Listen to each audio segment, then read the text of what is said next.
There is a lot of uncertainty, and there's a lot of different forces that are impacting markets. Drawing on our unrivaled newsroom and journalism, Reuters Next helps set the agenda. And we're encouraged by the news we've seen out of Europe. I'm not going to get ahead of our European allies and partners. Clearly, as you say, energy security is top of the agenda. Can you give us details? Our reporters ask questions to get to the facts, to catch people's vision. So what's next for big business, supply chains, and globalization? What's next for energy, sustainability, and finance? Join us at Reuters Next, because in a time of great change, the most powerful question is, what's next?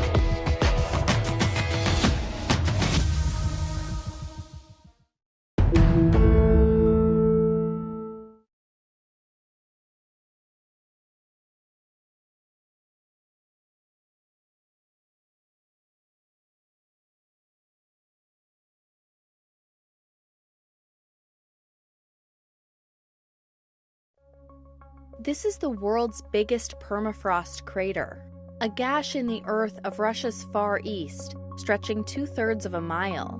And as the planet warms up, the Batagayka crater's permafrost is melting. Locals call it the cave-in, or the gateway to the underworld. But it has a scientific name too, a megaslump. Scientists warn the phenomenon is a sign of danger for what's to come. The crater began to appear in the 1960s as a result of deforestation in the area. The deforestation led to the loss of ground ice, which then caused the earth to begin eroding. Since then, locals have taken note of its rapid growth. Здесь немножко вот от тропинки где-то метров 20-30 было. Сейчас вообще близко, оказывается. Ну, здесь местами как, с этой стороны где-то метров 10 уходит. С той стороны где-то метров 4-6. Вот так каждый год. Ну и от года по-разному. Scientists aren't sure exactly how fast the crater will expand, but they say Russia is warming at least 2.5 times faster than the rest of the world, melting the long frozen tundra that covers about 65% of the country's land and releasing greenhouse gases stored in the soil. Researcher Nikita Tananayev says that will further fuel global warming. It is a sign of danger because this is produced by higher air temperatures, by warming climate, by anthropogenic impact. So we would say that, toward the future, with increasing temperatures, with high anthropogenic pressure, we will see more and more of those megaslumps forming, up until all the permafrost will be gone.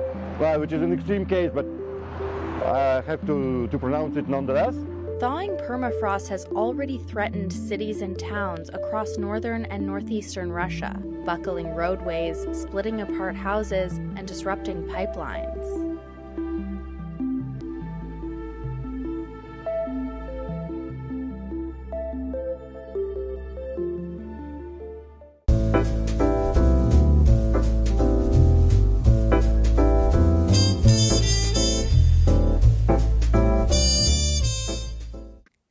Record heat and historic floods in China this summer, but little public debate on climate change and what the world's top carbon polluter can do about it.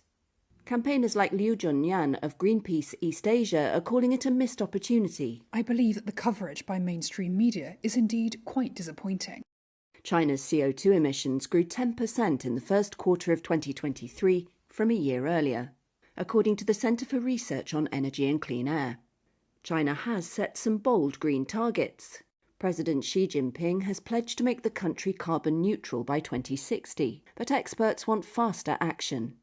They worry Beijing is failing to engage the public, which could slow the transition. This Beijing resident, who gave his name as Li, is worried. If, for instance, a heavy rainstorm occurs and people merely discuss it and move on, as with earthquakes and pandemics, people just continue with what they have been doing when they're over. I don't think the results will be very good. Climate change debate has been absent from media coverage of the extreme weather, campaigners say. Floods damaged Su's home and crops in Hebei province.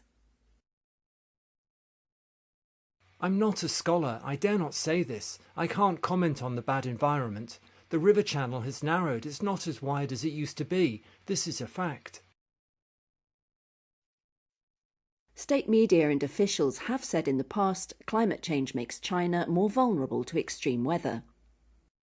Though this year few have made that connection, or linked the climate to China's own emissions, now around a third of the global total and rising. People have been discussing severe weather like these deadly floods in Beijing, but there was no big spike in searches on climate change on Weibo or Baidu, China's biggest search engine, according to their official indexes. State media are defending China's record. Articles focus on Beijing's climate leadership and call on developed countries, where campaigners are also anxious governments are backpedalling on climate, to take more responsibility. China's foreign ministry didn't immediately respond to a request for comment, but government spokespeople have long promoted China's record on climate change and press freedom.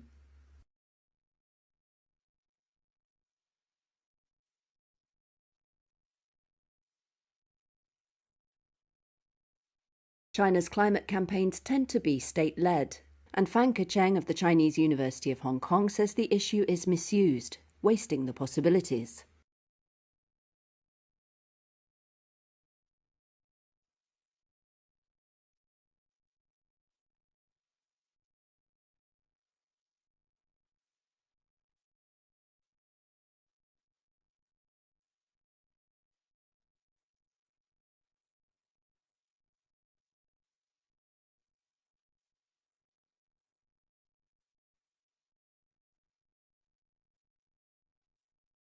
This wasn't always the case.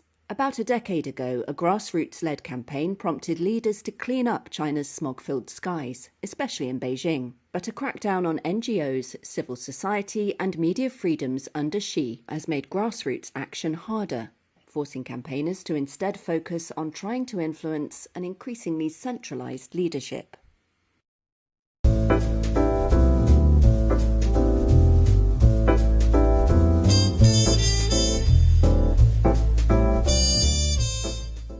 Would you live in a home made of fungi? London-based architects say it might be a way to create a new type of building material, which could reduce carbon emissions from the construction industry. Mycelium is the intricate roots-like structure that makes up mushrooms and other fungi. So over my left shoulder is a demonstrator of these mycelium blocks. This idea involves growing building materials from mycelium, using 3D printed wooden moulds to get whatever shape is required. Ron Backer is the co-founder of PLP Architecture and PLP Labs. In mycelium you can make any shape you like, but we felt it was important to make objects that could be organized, built up in different ways, taken apart, put back together in other ways, almost a little bit like Lego blocks, because that's one of the aspects of future architecture, is to make demountable buildings. At Clerkenwell Design Week in London, Backer shows how mycelium can be shaped for various uses. So we made a seat, we made a planter, we made a piece of wall, we can make all sorts of shapes if we have enough blocks. And that's what we try to show here. Unlike conventional building materials like concrete and steel, products containing mycelium are renewable, biodegradable, and have minimal environmental impact. They are also lightweight, excellent at insulating, and have high resistance to fire. We could use mycelium to make construction materials, to make cladding panels, to make acoustic absorption, to make light fixtures, to make elements that are basically made from waste and from nature, and that never leave the idea of waste and nature. The team are now investigating how biocomposite mycelium can be protected from water and humidity, and how to grow it into load-bearing structures. They are all key steps towards turning it into the homes of the future. Yes, watch this space, it's coming. Mycelium has so much quality that we normally look for in materials that are mined made out of mineral rocks or made out of fossil fuel, all the foams we know, most of these have a big penalty to the environment. And mycelium does not. So it has so many benefits that if we combine those and use the physical properties of it, I think it's a real material for the future.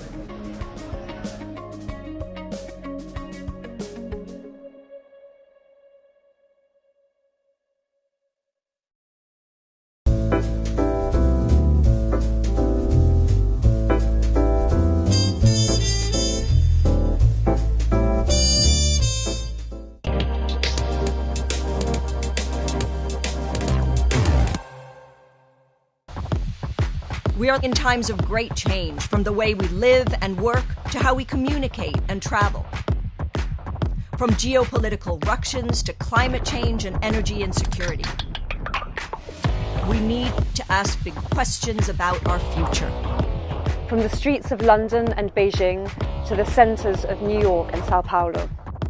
Building a better tomorrow starts with a better understanding of today. Reuters Next is our leading editorial event, hosting the essential debates. Engaging constructively and reliably with us as interlocutors is really important. There is a lot of uncertainty and there's a lot of different forces that are impacting markets. Drawing on our unrivaled newsroom and journalism, Reuters Next helps set the agenda. And we're encouraged by the news we've seen out of Europe. I'm not going to get ahead of our European allies and partners. You know, clearly, as you say, energy security is top of the agenda. Can you give us details? Our reporters ask questions to get to the facts, to catch people's vision. So what's next for big business, supply chains, and globalization? What's next for energy, sustainability, and finance? Join us at Reuters Next, because in a time of great change, the most powerful question is, what's next?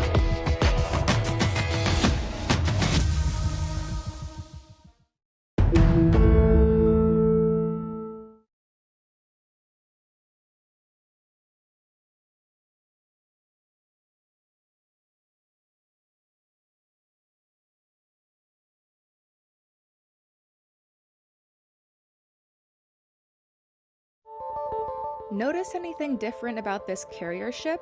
It's been fitted with 2 special sails called wind wings, which study how harnessing wind power can cut emissions and energy usage in the shipping sector. This voyage is the 5-year-old Pyxis Ocean's first with its new sails. A first of many as the maritime industry as a whole explores new technologies in an attempt to move away from dirty bunker fuel. The maritime industry's got a decarbonisation challenge ahead of it. This is not going to solve the problem entirely, but it's a step in the right direction. Cargill, one of the world's largest shipping charterers, has been developing the Pyxis Ocean's nearly 125-foot-tall wind wings pilot project for years. It's a course companies in the maritime industry have been forced to take, as investors and environmental groups push them to accelerate decarbonization in an industry which accounts for nearly 3% of global CO2 emissions. But as new technologies blossom, the idea of harnessing wind for energy is an old one. Before the switch to steam and diesel engines, wind was once the common way of propelling ships. It is kind of back to the future, if you like. Simon Schofield is the Chief Technology Officer at Bar Technologies, the company that developed Windwing sails, which were then built by Norway's Yara Marine Technologies. When you see an aircraft come to land and it deploys its leading edge flap and its flaps at the back when a plane lands, we do something very, very similar, which allows us to control what we call the camber, the shape of the wing, which controls the amount of power. Then we can align the wing at any direction compared to the wind direction. And this is done all automatically, and it maximises the amount of energy we're effectively harvesting from the wind. The sails don't only cut down CO2 emissions, Schofield adds, it also cuts down how much fuel they purchase. He says the Pyxis Ocean can save up to 40% of fuel consumption, which he believes is a step in the right direction, considering how expensive fuel has become. This has got the potential to be mainstream. Obviously, it doesn't suit all vessels because of practical reasons, but certainly on bulk carriers and tankers, we can see a large proportion of new builds and a huge number of retrofits in the coming years being fitted with wind technology of one sort or another. Both from an environmental standpoint, but also as the cost of fuels become more expensive, and especially the adoption of future fuels, it's going to mean that it becomes economically a bit of a no-brainer as well. Cargill says the Pyxis Ocean will sail from Singapore to Brazil and is then likely to transport a cargo of grain to Denmark. The vessel is said to then remain in the North Atlantic area to maximize wind usage.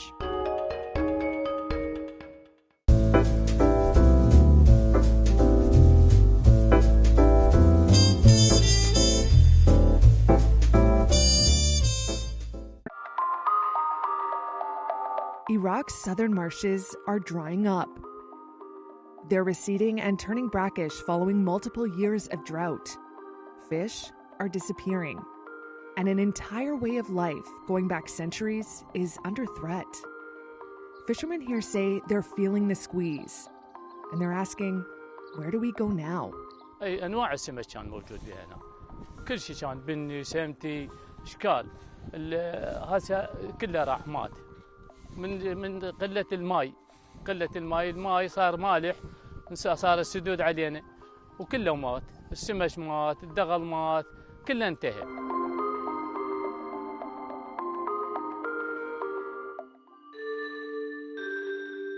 On the marshland's shoreline, it's a grim catch. These tiny dead fish can only be used as animal feed.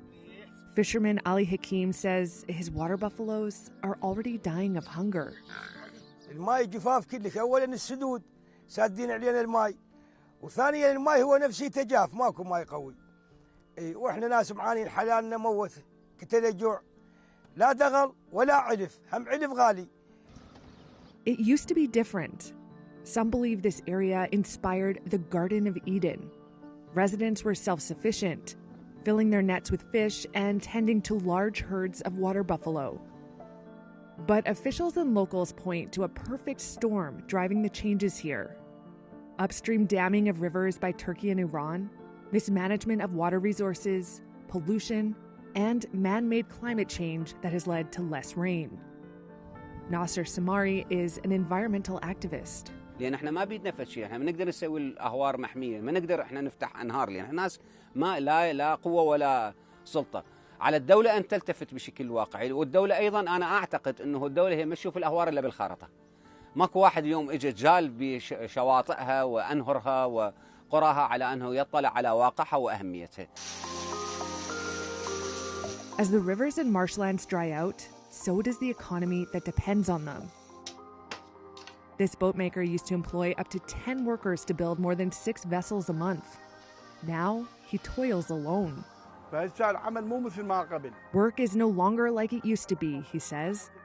We can't even afford to pay our rent because of the shortage of water. While many are fleeing to cities, there's no guarantee of a better life there. This man used to make a living off the Euphrates, but now sells geese for slaughter and drives a taxi. Making ends meet is a struggle. More than 62,000 people have been displaced across Iraq due to drought conditions over 4 years. That's according to the UN's International Organization for Migration. It adds that number is expected to keep rising.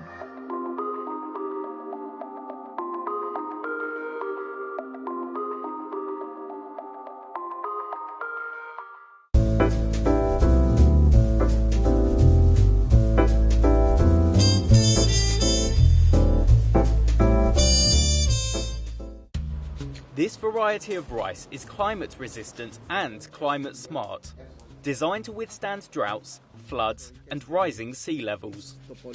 Scientists at the International Rice Research Institute are testing the experimental plant in these flooded rice paddies in the Philippines. They hope a crop that could withstand the impact of extreme weather will help curb the effects of climate change on agriculture.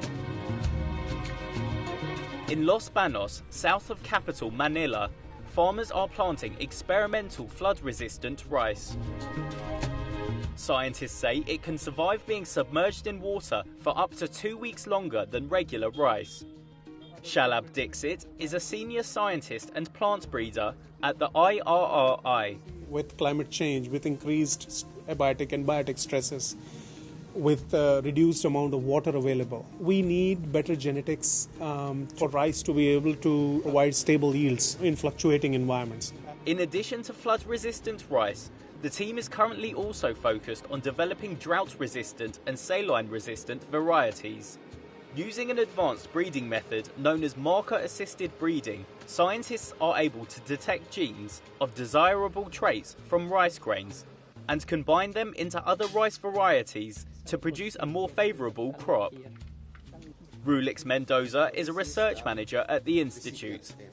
So the donor parent is the one donating the trait, say drought tolerant, submergence tolerant, all those things. And the recipient parent, this is the one receiving that trait to add to the positive traits that it currently has. So for example, this recipient parent, it is very high yielding, early maturing, so good eating quality. So you need to put in those traits, those drought tolerance, submergence tolerance, or cold tolerance to produce offspring having all those traits. The drought-resistant variety carries genes that enable rice crops to survive weeks longer than regular crops and continue to grow with very minimal water. It's now being planted by farmers in India, Nepal and the Philippines. Alex Abortes, a farmer in the northern province of Bulacan known for its droughts, says the climate-resistant rice will definitely improve yields for him. Maganda nga yun, may pag-asa ka kahit walang patubig. Mayroon kang inaasahan na kahit kaunting bagay hamog-hamog lang matuloy-tuloy ang buhay niyan. Ay sa talaga, napakahirap ang rito, minsan gaya dyan, hindi namin nagawa sa kabila. Sayang nga, hindi nataniman dahil walang tubig. The Southeast Asian rice-producing country is usually hit by an average of 20 tropical storms every year. In 2022, a total of 37.6 million Philippine pesos, more than $670,000 worth of agricultural damages were caused by floods. That's according to the Philippine Department of Agriculture. And over $450,000 of those damages were rice crops. What we hope is that these varieties will lead to improved stability and reduced risk in rice cultivation, so the farmers can earn better and have less cost of production, which will eventually lead to their income and other aspects, improvement of other aspects as well in their lives.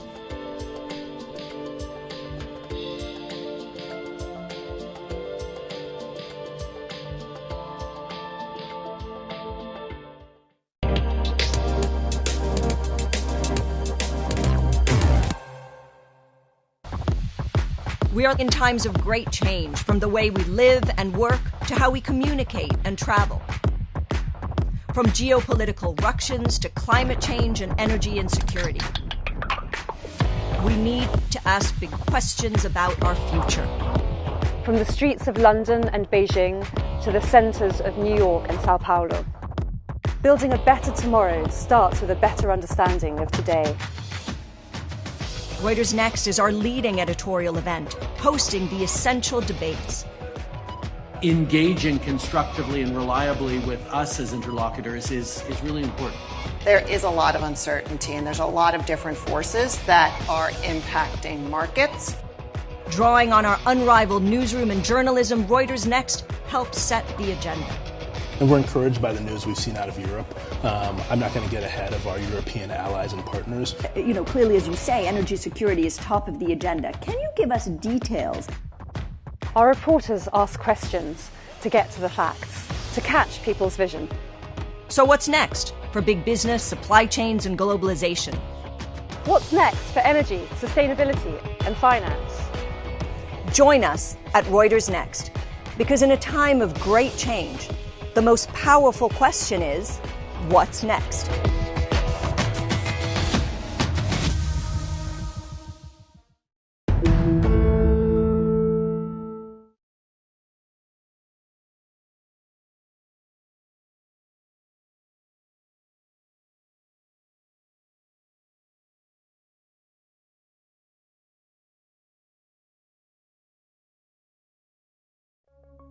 This is the world's biggest permafrost crater, a gash in the earth of Russia's far east, stretching 2/3 of a mile. And as the planet warms up, the Batagayka crater's permafrost is melting. Locals call it the cave-in or the gateway to the underworld. But it has a scientific name too, a megaslump. Scientists warn the phenomenon is a sign of danger for what's to come. The crater began to appear in the 1960s as a result of deforestation in the area. The deforestation led to the loss of ground ice, which then caused the earth to begin eroding. Since then, locals have taken note of its rapid growth. Здесь немножко вот от тропинки где-то метров 20-30 было. Сейчас вообще близко, оказывается. Но здесь местами как, с этой стороны где-то метров 10 уходит. С той стороны где-то метров 4-6. Вот так каждый год. Ну и от года по-разному.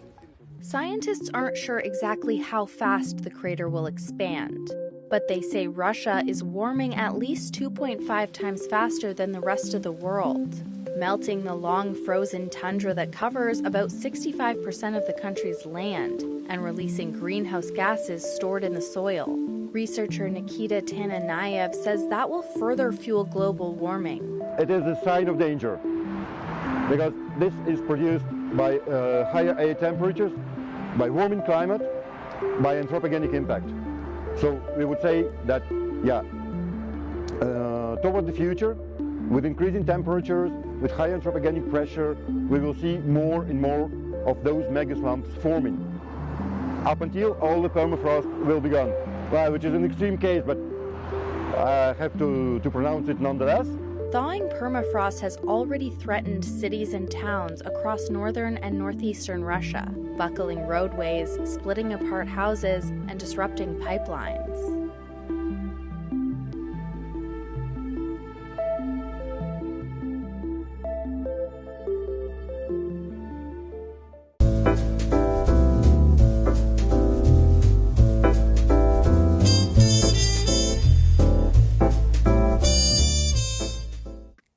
Record heat and historic floods in China this summer, but little public debate on climate change and what the world's top carbon polluter can do about it. Campaigners like Liu Junyan of Greenpeace East Asia are calling it a missed opportunity. I believe that the coverage by mainstream media is indeed quite disappointing. China's CO2 emissions grew 10% in the first quarter of 2023 from a year earlier, according to the Centre for Research on Energy and Clean Air. China has set some bold green targets. President Xi Jinping has pledged to make the country carbon neutral by 2060, but experts want faster action. They worry Beijing is failing to engage the public, which could slow the transition. This Beijing resident, who gave his name as Li, is worried. If, for instance, a heavy rainstorm occurs and people merely discuss it and move on, as with earthquakes and pandemics, people just continue with what they have been doing when they're over. I don't think the results will be very good. Climate change debate has been absent from media coverage of the extreme weather, campaigners say. Floods damaged Su's home and crops in Hebei province. I'm not a scholar, I dare not say this. I can't comment on the bad environment. The river channel has narrowed, it's not as wide as it used to be. This is a fact. State media and officials have said in the past climate change makes China more vulnerable to extreme weather. Though this year few have made that connection, or linked the climate to China's own emissions, now around a third of the global total and rising. People have been discussing severe weather like these deadly floods in Beijing, but there was no big spike in searches on climate change on Weibo or Baidu, China's biggest search engine, according to their official indexes.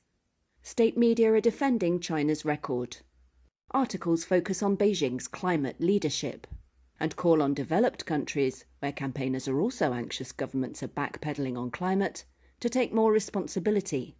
China's foreign ministry didn't immediately respond to a request for comment, but government spokespeople have long promoted China's record on climate change and press freedom.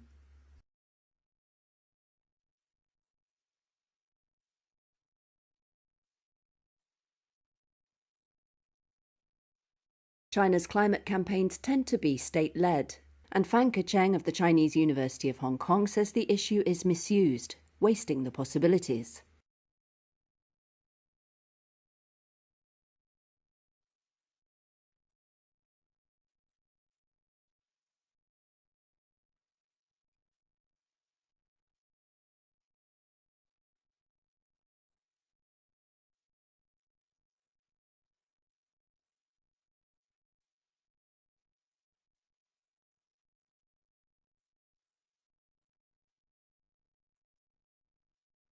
This wasn't always the case. About a decade ago, a grassroots-led campaign prompted leaders to clean up China's smog-filled skies, especially in Beijing. But a crackdown on NGOs, civil society and media freedoms under Xi has made grassroots action harder, forcing campaigners to instead focus on trying to influence an increasingly centralised leadership.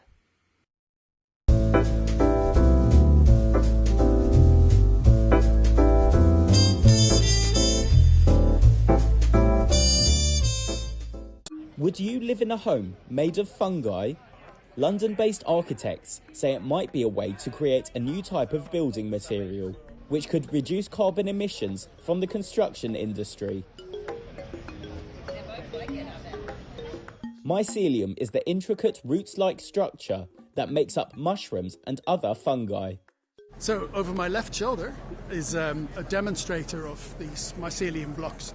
This idea involves growing building materials from mycelium, using 3D printed wooden moulds to get whatever shape is required. Ron Backer is the co-founder of PLP Architecture and PLP Labs. In mycelium you can make any shape you like, but we felt it was important to make objects that could be organized, built up in different ways, taken apart, put back together in other ways, almost a little bit like Lego blocks, because that's one of the aspects of future architecture, is to make demountable buildings. At Clerkenwell Design Week in London, Backer shows how mycelium can be shaped for various uses. So we made a seat, we made a planter, we made a piece of wall, we can make all sorts of shapes if we have enough blocks. And that's what we try to show here. Unlike conventional building materials like concrete and steel, products containing mycelium are renewable, biodegradable, and have minimal environmental impact.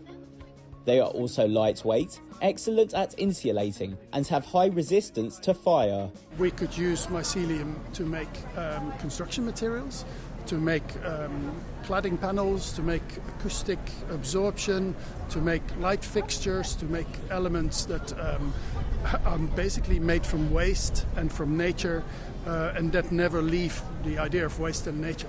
The team are now investigating how biocomposite mycelium can be protected from water and humidity, and how to grow it into load-bearing structures.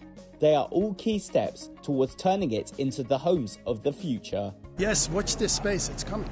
Mycelium has so much quality that we normally look for in materials that are mined, made out of mineral rocks or made out of fossil fuel, all the foams we know.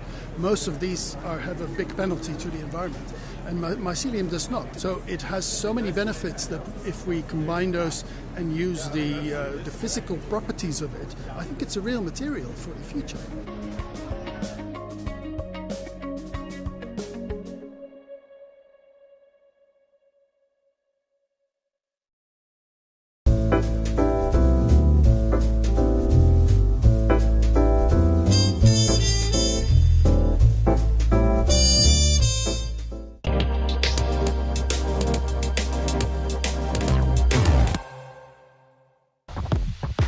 We are in times of great change, from the way we live and work to how we communicate and travel. From geopolitical ructions to climate change and energy insecurity.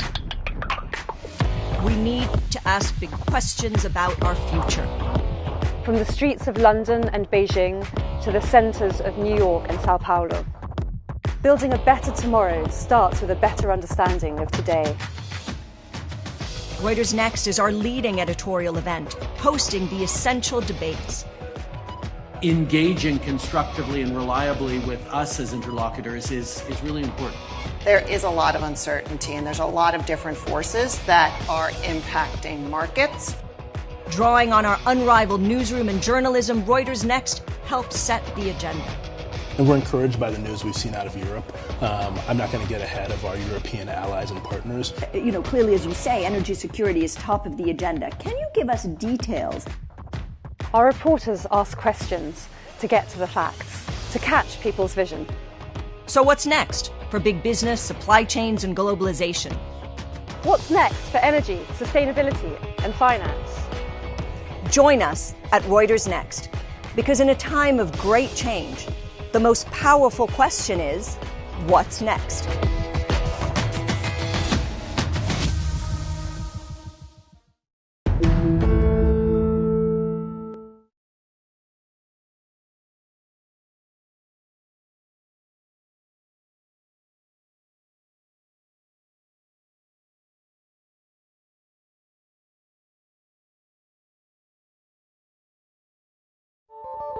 Notice anything different about this carrier ship? It's been fitted with 2 special sails called wind wings, which study how harnessing wind power can cut emissions and energy usage in the shipping sector. This voyage is the 5-year-old Pyxis Ocean's first with its new sails.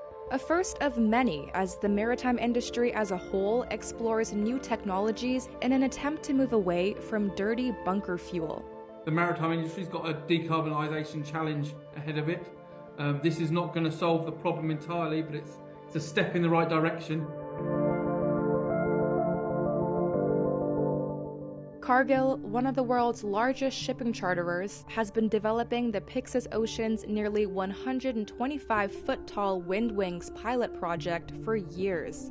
It's a course companies in the maritime industry have been forced to take, as investors and environmental groups push them to accelerate decarbonization in an industry which accounts for nearly 3% of global CO2 emissions.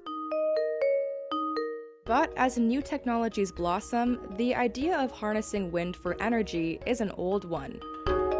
Before the switch to steam and diesel engines, wind was once the common way of propelling ships. It is kind of back to the future, if you like. Simon Schofield is the Chief Technology Officer at Bar Technologies, the company that developed Windwing sails, which were then built by Norway's Yara Marine Technologies.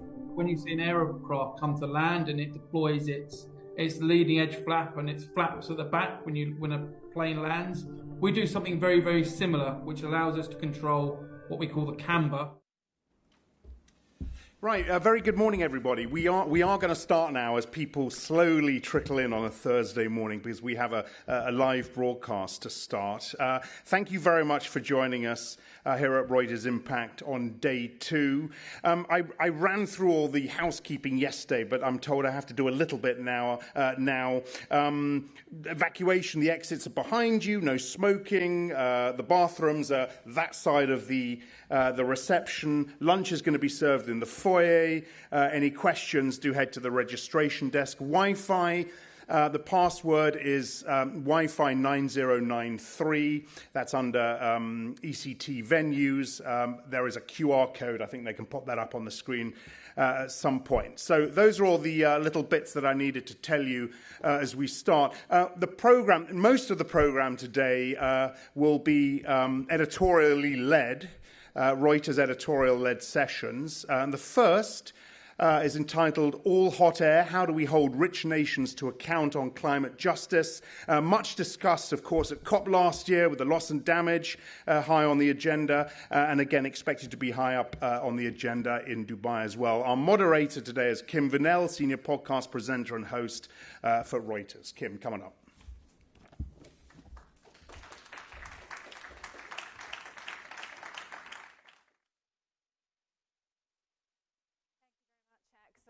I'm glad we've got an audience. It's an intimate audience, but sometimes I think that works better. So thank you, everyone, for joining us. All right. Please take a seat. So, yes, today we are discussing how do we hold rich nations to account? A very big question. We're talking about how those most affected are often the least responsible and yet have the fewest means to mitigate it. So on the panel with me today, we have Michael Jong-Neil. I'm sorry if I butchered your last name. Michael is the CEO of FMO, the Dutch Entrepreneurial Development Bank. We have Michael Nachmani, who is the founder and CEO of Climate Policy Radar, and who also spent nearly a decade at LSE leading climate change laws of the world and developing tools for climate responsible investment. Tom Mitchell, Executive Director for the International Institute for Environment and Development, which is an independent policy and action research organisation working primarily in the Global South, and Sanjeev Gupta, who very nicely joined us at the last minute. We appreciate it, Sanjeev. Who is a member of the board and executive director for financial services at the Africa Finance Corporation. Now, I will also like to mention we did have the environment ministers for Ghana, South Africa and the Philippines on the panel at one point. They all had to pull out, sadly, at the last minute, as happens. But nevertheless, we are going to have a fantastic discussion, I am sure. All right, we have 40 minutes. There's a lot to talk about. Hal, I'd like to start with you. Let's set some parameters for this discussion. How should we define climate justice? That's probably the biggest question that we're all dealing with. And climate justice, we can think about climate justice, and you mentioned in your introduction, climate change impacts communities disproportionately, and usually the ones impacted the most are the ones who contributed least to the problem. But when we think about climate justice, we think about it in maybe a few different axes. One of them is purely intergenerational. What we are doing now has disproportionate impact of the generations to come. There is a restorative element. Those who are already losing their homes, their livelihoods, their ability to maintain their cultures, their physical islands, need to be compensated for damages that have already been inflicted on them. Distributional justice, which means how do we distribute resources in the world? How do rich nations, rich communities tend to be, who tend to contribute to the problem versus the communities that are not receiving the resources, often that are exploited from their own countries. And there is the distributional impacts there tend to be highly correlated to social, racial issues as well. And finally, there's a procedure element of access to justice and the ability to actually speak up, to have a voice at the table, to be able to access courts and legislation and policy and advocacy that can help those who are most impacted get what they deserve, which is really what we're looking at is way less suffering. And I think that's just a term to instill in our minds. This is about more suffering and less suffering. Mm-hmm. So how do we move the access towards less and towards more prosperity and thriving? Tom, I want to move on to you. Let's talk about the loss and damage agreement. When it was struck, there was so much fanfare, coverage all over the world. Everyone was very, very excited. But all that ended with was the mechanism, but no money on the table. You were there, you provided evidence and support to negotiators to make this happen. What's your assessment of the progress made around climate justice a year on? Well, on one level, this is something to be celebrated. It is about the poorer countries, essentially driving an agreement that says we need more resources to deal with the impacts of climate change and essentially to compensate us for the damage caused. Now, the sad thing is it's taken 40 years to get to that point. This sense of loss and damage was part of the original agreement back in 1992. So equally, that is not a great position to be in. I think also, I was actually in Bangladesh earlier in the year and had an opportunity to listen to some of the communities on the front line. There are 2,000 people arriving a day in Dakar, forced out of their homes by climate change. Mm. We've got women selling sex for water because they can't get access to clean water because it's now salinized. And they don't get access to clean water without selling their bodies. A terrible situation. Even we were hearing stories about women electing to have hysterectomies to make themselves more employable. This kind of depth of the challenge is extraordinary, and we don't always hear it on the news stories because it's not necessarily the sexy latest news, but it's out there and it's growing all the time. So on the loss and damage side, we've got some really big decisions to make right now. At the moment, we've got developing countries paying way more in debt repayments back to richer countries than they ever hope to receive in climate finance at the moment or support. So just to give you a sense, it would be more effective in our international system for Rishi Sunak to take the pot of money for climate finance down the road and give it to Goldman Sachs than it is to necessarily put it through our system at the moment. So last year, the least developed countries, 58 least developed countries, paid 22 billion back to richer countries, G20 countries, in debt repayments. They received only 16 billion in help to tackle climate change. That is the heart of our injustice, and that's what the Loss and Damage Fund now needs to directly address, probably through new types of taxation. Sanjeev, I'd like to cross over to you. Your work is obviously in Africa. Africa is often cited as the continent most vulnerable to climate change impacts, despite its minimal contribution to global emissions. How does the AFC prioritise and address this disparity when financing projects? Because I know you have a diversified portfolio, but it does obviously also include oil and gas. Okay, thank you. And maybe if you will allow me just to put a couple of points across to try and contextualize my answer. When I saw the topic, I felt that I was quite amused because it was very confrontational, very provocative, and it's good if it is so. But coming from where I do, where we work on the African continent, where, as you correctly point out, we have our own unique challenges, I think that kind of provocation doesn't help because it kind of creates this idea that somebody is guilty of a crime or somebody needs to be righted because somebody was wronged.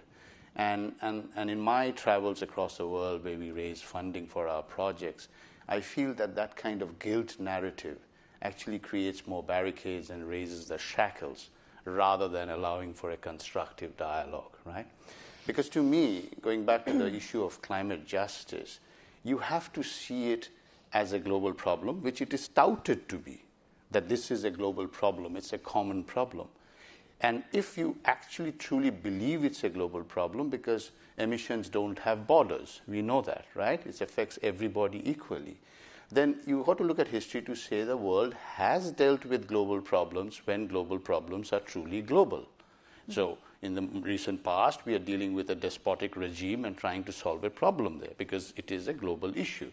So similarly, I think the climate aspect has to be seen in that context, because if we don't deal with it, then we are going to all suffer, be it stuff like water and what have you. But the more important thing is there is a set of vulnerable people in Africa, coming back to the question you asked, and other parts of the world, where the effect on them will be so disproportionate that it will reach genocidal levels.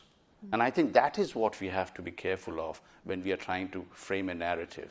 So from our point of view, we kind of try and keep things simple. We cannot and will not run away from doing fossil fuel-based investing because the development needs on the continent is so huge. The world still needs energy security. The world still needs energy source diversity. No energy mix in the world in the next 50 years says no oil and gas. So why would we not develop our resources and fund our own fiscal budgets? Yeah. But we are also doing renewables. Mehal, I can see you want to jump in there. Please go ahead. I mean, good luck to us with this approach, right? If you look at the wildfires, the famine, the inability to work in fields and to produce food, at the global biodiversity crisis, all of that is from people sitting on panels and saying, we need fossil fuels.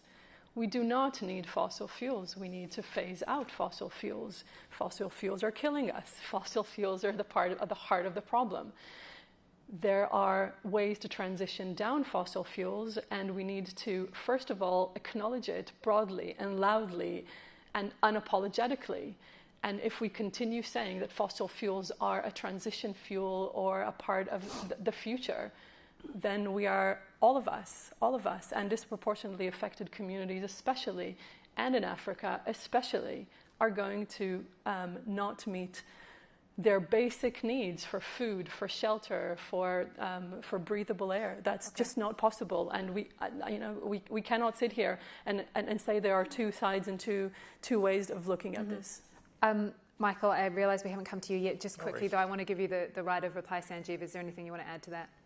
No, I mean, there cannot be any argument that in an absolute sense fossil fuel has to be done away with. But there cannot be also this thought that on a tactical basis, the world will continue to burn oil and gas. When the Ukraine war happened, for example, just to remind you, the EU backtracked and said gas is okay. So that kind of flip-flopping is not right because it affects the developing nations more disproportionately. And that point has to be accepted when we talk about things in an absolute sense. I just want to remind the audience here and also watching at home, please jump onto slido.com. The QR code is up there. If you have any questions for any of our panelists, please ask them and I can put them to the panelists.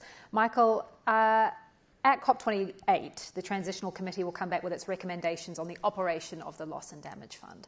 What do you see as the biggest opportunities, the biggest pitfalls, so far as it relates to climate justice and everything that entails? Exactly, everything that entails, because it's huge, and thank you very much, Michael, for trying to give some meaning to the word. Look, in the end, I think we all believe that the answer is in renewables. So what we need to do, and that's what we're at FMO trying to do, is doing makes the difference. We can talk a lot about it, but we need to make sure that the investments actually happen. So for us, is how will it be operationalized? I think the role of the DFIs, the development finance institutes like ourselves, but also the multilateral development banks, they can play a huge role in it. Because we can help the governments actually channel the money to where it needs to go to in order to make investments that really make a difference at the local situation in Africa and beyond, because it is indeed a global problem where we all see and know that Africa will hit hardest. So I think, and what we try to do at FMO is not just invest in the current situation, current wind parks, solar parks, etc., both off-grid, on-grid, and so on, but also really try to kind of develop a path going forward to make sure there's a transition possible. And I think what we there need is a combination of both governments, but also private investors, and that's where we build the bridge, because I think governments only won't be able to do it. Private investors as well, we need to bring them together in combination with a lot of other parties, like a number of NGOs that we work together with, like WWF, in order to make it happen. Okay, so you're saying it needs to be both private and public, but is climate justice enough at the heart of these conversations, at the heart of these policies, to really be considered when you're talking about making all of this progress? Well, you could put it more at the heart of it, but where I worry about is that we do lots of talking and lots of long discussions where in the end we just make them have the investments and the projects at the ground. And of course it's super important that we balance those and we are not making kind of mistakes and that we're not doing any harm with it, with implementing it, and making sure that we take along vulnerable communities and other communities that are highly impacted. But in the end, doing it instead of talking too long about it is making the difference. Okay, I think there's another angle here, actually, and that's because we have a fundamentally broken system in terms of getting resources to where they're most needed. This has been around now for decades. We've designed something that fundamentally fits the accountability needs of taxpayers in rich countries. And so just to give an example, we've had international climate finance. We had a pledge for 100 billion a year by 2020. And research from IIED found out that less than 10% of that money ever gets to the communities that need it. It often takes 3 or 4 years to get there. There are multiple intermediaries, bureaucracies, consultants, really arcane rules, huge bureaucracy. And when the money even does get there, we often tend to spend it on the wrong things or don't work with the communities to understand their vulnerabilities and to support them. So we've got to adapt and change that system. And the Loss and Damage Fund is that opportunity. But it requires us to take some brave decisions, actually generating money into that fund, getting it to the places that need it most, and not requiring this red tape that can often take 3, 4, 5 years to even get something through. So that's really the key of what we need to look for at COP28, see whether that can happen. Sanjeev, I could see you were agreeing there. Do you think structural change is needed? How do we get money where it needs to go? And how do we involve communities who are going to be most impacted by climate change in the decision making? Yeah, it's actually a fascinating thought, right? That on one hand, you have all the data you need about knowing the impact of climate change. On the other hand, you have all the realization and the do-goodness aspect of policy making that exists. And somehow, The commitments, which, by the way, is not anywhere near what we need, is not coming through. So what needs to give is the question, right?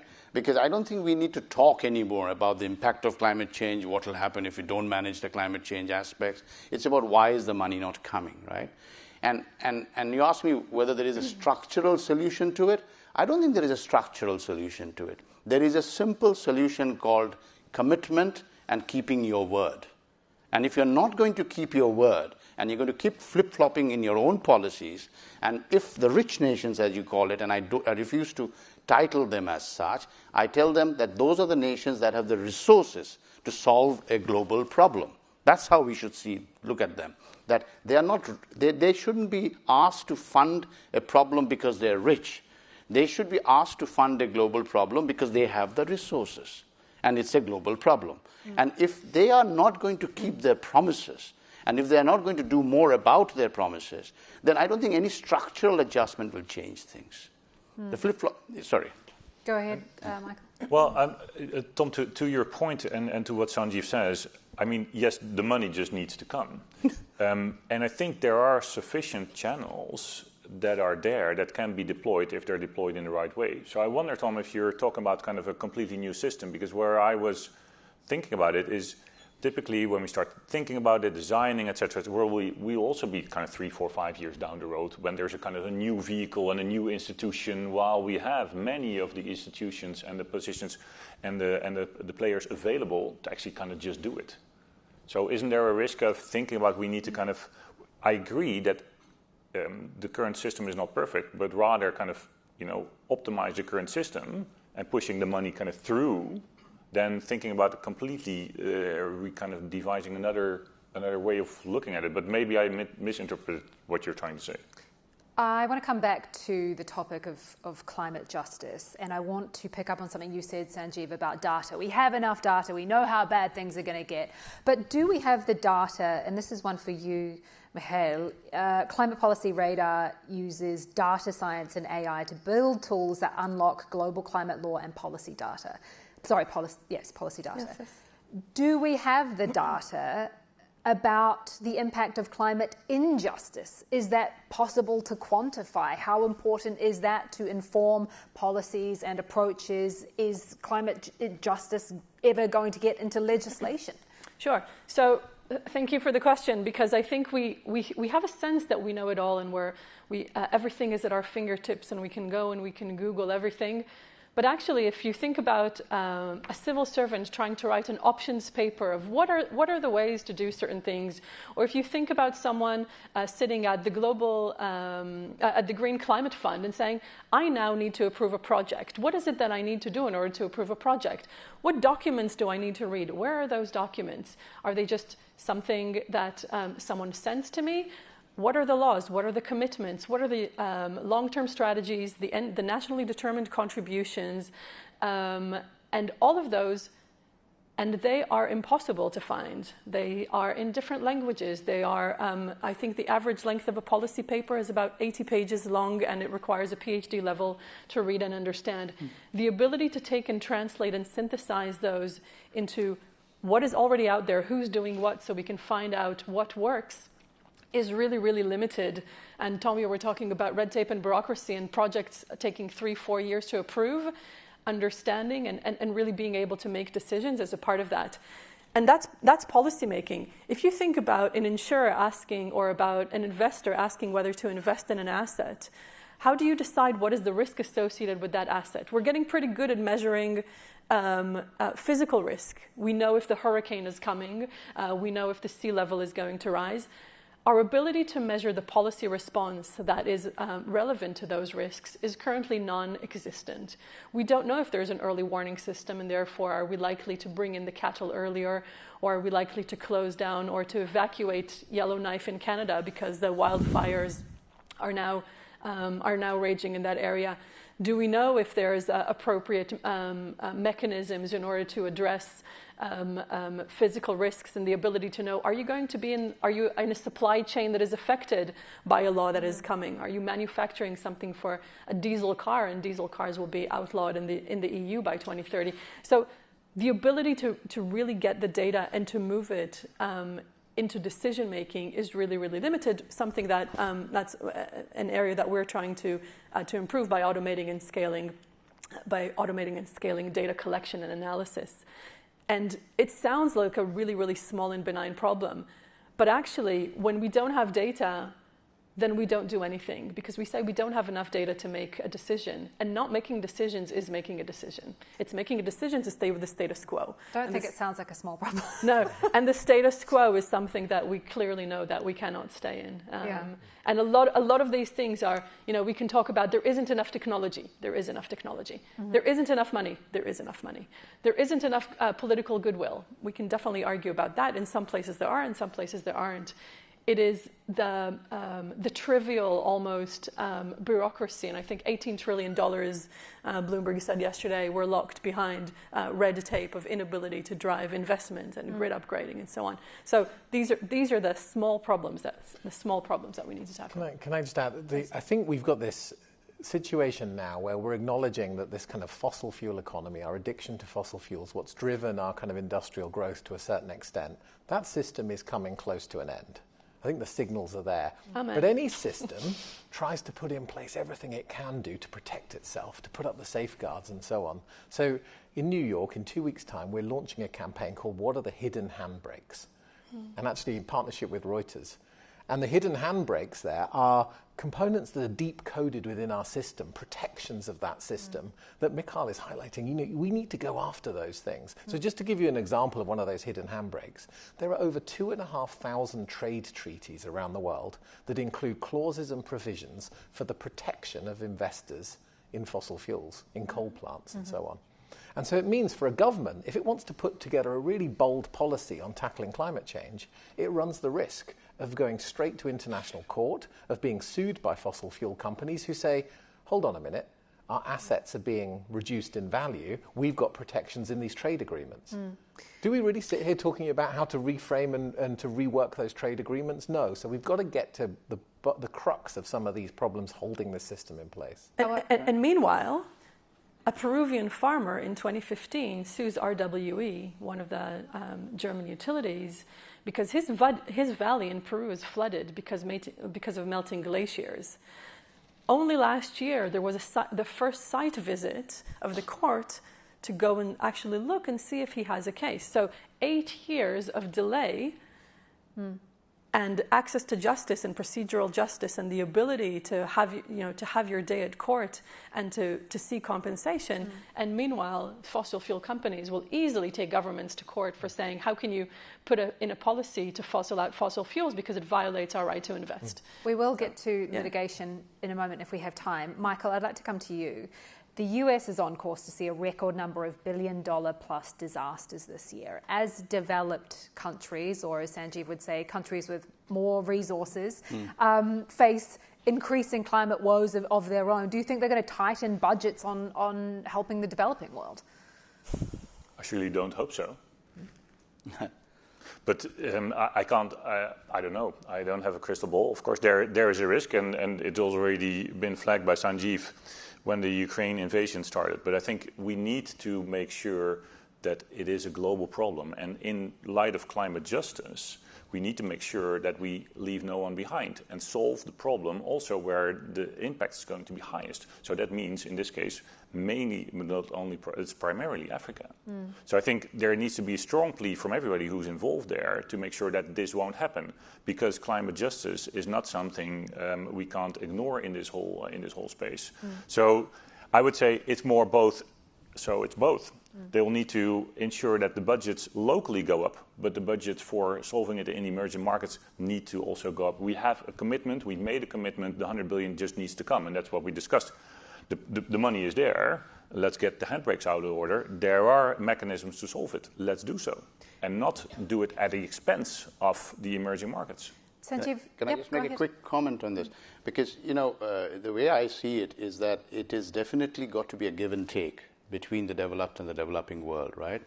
And the way we look at business models has to also start changing.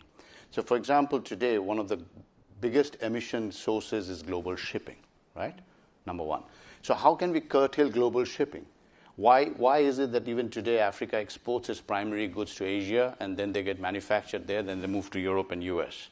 There is a story here about how we should start looking at supply chains, start looking at where the primary resources are coming from and how they're processed and manufactured and where. So the point I'm trying to make here is that from the rich nations' point of view, very quickly, they must not look at an African region as a problem to be solved. They must look at it as a solution to their problems. What is it? Source of energy, source of food, source of critical minerals, combating your immigration problem. If you don't develop and create jobs on the continent, the immigration problem will only get increased. So if you can try and change that mindset, then a lot of the issues that ultimately lead to this, you did this and I'll do this, will go away. And it becomes a win-win. That brings me actually quite nicely to a question from the audience. To you, Sanjeev, do you think it's possible for the world and for poorer economies to keep growing while also tackling climate change? Is degrowth inevitable or is it needed? And I would just add to that, the Common Statement on Transition Finance and Implications for Africa says that financial institutions investing in Africa must consider the significant finance needed to decouple economic growth from increased emissions. How do you do that? Is it possible? I don't think it's an either-or question at all. I think it is Africa's opportunity to position itself as a landmass which has all the critical minerals that the world needs for its journey towards, fossil fuel-free cars. If we can't position ourselves and make manufacturers and companies start adding value at source in Africa, it's a lost opportunity for us. That is the biggest opportunity. Second, I'll just come back to one other point I was making earlier, that one of the major sources of energy today in Africa is what you use for cooking. And to cook, essentially, people cut trees and burn firewood. And one of the arguments we've been posing out there is with Africa, with its abundant gas resources, should be allowed to develop it at least to replace the firewood with LNG. And that argument is failing. And I'm saying that there has to be a bit of pragmatism around which these arguments are framed. We cannot have a termination type of mentality. We've got to have a transition type of mentality. So to conclude with the question you asked me, for us, we see the Africa's development story, growth story, not in conflict with the renewable story. But there has to be a nuanced way of doing it. Sanjeev, one more quick question to you, because I want to bring it back to the topic of this panel about climate justice. You obviously, all of your work is on the African continent. How do you ensure, or do you try to ensure, that local communities are actively involved in decision-making processes related to projects that impact them, especially in the context of climate justice? We do, because 90% of our funding sources comes from Europe and the US, and a little bit from Asia. And there are some strict guidelines around which those monies can be deployed and invested. Number one, that. Number two, because we are an African multilateral and we have responsibility towards our member nations, we do it because we have to make sure that we are contributing to the community's development and overall upkeep and everything else. So all our projects actually meet the highest ESG standards that the world has asked us to meet. It's not easy, but we're doing it. Tom, this is one for you from the audience. In the UK, development finance has been slashed. In Europe, nationalists have gained ground. How do we win the financial commitments needed from these populations? And I would just add to that, Reuters has been covering recently about green backlash, basically. Once people start having to pay for the transition themselves, they start not supporting the policies of that government. So, how do we win the commitments to this transition? So I think an excellent question. In the UK, just let's remember, we've gone from a 0.7 commitment on international development to 0.5. That's already stripped out billions from our international support budget. And now we're spending about 3 billion of that on dealing with our broken asylum system in the UK and housing refugees, which is money that isn't going to the places that matter, but we've reframed that international spending and are spending it domestically. So that is a significant shift, and I think countries around the world that have previously partnered with the UK are asking tough questions. Where's the money? Where's the commitment? You've created some of this problem. We now need to see you step up. So it's a really significant issue. Now, and across Europe, I agree there's been a move towards the right, and where you have seen a move towards the right, the thing that you tend to do is focus on the immigration problem, and that you also say, well, actually, we won't spend overseas unless it benefits companies in our country, because we need to strengthen our own export market and so on. Now, I think where we are seeing a shift, and in the UK, public opinion and support for ambitious climate action is very high. So it's not as if we've got a deficit there.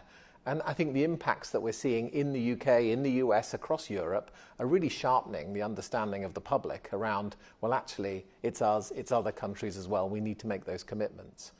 Now, I think where we need to get to is a situation where there is a really open conversation in our political election cycle that says, look, guys, we've got to play the game here. We've got to really look to the future. That's going to require us to make tough trade-offs. And yes, there are going to be backlashes against those green policies, but we're going to have to push on. In London, we've got the extension of the low emissions zone, which has caused huge backlash because of the costs that there are with that. But we've got bold politicians that are a moment that are staying the course. So it's going to take some bravery there. But unfortunately, we've got no other option now. But the public is generally behind it. But that's not always the voices that get amplified most. Michael, I'd like to come to you. What do you think must happen at COP28? What is your priority going in?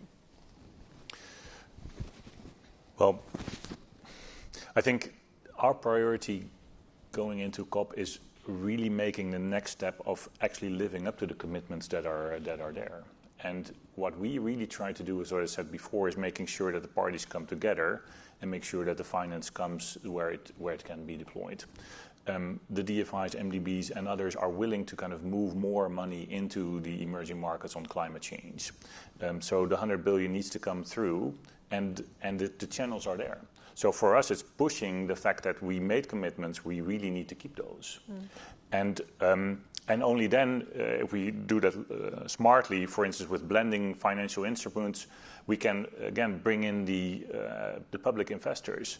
That's one thing. So that's in the now, the money needs to come. And we discussed also previously to this discussion that we also have a vision far out, because hopefully over the next couple of years, commitments will be made, money will come in, but then we need to make sure that there are enough projects and investable, bankable organizations that actually can really deploy all that money that is there. So thinking through a little bit further down the road, now make sure that the money comes in, to make sure that when the money comes in, we are ready, and Africa and all the other emerging markets are ready to actually deploy the money, which is going to be an issue, I think, 5 years down the road. Michael, I'd like to come to you. How do you see the role of climate litigation in justice? We've seen climate lawsuits more than double in the last 5 years, and a lot of the cases are now reaching court this year. As you say, they do take time. What role do you see for climate litigation? So we have a few types of climate litigation. One of them is lawsuits against governments, asking them to ramp up their commitments. One of the more interesting ones was actually in the Netherlands, where a group of civilians took the Dutch government to court and said, you are not ambitious enough, went and won all the way up to the Supreme Court, and the Dutch government was forced to tighten its climate ambitions, commitments, and to rewrite its policies. That is one avenue of doing that. Other avenues are, of course, suing carbon majors, the nickname for the largest fossil fuel companies, and holding them to account. And there's a few open cases of both of civilians and active shareholders suing those companies, with a view of both actually reaching decisions by the court. So us saying, hey, Shell, you need to reduce your emissions. Your targets are not good enough. But really, what we see with strategic climate litigation is the public discourse around it, and bringing those to light. The third element is where this starts impacting investment and lending decisions.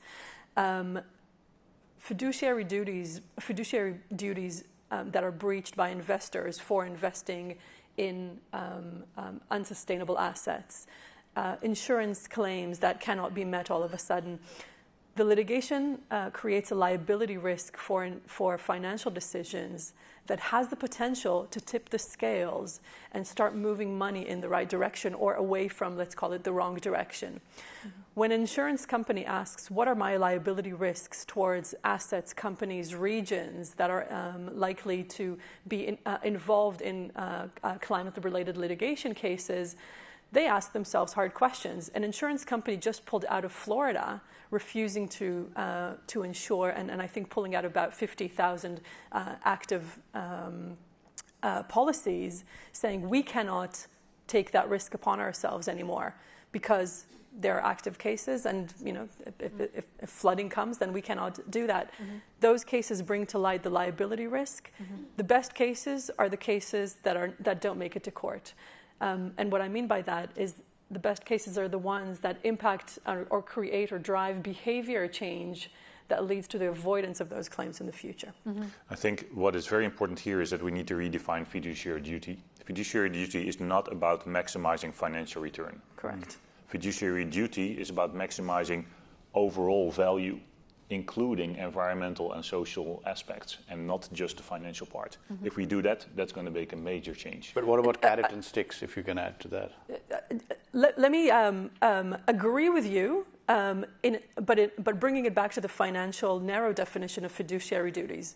All we need to do is extend the horizon.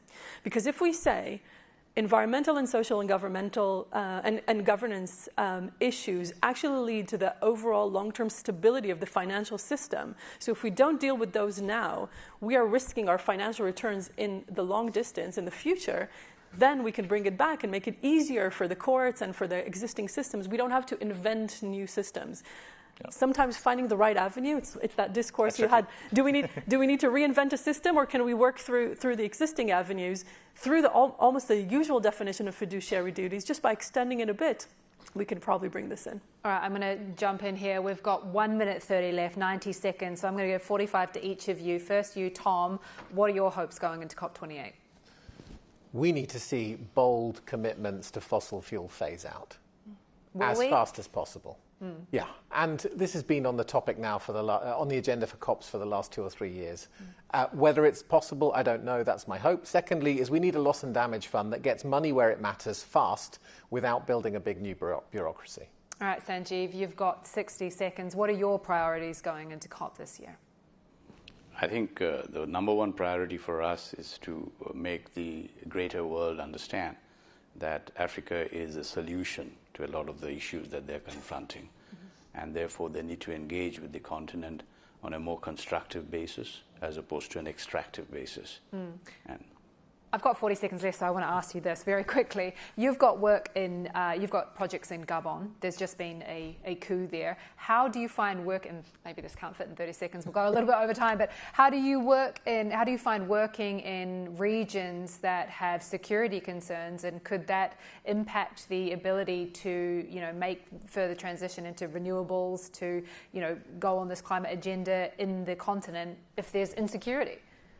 Yeah, I think the insecurity aspect that is unfortunately an integral part of operating on the continent. We have certain mechanisms and structures through which we have worked through, which is why we've been successful as a business. I'm not going to be able to give you a 10-second answer to this, but all I can tell you is that everything happens for a reason, and sometimes the facade or the apparent way some changes happen may be unpleasant or unpalatable, but the actual objectives for those changes and the impact of those changes are sometimes quite profound. So I'm trying to be philosophical here, but I'm basically trying to say that don't dismiss something just because it's fitting into a particular terminology. And of course, working in fragile states in general is very difficult, but for us and as well as for AFC, it is in our mandate. Mm-hmm. It's very difficult, it's more high risk, but we are there to move into these type of countries and not just with tracked by definition if something like this happens. But of course, insecurity is difficult. Mm. But having said that, quickly, since you specifically mentioned Gabon, I just want to tell the audience and you that we have significant investments in Gabon, and so far the coup has been very peaceful. The thinking has been very mature. Normal life is going on. Our people are there, safe. They haven't complained. We haven't had to remove them out of there. The assets are safe. Everything's operating, which means it's probably a good coup. All right. We're going to leave it there. Thank you very much to all of our panellists. Appreciate your time. And we'll hand it back to Axel. Thank you.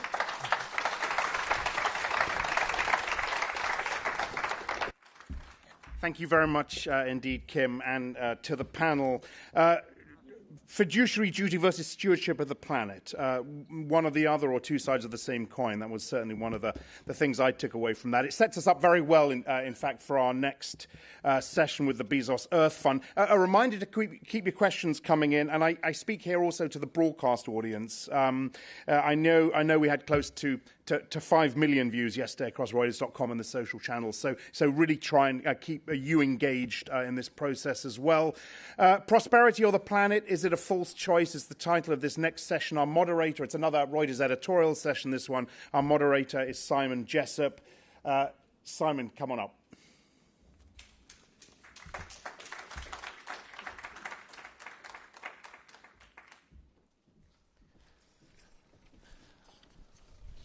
Okay, good morning, everybody. Welcome to this next session at Reuters IMPACT. It gives me great pleasure to introduce my guest for today, Andrew Steer, President and CEO of the Bezos Earth Fund, set up in 2020 with a $10 billion commitment from Amazon founder Jeff Bezos. I think you've given away in grants, almost 200 grants, almost $2 billion so far, Andrew, so welcome. Thank you. Great to be here, Simon. And, great. So I happen to know you've flown in straight away from Nairobi, where the Africa Climate Summit was being held. It'd be great to get your thoughts before we crack on with the title of the session, your thoughts on the Africa Summit. Yes, just flew in this morning. I've been to many climate summits. Indeed, I'm old enough to have been at the Rio 1992 Earth Summit. So I've seen ones that are good and ones that are bad. This actually had something in it that was, I think, quite special. Essentially, the message led by President Ruto, but actually embraced by most African countries, was, yes, of course, Africa is a victim. Yes, of course, we are suffering more than others, and we need to be supported for that. But actually, Africa can be part of the solution, and actually smart policy and international engagement and partnership can lead to growth in Africa. And that was actually a very, very important pivot. You know, Africa has 40% of the entire solar potential in the world, and yet only 2% of the installed solar capacity. Africa has many of the most vital minerals in the world. They need to be exploited, and Africa needs to be part of that, whether it's green hydrogen, whether it's the solar resources or mineral resources. Africa has more land than any other place on Earth that can actually be turned into something that's fertile through landscape restoration that has very high rates of return. Africa has the youngest and most creative young people in the world, and the largest stock of them. So that tone actually was quite important, I think. And if you read the statement that came out yesterday, I think for the first time they really do want to have a coherent African narrative as they go into COP28. And then, of course, there was a lot on international, multilateral, financial issues. I mean, and not just financial, but actually political as well. I mean, the point is that the structure, the voting structure, the financial structure of today's multilateral institutions was actually established before most African countries even existed as independent. I mean, it's nuts. That's very much sort of the tone. And so if we really, really believe we are in a crisis, which certainly they do, and we do, this is a time for much, much bigger disruption in multilateral systems. Yeah, thank you. Let me pick up on a couple of those points, Andrew. So Africa speaking with one voice, it's clearly a very diverse continent. How important is it, as we head into COP28, that they are more unified than maybe they have been in the past as a continent in terms of the ask of the developed countries? Well, I think I don't want to overstate it, but I think for the first time, it's not Africa going to a COP with an ask. It's Africa going to the COP with an offer. And my goodness me, do we need an offer, sort of thing? So we actually do need all that solar energy. We actually do need those minerals. You know, and there's a new economics out there at the moment, as you probably know, that the previous era of industrialization, where countries like Japan and Germany can become the manufacturing hubs, even though they have very few natural resources of themselves. Why? Because energy can travel if it's fossil fuel. It's extremely easy to move energy if it's in the form of oil, for example. But actually, in tomorrow's energy world, it may well be that manufacturing moves to where the energy is. And actually, there could be, you know, we're thinking long term here now. We think in 2050, you actually could start seeing, you know, some real industrialization. And certainly, you know, what Namibia's doing at the moment in terms of green hydrogen, that actually is a great place to deliver green hydrogen. And then the green ammonia that comes from it, and so on. And so that sort of narrative is actually very useful at the moment, because tomorrow we're going to have the issuing of the so-called stocktake, which under the Paris deal, as you know, 5 years after Paris, you're supposed to have a sort of how we doing kind of story. It's not going to be positive. It's going to be very gloomy. And actually, many people going to Dubai will be in a very gloomy mood. And one of the things we're working on at the moment is this notion of how do you create an honest sort of looking in the mirror how bad things are, but at the same time, not being so gloomy that you actually undermine willingness to change. There are actually lots of reasons to be very encouraged. We're doing a lot of work at the moment under an initiative we call Groundswell with Christiana Figueres and Global Optimism and various research institutes around the world, asking the question, you know, what are the positive tipping points in the future that actually can be brought pretty soon to make a difference? Well, just on that point, we've spoken about this before, positive economic tipping points riffing off against absolutely negative planetary tipping points. So, you know, on both sides of the ledger, which is the most encouraging and hopeful tipping point, and also the most worrying from the planetary perspective? I think the most worrying one is one of the things we actually discussed in Nairobi is the fact we really haven't recognized the importance of humidity, deadly humidity, which is actually rising. I mean, heat is rising. We all know about fires and so on, but actually humidity is actually rising in a very bad way. And if we then add the sort of really terrible tipping points that are out there, potentially in the Amazon, potentially in the tundra, that we're all familiar with, it's very worrying. On the positive side, I mean, obviously there's already being a tipping point on small vehicles, on renewable energy. That's already sort of well underway. I think the green hydrogen story, the price of electrolyzers over the last 10 years has fallen by 70% of what it needs to fall by before it becomes attractive, and it is the price of electrolyzers that's the real big thing. So I think there are some pretty interesting potential tipping points. What we're doing at the moment is documenting those and bringing them out one by one, not in any way to sort of say, be glib and say, oh, don't worry, we've got the great future ahead of us, but to say, look, if we're really serious, if we really understand how serious it is, if we were really willing to do what we did for COVID in terms of mobilization, even if we're really willing to do what we did in a wartime situation, we can solve this.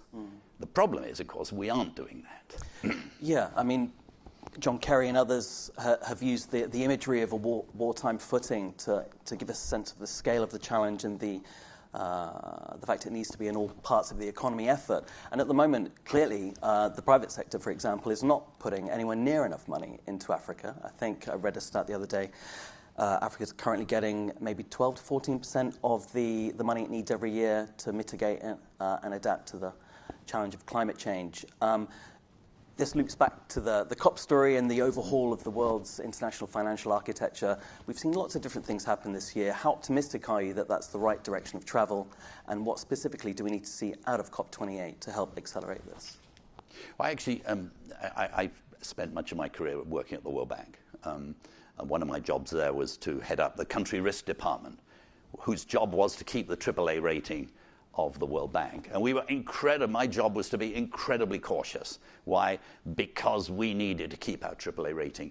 So the way the World Bank does this, and so do the other multilateral development banks, they have something called the preferred creditor status. That means I'll lend you some money, but if other people lend you the money, lend you more money, you have to repay me first. But wait a minute, there's a bit of a problem here, isn't there? Because the whole point of setting up a multilateral system is they should be the ones that are de-risking the private investment, not making it more difficult for the private investors to get their money back. So I actually think, in my experience over the last literally 30, 40 years almost, I think there's a bigger chance of reform. And I think the new president of the World Bank, for example, Ajay Banga, I think he's a terrific guy. I think he's fully aware of the needs. They can't do anything revolutionary, but my goodness me, they could do some pretty important things. They can take more risks, but also, and they can be willing to, if you like, have a slightly different place in the capital stack. They can be much more creative with organizations like us. I mean, one of the things we were discussing in Nairobi is the opportunity to take philanthropic money and put it in as to de-risk, put it in as junior equity, for example, particularly when it comes to designing and preparing projects, because the common story is, if you're an investor, I'd love to put money if there were some good projects to put money in. And you get into this, and then how do you get the good projects? Well, actually, there's not the risk money that goes in, because in Africa, maybe 40% of the projects that you design will never actually come to financial closure. So they're not willing to take that risk. So maybe then we could come in and do that kind of thing. There's been a lot of work, for example, with grant funding for that. For example, PIDGE, which is a British-financed project preparation facility, is very, very good. But it can't scale. So what we're trying to figure out is there a way where we could partner with private investors in that project preparation process? So there's lots of ways that you can be much more creative. And at the moment, you may have heard of something called JETPs, which are deals with South Africa, with Indonesia, with Vietnam, and more are coming. And essentially, they're governments, G7 governments, going in and doing deals with these countries. You stop building coal power plants, and we will provide funding. The problem is that there isn't actually that much funding from the government. They're relying too much on the private sector, but not being willing to de-risk that private sector investment. So some of them, I was in Vietnam a couple of months ago, and great intention, wonderful politics, $17 billion is supposed to come from the G7 countries, and the government of Vietnam has committed to stop building coal-powered plants, which is a huge commitment because their demand for electricity is rising at 6% a year. They're very, very good at delivering that and building coal-powered plants cheaply. They're willing to give that up, but where's the 17 billion? Well, that's a good point, and it sort of loops back to actually the title of this session, and you've spoken about it a lot. To what extent is it a binary choice, economic prosperity, planetary prosperity, given the cost of pollution is so low? Exactly. So, look, the economics of the last century were clear, which said it's so expensive to deal with a problem that actually there's a choice. It'd be nice to operate to do something about climate change, but actually it's going to cost us in terms of competitiveness. Prices are going to rise, investment will fall, jobs will fall. There's now a new economics which is, I think, gaining huge traction. If you do smart, bold action on climate change, you'll have greater economic efficiency. You will drive new technologies. You will lower risk, and you will reshape expectations about the future. And those four things combined can lead to a lot of dynamism. And the problem at the moment is that our economic models don't get that. If for example, the Prime Minister announces no new internal combustion engines will be sold for small vehicles by 2030 or 2035. Run that through virtually any economic model, and you will find that, well, nice to do, but it's going to cost you. It's going to cost you in terms of competitiveness. And that's because they do not capture the sort of the dynamic that actually goes on, which is business people start reshaping their expectations, sort of Schumpeterian, if you like, massive shifts in expectations. When Prime Minister Modi became Prime Minister, his predecessor government, as you may know, has said we're going to go from 1 gigawatt of solar to 20 gigawatts of solar in a 10-year period or so. And everyone thought that he would probably scrap that. He said, no, let's go from 1 gigawatt to 100 gigawatts. And everybody said, are you crazy? No. He understood the power of disruptive change. Because if the change is going to be that big, then financial institutions, business people will reshape, and they'll say, my goodness, there's going to be new technological institutions. There's going to be new factories. There's going to be a new economy. I want to help drive that. That's where the money is, kind of thing.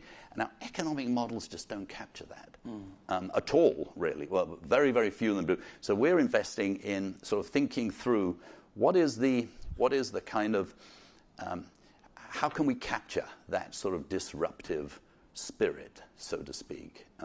So I think it's an exciting intellectual time, actually, for us. You talk about transformational change a lot. What does that look like at the Bezos Earth Fund? So what we do, we're very privileged. Jeff Bezos put $10 billion to be spent as grants this decisive decade. 2030 is when the Sustainable Development Goals are supposed to be solved, and it's when we need to nearly halve carbon emissions, and it's for climate and for nature. By the way, it's not just climate. What we do is we monitor 50 transitions that are required. We have something called the System Change Lab, which we do with the World Resources Institute and some other institutions. We monitor these 50, and it sounds like a lot, but actually if you start thinking about them, one of them is getting rid of the internal combustion engine. One of them is halving food loss and waste. One is shifting diets towards less damaging approaches. There are about 50 of them. And what we ask the question is, where are they on the journey? How close are they to tipping points, positive tipping points? And what are the barriers that stop you getting there? And then we ask, is anyone providing answers to these questions? And then we engage, hopefully fairly forensically, fairly boldly, to try and remove it. So, for example, in some areas, it may be primary research. We're doing primary research at the moment on food crops. How can you persuade food crops to absorb more carbon in their roots and drop that carbon into the soil, kind of thing? So that's very primary research. In other cases, it could be political lobbying. In other cases, it could be monitoring and creating accountability. So, for example, when it comes to deforestation in East Asia, what causes it? Well, 70% is caused by palm oil. So then the question is, okay, and that palm oil is encroaching, and so we spent $50 million on a new system that would not only capture, can see virtually every tree falling from satellites, but in addition to that, can figure out how much carbon is embedded in that, so that there are 1,000 palm oil mills in Southeast Asia. 300 of them are probably pretty dishonorable. How do you identify them? So we're now investing in precisely how you do that. That would be an accountability mechanism, so that when Unilever's palm oil purchasers sitting in Singapore have to choose which palm oil mills they buy from, they actually can see where, in the drop of a hat, exactly which are honorable, that's just one example of how we decided to go in for something very specific to try and remove that. But at the end of the day, we do need to be very serious about, are we crossing these positive tipping points after which change becomes sort of irresistible and unstoppable? So we bring out, together with the World Resources Institute, each year something called the State of Climate Action, where we look at these 50 revolutions. Great. We're coming up to time, so just maybe one last question. All of the models we're predicting ever increasingly severe weather events. But this year we've seen record heat across much of the planet. A lot of these weather events are coming before people had maybe expected them to. This goes back to the modelling question earlier. But to what extent do you expect that to change the calculus from yourselves and from others like you? And where are you next looking to invest? So I live in Washington, D.C. I'm flying there this afternoon. The United States is a very difficult country in that regard, obviously. Europe, I think, pretty much would not be unified totally, but would have a majority of people that would understand the science. The science is firming up very rapidly right now, as you know, whereby even 5 years ago, we couldn't say this climate event, this extreme weather event is caused by climate change. We could say the models suggest that the probability of it happening is. But now we actually know. I mean, so for example, 2 weeks ago, remember the worst hurricane that hit the northwest of Florida in over 100 years? I mean, 3 days earlier, it was a level 2 hurricane. And they were able to say it's going to rise to level 4. Why? Because the water was warmer. We actually know.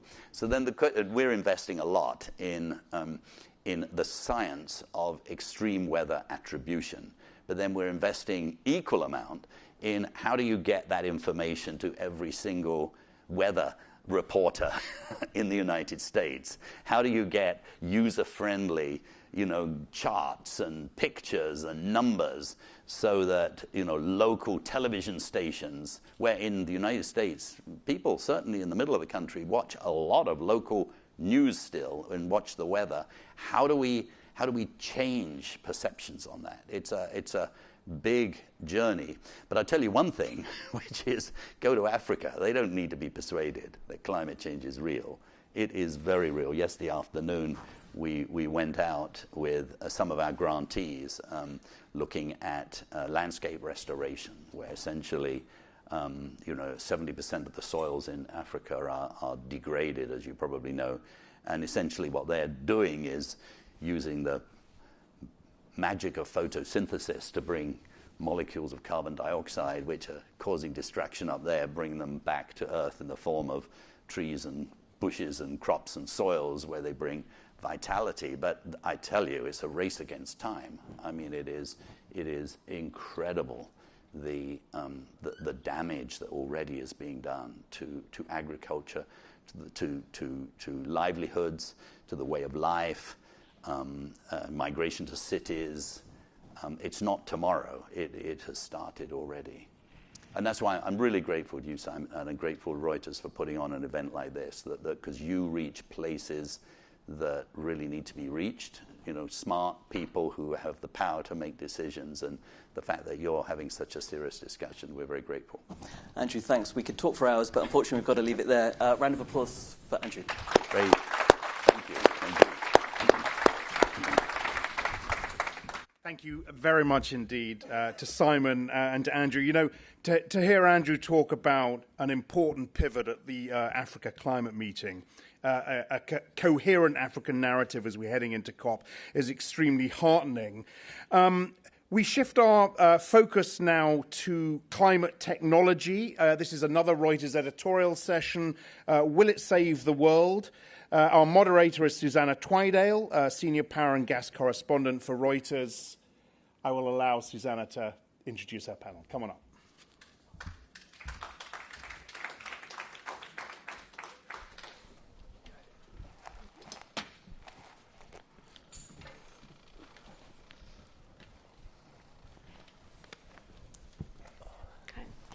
Good morning, everyone. As Axel said, I'm Susanna Twydale. I cover energy and climate issues at Reuters.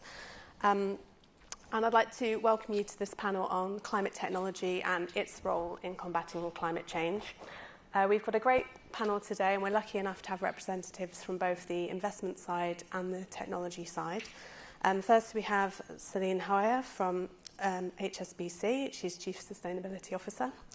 Ria Hamilton, Managing Director of General Atlantic Beyond Net Zero Fund, which is investing in innovative climate solutions. Christophe Gierbold, co-CEO and co-founder of Climeworks, which has pioneered direct air capture technology, which removes climate dioxide from the atmosphere, and Will Roper, who's founder and CEO of Istari, which is an innovative software and digitalization company.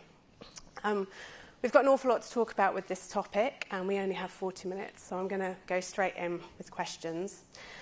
Firstly, Celine, how does HSBC view the role of climate technology in addressing climate change, and what kind of role is the bank looking to play in the sector? Sure, no problem, and great to be here as well. So I think the starting point is, the headline on climate tech is, and many of you will know this statistic, 50% of the technologies we need to get to net zero are kind of ideation stage through to early stage commercial deployment stage, early stage. So there's a lot to do from an innovation perspective to get there. And as HSBC, obviously our key North Star is a net zero global economy for our own kind of commitment we've made, but that translates for us into a commitment for a net zero portfolio. So it's the aggregate of all of the financed emissions of our customers, right, across our portfolio. And we have these sector by sector 2030 targets, right? So you're thinking about the steel sector, the cement sector, the aviation sector. And for each of those industry verticals to get there, right, we're going to have to unlock these climate technologies, right? In addition to working with our large corporate customers, we need these technologies and these business models to scale, right? The world needs them to scale. This is the kind of big kind of problem statement at the beginning. So clearly, therefore, climate tech has to be a centerpiece of what we need to aim to do as a bank in terms of helping to finance, invest, and build and scale these companies and these technologies and business models. And in terms of where that's relevant to us, we can actually now do that across the value chain of climate technologies, right? So we're early stage on the heels, obviously, of now kind of having the innovation banking proposition with the SVB UK acquisition and building out global teams. For the first time now, we want to go deep in the climate tech seed, even A and B. Our commercial banking business is already set up to do CD all the way through to kind of unicorn type status, helping companies up through to kind of public markets and others, right? So we're across that value chain.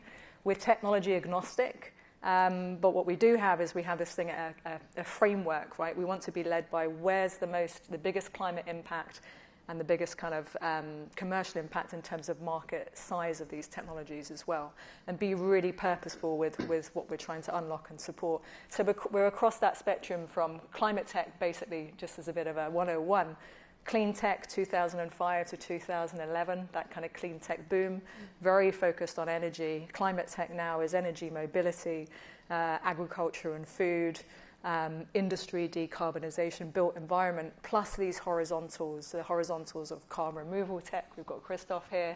Horizontals of the kind of climate management platforms like greenhouse gas accounting tools and others, right? So this whole universe is the kind of investment space for us. And we, as I mentioned, support from early stage up through growth. And I think just quickly in terms of geography, we've obviously we're a global bank. That's kind of part of what we want to do. In the venture side, the venture ecosystem has always been quite, obviously, more successful within the US, Silicon Valley, Europe. We want to have a real focus on scaling on the venture side also in Asia and Middle East. It's really important that we get scale in the ecosystems there as well. Geographically, from a project finance perspective, because we also can do that, the real challenge for project finance in terms of getting those real assets, the infrastructure, clean infrastructure out there, is in the emerging economy.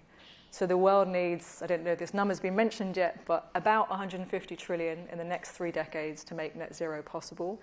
60% of that has to go to emerging and developing markets. If you look at India as just one example, the steel and cement sector, they're going to go through a big boom right now, those two heavy industries, because India's just entering its infrastructure building phase that China had in the early 2000s. If it does it in the way China did it, we're going to blow our 1.5 degree target, right? So there's a huge need to support on infrastructure project finance and new technologies. India, steel and cement sectors, get those new technologies in to change what kind of steel plants and cement manufacturing is happening in those markets as well. So geography matters, obviously, very importantly, alongside what technologies to pick. I mean, I could go on, but we've got a great panel here, so let's keep going. No, that's great, thank you. And Ria, for General Atlantic, why does the company feel they need to be involved in climate tech? And are there particular regions, Celine's alluded to a few, but are there particular regions that you're focused on or see particular potential? Yeah, so General Atlantic is a private equity firm that's been around for 43 years. Over this period of time is really focused on growth equity. What does that mean? It means helping scale companies, scale technologies. That means helping them bring the right talent, bringing the right go-to-market strategy, thinking about the capital structure. This is what General Atlantic does best. And 2 years ago, we launched Beyond Net Zero. Beyond Net Zero is a separate pool of capital that's dedicated to climate sustainability. And why did we launch Beyond Net Zero? Well, if you think about the transition that we've been on for many years, and myself have been investing in this area for 20 plus years, it really was an opportunity where technology had made such an advancement to get to a point where we do have a significant amount of technology today that can help us to get to the net zero path. But there's the next phase, which is really, so how do we get that technology to scale so we really can see the impact that technology could make? And that's really what General Atlantic has been doing for 43 years, is scaling companies. So why don't we take the expertise and knowledge that General Atlantic has and focus it around taking those climate technologies out there today and scaling them? So we launched the fund 2 years ago. We closed it last year. We have about $3.5 billion that's dedicated to invest in this space, really looking for proven technologies and bringing the resources required to get these companies to scale. So very excited about the opportunities we've made to date. It is a global fund. We believe this is a global challenge. I would say that we still expect probably the majority of investments to come from Europe and North America, where traditionally this is where we've seen a lot of opportunities, also in part driven by policy and regulation that has escalated those areas. But I would say even over the last couple of years, we've just seen a significant amount coming through the emerging markets as well. One of the investments we made last year, one of our first investments, was an investment in a company called Sun King. This is one of the largest providers of off-grid solar to sub-Saharan Africa. This company is doing extremely well, and there's a huge opportunity to continue to expand in Africa, and we're very, very excited about that opportunity. So although we still see a majority coming from North America and Europe, I think the emerging markets is absolutely an area that is in part of our mandate and where we're going to see continued activity going forward. Okay, and Chris, the direct air capture technology that Climeworks is pioneering has been touted as a potential kind of game changer in terms of climate change. But at the moment, projects are quite small scale. What kind of potential do you see the technology as having, and what kind of barriers are there to reaching that potential? Yeah. Well, first of all, thanks for having me and repeating what you said, Susanne, in the beginning. Like, what we do is we build machines that filter carbon dioxide from the atmosphere, and we provide it for permanent underground storage to take it essentially back out of the cycle. Now, why are we doing that? We're doing that to achieve net zero targets. Like, to achieve net zero latest by mid of the century, we need drastic emission reductions. But that alone isn't sufficient. On top of that, we need carbon removal. The estimates are that roughly 90% of the carbon dioxide that's currently emitted can be reduced. And at some point, we're hitting a hard ground where we can't drive reductions further. And for that, we need to draw carbon dioxide from the atmosphere in order to achieve the net zero. Now, you ask about the scale. Where can this go? The current estimates by climate science, given that we're achieving our reduction targets, which are very drastic, are that by 2050, annually, we have to pull 10 gigatons, so 10 billion tons of carbon dioxide from the atmosphere. That'll be a mixture between technology as well as nature-based solutions. We know, like, nature is taking CO2 from the atmosphere. Trees do that. Biomaterials does it. Alone, it won't be sufficient. There's not sufficient arable land. As a consequence, we need to complement it with technologies. Now, how do we go about achieving those targets? We're currently operating the world's only plant pulling carbon dioxide from the air and storing it in the ground. In Iceland, it's operating on a couple of thousand tons of carbon removal capacity per year.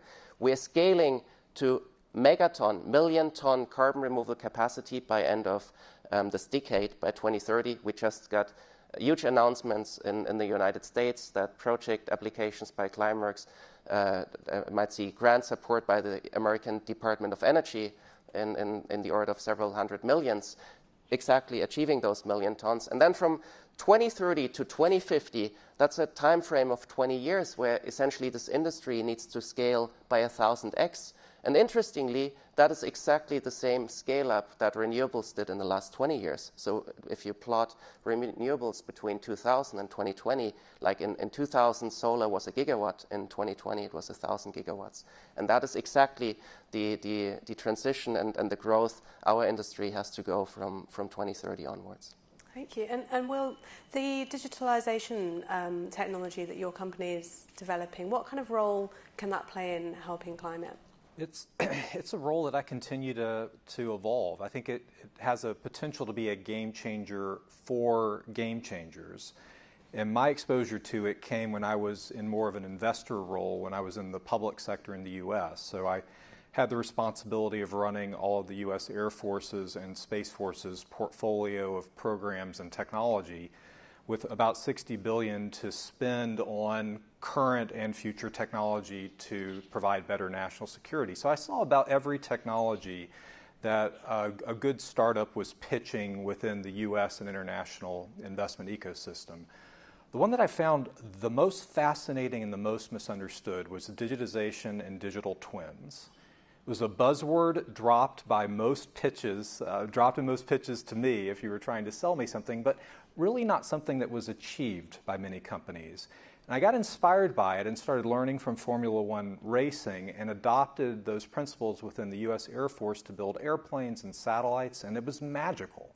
We were perfecting technology, not just designing it. We were manufacturing it, operating it, even repairing it completely digitally so that we could scale the learning curve without having to do it slowly, expensively, and creating effects on the environment. So we had basically perfected our concepts before we went to market with them. I thought it was such a huge thing for us in the public sector that when I left, I decided I really wanted to be a force for good with my time now in the private sector.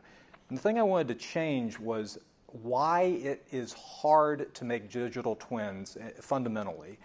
Every company that I've helped do it, I've worked in sectors like medicine, agriculture, manufacturing, electronics, aerospace, and defense. It's been hard for every single one that have successfully created a digital twin so that they don't have to use the real world as a way of creating new ideas and taking them to market. So I decided the way that we could really help was to create a software platform for creating digital twins. And my hope is by doing that, digital twins will be real and so ubiquitous that we won't even say that term anymore. It'll reduce the time and the cost and environmental impact of creating new technologies, and hopefully, like I've seen in other industries, give climate tech the potential to explore optimalities that just simply can't be found by humans. And some of the most inspiring examples have been where companies have brought AI into areas that it currently doesn't have access, like materials, like design, like manufacturing. And I've seen it find solutions that humans wouldn't find. So my hope is that somewhere within the space of climate tech, there is an optimal solution that helps us meet our climate goals. And with the help of other technology we've created, if we can just simply bring it in to the technology of creating new technology, maybe we'll find the solution that helps save the planet. Thanks, Will. Obviously, as is always the case when you're talking about climate, funding is a huge issue. A lot of climate technology is early stage and pre-revenue. So from an investor's point of view, does the technology need to be at a certain stage, Celine, before you're happy to invest in it? And how do you see kind of investors being able to take the leap of faith to put money up front in a technology that's not yet generating cash? Yeah, good questions. I mean, I think I'll come back to the geography point quickly because I think it's really interesting. If you look at early stage innovation investment in climate tech, a lot of the data is focused around US and Europe, Israel, other markets, because that's where you're getting the data. A lot of the early stage innovation in Asia often happens in big conglomerates or state-owned enterprises, right? So the data is different there, and actually it's a different partner you're working with, therefore it's not an early stage. company. We've got two great pioneers here from an early stage perspective, and it's great because we're getting so much talent in the ecosystem. But the reality for us is that these are, as you can see, technically, engineering-wise, very complex projects, right? So for us as a bank to get comfortable in financing, or our asset management firm in investing in these companies and these technologies, it really means that we're now having to start to hire the in-house talent, right? So we have, in-house talent in hydrogen and carbon removal technologies and all of these, so that we can engage and do our own technical due diligence, understand the credit risk, understand how to structure these as well. So technology familiarity is really important. You get that in-house. We can't be tourist investors or tourist bankers because they are quite complex, especially the high capex ones. From a rate of return perspective, again, the clean tech 1.0 wave from about 10 years ago, average in IRR was actually negative. 1 in 10 returned the cost of capital invested. We're in a different place, a different market demands for these products, completely different policy backdrop, amazing kind of talent coming in across all of these verticals, and a much larger value chain of investors. It's not just venture. We've now got growth investors, we've got corporate venture capital coming in, we've got government investors, you've got large commercial bank investors. So it's a very different ecosystem, but it is really important to understand the technologies in there. And I think also, as I mentioned in the beginning, to pick and choose. So we know where we need to go. It's pretty clear. There are going to be some bets on which company and which teams do back, but we know where we need to go. So we know 2050 that Just Take Energy, it's going to have to be 65% of energy needs to be, zero carbon electricity. 15% will need to be clean hydrogen. 10% on the order will need to be biomass, and there's probably going to be 10% left over of fossil fuels with carbon capture. We need carbon capture, whether it's direct and point source as well. That's just energy, land aside. So we know the problem statement. We know where we need the talent. But I think then at the end of the day, making the investments, it really does come down to really doing the kind of strong due diligence on the teams, on the projects, on the enabling environment is so important. We've seen what the IRA is doing in terms of the enabling environment for investment in the US. But it is an exciting place, but there is definitely a lot of risk there that you need to navigate at the same time. Okay, and Ria, the same question to you. How do you get investors comfortable, and what stage does project have to be at before you're comfortable taking a bet on it? Yeah, no, it's an important question, and I'd say how we've positioned General Atlantic Beyond Net Zero is that transition from venture to growth, and then growth to obviously significant scale. Typically, we look at companies that have a proven technology. We're not necessarily looking to take that technology risk, in part because we're not specialists. We don't have expertise in all these different specific sectors, and I think it is very important to really understand the specific technology. I think there is a transition, though, at a certain point. Once the technology gets proven out, that next phase requires different skill sets. It requires people to think about the go-to-market strategy. What is that business model? In fact, there's a lot of innovation that we see around business models, including what Christoph's doing with his business model, which is very important to think about how do I get this to scale. Obviously, talent, a big piece of it, thinking about different capital structure. So these are all the things that we try to come in and really help companies with through that next phase, through that transition to growth equity where we're focused. One of the things that's also very important when thinking about technology, because again, we can't be the expert of everything, is thinking about these problems from a system point of view. Because it's sometimes going to be hard to take a bet on a very specific technology if you don't understand how it fits in the broader system. I'll take an example, a very big area of growth that we saw in Europe over the last year and a half, since the Ukraine war, is around distributed energy. So what do I mean by distributed energy? That's looking, and what's driving it, right? Energy security.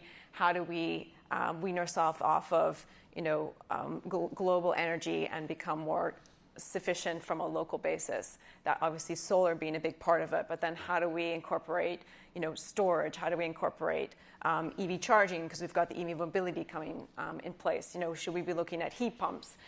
Is the grid sufficient enough to be able to handle this on a local basis? So having, let's say, that systems view of how we're going to move from global to local and look at distributed energy, which is going to be a much more efficient way to provide energy, and also from a security perspective, you need to understand how all these things are playing out. And then from that, where's going to be the best technologies to get behind that we can scale in those markets. So a lot of the work we do is looking at that broader systems view and understanding how these technologies are connected, and then from that point of view, how we scale them. Okay, great. And Chris mentioned the IRA bill in the US and billions being channeled towards climate technology. How game-changing has that been, not just for direct air capture, but for climate tech as a whole, do you think? Well, the recent announcement by the Department of Energy, I call it the either Olympics or World Championships in climate tech, and essentially it's a government body who did a due diligence on project applications and said, well, this is good, and you're allowed to proceed to the next stage. And this is really important for us, like given what we said before, it's important for potential clients. Like, what are we doing is we're building plants and we're selling carbon dioxide removal as a service mainly to large corporates, right? And for them, the solution is new. Now, with a government stepping up and saying, well, this is good, and we're supporting that, that's a huge proof point. The same for investors. Like, we expect that through such announcements, the investor space will be catalyzed, and additional private money will be made available on top of the public money, which might be awarded.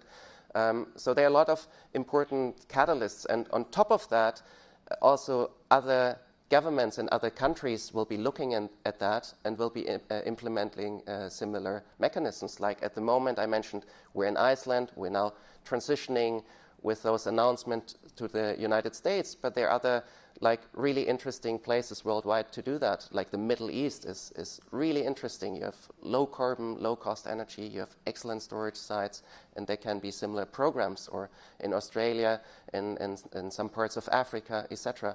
So I do expect from those programs a lot of catalysis across the board, from corporates to investors as well as policymakers. And Will, how do you see the role of the bill in terms of game-changing for technology? I think there's a great story in Christoph's recent announcement that governments have an important role to play in this. I think the point that the technical diligence is so challenging today, I certainly saw when I was in the U.S. government, with great founders coming in with great ideas, but how do you know if it's something that you can scale and have value within your mission? Thankfully, within the U.S. government, we had a lot of experts and a deep bench of them that we could do diligence on our own to spend taxpayer money. What I saw is where we put money into new areas, we saw private investors come with us. And I experienced this quite personally on electric aviation, which was called flying cars before we got involved in the U.S. Air Force. And now it's, eVTOL and, the transportation, logistics, and urban mobility revolution that many are predicting is about to come. Just because private investors could say, well, the U.S. Air Force says these airplanes are safe to fly in, so they're a legitimate market that we should now invest in. I think that's a role I'd like to see played more commonly. I think climate tech is a very important area for it to be played. And in my own field of digital twins, when do you accept a digital twin as a substitute for reality is a very important question. Formula One has pushed it radically to the digital extreme, but it's a race. It's a controlled environment. The driver's safety is at risk, but it's known that it's a risky endeavor to be an F1 driver. When does that same crossover happen for a digital airplane or for a digital medical device that may be personalized for you? I don't see getting over these hurdles unless governments are actively doing diligence, making investors confident that their money is going to pay off and have a return. And it's that whole "it takes a village" adage. It will take a village where each is playing their part if we're going to get the climate technologies that the world needs matured to the important point where they can be scaled. And government policy obviously plays an important role, and I have to ask, there are elections in the US next year, and are there any concerns of the possibility of a new administration next year that perhaps isn't viewing climate change as such a threat? Is this a concern for investment? Could it hamper investment or progress in climate tech? I'll ask you first, Celine. I thought you were going to ask the American first. I'll ask you first. From an investor's point of view, is it something that troubles investors? Is it a threat? I mean, is it a worry? I think that everyone knows policy certainty helps investors and financiers, right? And good policies very much help in terms of, when you're looking at credit risk, right?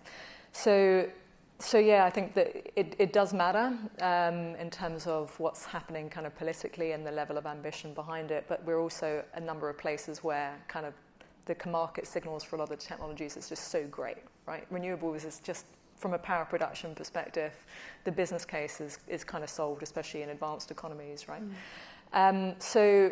There's a couple of blunt instruments that can be used, right? So, for example, you mentioned in terms of like government contracts is so key. Like, so if you just take again, the cost of a steel or an iron plant is about 500 million more if it's a green steel or a green iron plant. Governments, 50% of the cement poured is actually under a government contract. 15% of the steel is under a government contract.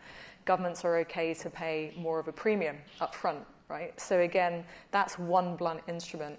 What we're actually seeing with the IRA, I mean, if you wind back before the IRA, right, this emergence of regional industrial policy that we've seen, this kind of en vogue green industrial policy on steroids that we're starting to see emerge, I think in a way is going to give longevity to what we're seeing coming out of different countries, because in a way it's now you're seeing these kind of superpowers grappling to be at the center of future clean energy supply chains, and that's going to stay. And that's emerged after China's established such a strong dominant position after so many decades of stable policy environment and investment. You know, the 100 gigawatts of solar capacity installed in 1 year, you know, the biggest capacity in terms of solar, wind, you know, at the center of critical mineral supply chains, you know, batteries, etc. So the response to that has been the IRA. We're seeing Canada moving. We've seen Europe's industrial legislation with the UK here. We're looking as well. So that's not going to stop in a way. You know, the administrations might change, but that's now geopolitical, right? And so I think that race will continue, but it is important, absolutely. And the exciting thing about the IRA is you've just seen a whole smorgasbord in the way of different things, from tax production credits through to different forms of subsidies, of incentives. In some cases, so for example, sustainable aviation fuels, it's critical to have fuel mandates, right? So it's different by technology. The instrument you need, is it a contract for difference, is it whatever, but it's packaging them all together is what really can accelerate action, and it's very important, and it's why we need to engage and businesses need to engage with governments to help make clear what we need so that we can invest further and faster. Okay, and Ria, are there any concerns over the US next year? Yeah, I think it's really important to say, how does regulation factor into our investment decision making? And typically when we look at an opportunity, we don't underwrite it if it's highly, highly reliant on a regulatory decision or policy. We're looking at really at the merit of the technology, the merit of the solution, and the ability for that company to excel. That said, it is very important, the regulatory side, because it can speed up in a significant way if the policy is tailing to help these companies to go much faster than they otherwise would be going. So it is clearly an important factor that we need to take into consideration. Obviously, there's going to be changes year on year. We are continuing to monitor that, and how is that going to affect the competitive environment and the speed of change within the environment? And it's something we're obviously continuing to monitor. What I will say is that there were policies even before the last change of administration that were in effect, for example, to help the carbon capture area, including the 45Q policy in the US. So I think, there's going to be continuation of these policies through the changes of administration. At the same time, I also see that there's significant momentum in the market coming from the private side that is going to drive this regardless of what happens on the regulatory side, that we're not going to be able to slow down. Okay, Kirsten, is it something that keeps you awake at night? Not at all. The beauty about direct air capture is that it's in the United States, it sees bipartisan support because it caters to several needs. It's an obvious climate solution. It creates also jobs, and it creates economic value. So the direct air capture will continue its journey, and it's here to stay, independent of governments. It's a bit harder to judge for me in the UK with government changing, but they're great initiatives. For the UK, important to note is The UK is world champion when it comes to SBTI companies. So there's big drive from the corporate side. And at the end of the day, governments also cater to their corporates. So I do expect that also here in the UK, greenhouse gas removal initiatives and programs will continue as they currently do.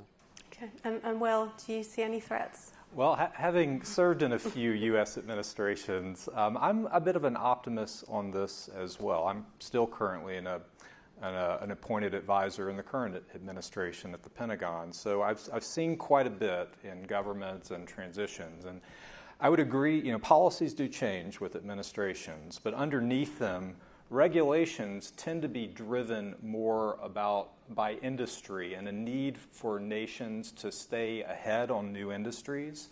And below that, money is driven by ideas and technologies, and those are independent of whoever's in power. You can't stand in the way of good ideas, good investments, good technologies. So I've always found the good ideas continue to go.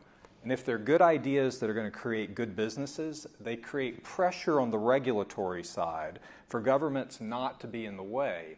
And it's really hard to make policies that get in the way of those bottom two layers. So as long as climate tech is continuing to be promising and good business with support from all of the members of the ecosystem, I think you can't stand in the way of progress and try to swim against the stream. So I think it more likely that things will continue no matter what happens. And the goal for all of us that are watching this is to make sure that climate tech, aside from being good for the environment, is good business. If it's not, it won't continue to receive the resources that it needs to get technologies perfected and scaled. And I'm an optimist that that will be the case. We just have to continue to use the window of opportunity we have now, where investors and founders and governments, are aligned. And I hope to, in my personal capacity now, to play a role in making it easier for people to create new technology without having to have a massive manufacturing plant to prove they can manufacture, or a massive design team to prove they can design. I'd like them to be able to go to investors and say, we've done all of that digitally. Here's the diligence that you need to have.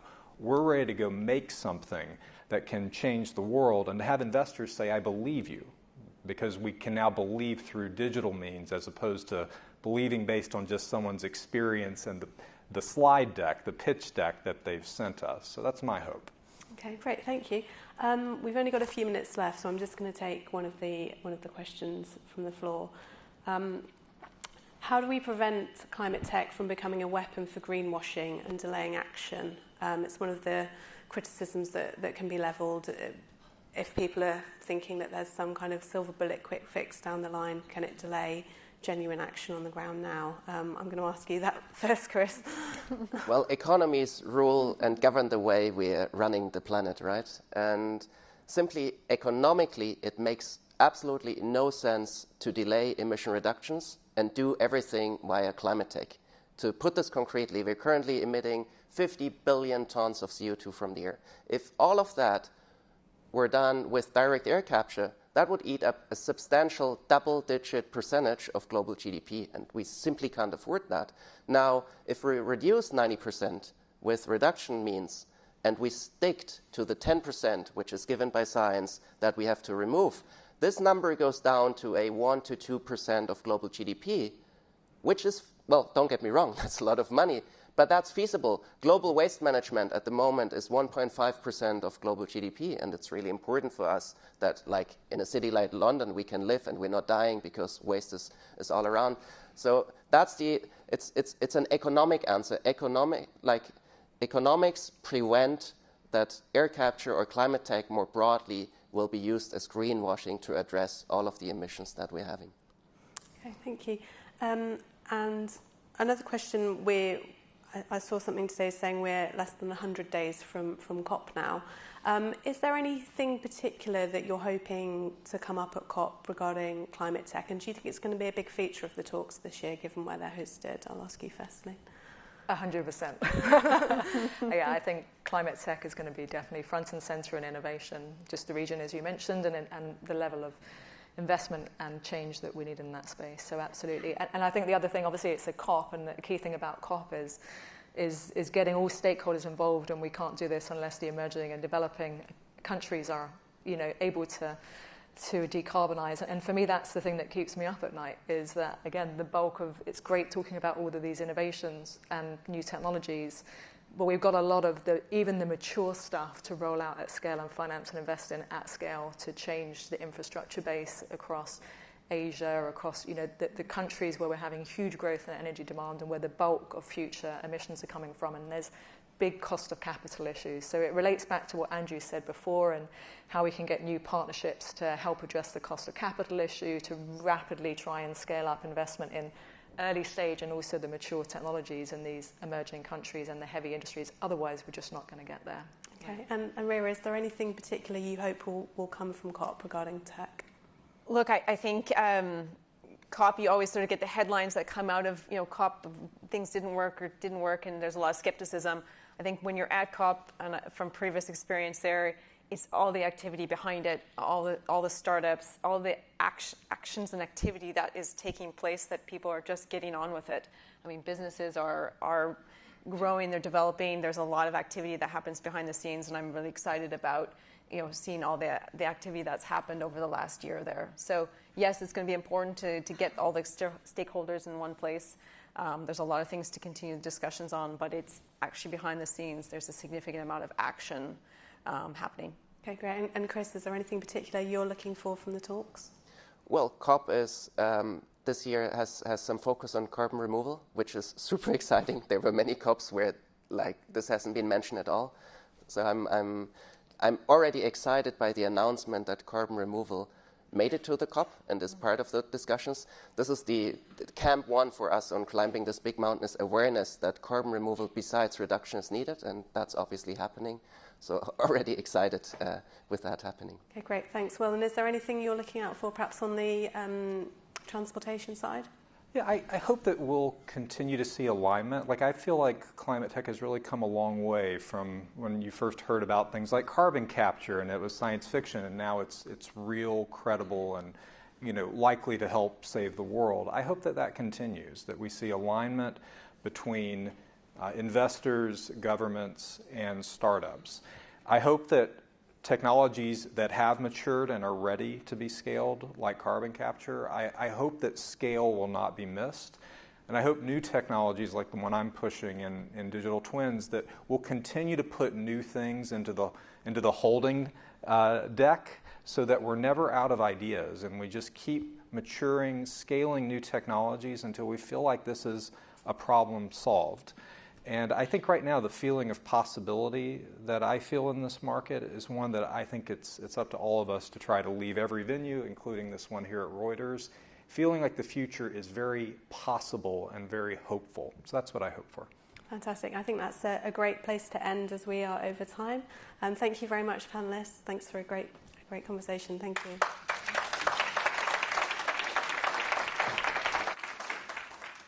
Great. Thank you very much indeed, Susanna. A super discussion. Right, we're going to take a coffee break. We've got about 20 minutes. When we come back, we will do another Reuters editorial session, Creating Cities of the Future. Should be a good one. Go grab a coffee, grab something to eat. See you back here in about 20 minutes.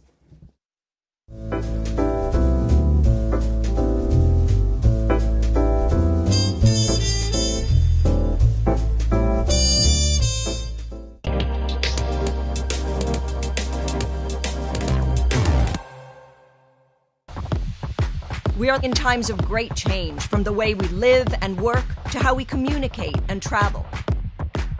From geopolitical ructions to climate change and energy insecurity. We need to ask big questions about our future. From the streets of London and Beijing to the centres of New York and Sao Paulo. Building a better tomorrow starts with a better understanding of today. Reuters Next is our leading editorial event, hosting the essential debates. Engaging constructively and reliably with us as interlocutors is really important. There is a lot of uncertainty, and there's a lot of different forces that are impacting markets. Drawing on our unrivaled newsroom and journalism, Reuters Next helps set the agenda. And we're encouraged by the news we've seen out of Europe. I'm not going to get ahead of our European allies and partners. You know, clearly, as you say, energy security is top of the agenda. Can you give us details? Our reporters ask questions to get to the facts, to catch people's vision. So what's next for big business, supply chains, and globalization? What's next for energy, sustainability, and finance? Join us at Reuters Next, because in a time of great change, the most powerful question is, what's next?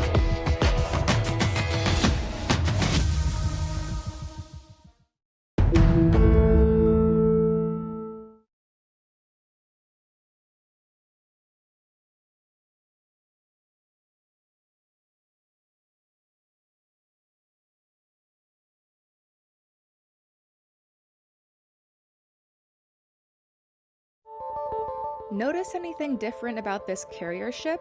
It's been fitted with 2 special sails called wind wings, which study how harnessing wind power can cut emissions and energy usage in the shipping sector. This voyage is the 5-year-old Pyxis Ocean's first with its new sails. A first of many as the maritime industry as a whole explores new technologies in an attempt to move away from dirty bunker fuel. The maritime industry's got a decarbonisation challenge ahead of it. This is not going to solve the problem entirely, but it's a step in the right direction. Cargill, one of the world's largest shipping charterers, has been developing the Pyxis Ocean's nearly 125-foot-tall wind wings pilot project for years. It's a course companies in the maritime industry have been forced to take, as investors and environmental groups push them to accelerate decarbonization in an industry which accounts for nearly 3% of global CO2 emissions. But as new technologies blossom, the idea of harnessing wind for energy is an old one. Before the switch to steam and diesel engines, wind was once the common way of propelling ships. It is kind of back to the future, if you like. Simon Schofield is the Chief Technology Officer at Bar Technologies, the company that developed Windwing sails, which were then built by Norway's Yara Marine Technologies. When you see an aircraft come to land and it deploys its leading edge flap and its flaps at the back when a plane lands, we do something very, very similar, which allows us to control what we call the camber, the shape of the wing, which controls the amount of power. Then we can align the wing at any direction compared to the wind direction. And this is done all automatically, and it maximizes the amount of energy we're effectively harvesting from the wind. The sails don't only cut down CO2 emissions, Schofield adds, it also cuts down how much fuel they purchase. He says the Pyxis Ocean can save up to 40% of fuel consumption, which he believes is a step in the right direction, considering how expensive fuel has become. This has got the potential to be mainstream. Obviously, it doesn't suit all vessels because of practical reasons, but certainly on bulk carriers and tankers, we can see a large proportion of new builds and a huge number of retrofits in the coming years being fitted with wind technology of one sort or another. Both from an environmental standpoint, but also as the cost of fuels become more expensive, and especially the adoption of future fuels, it's going to mean that it becomes economically a bit of a no-brainer as well. Cargill says the Pyxis Ocean will sail from Singapore to Brazil and is then likely to transport a cargo of grain to Denmark. The vessel is said to then remain in the North Atlantic area to maximize wind usage.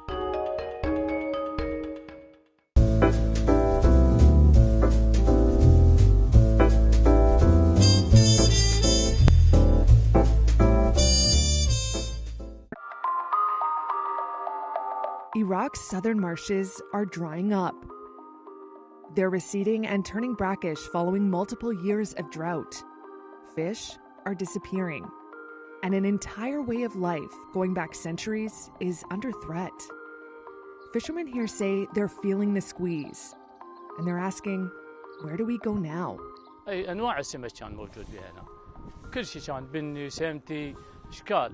هسه كله راح مات. من قلة الماء صار مالح، صار السدود علينا وكله مات، السمك مات، الدغل مات، كله انتهى.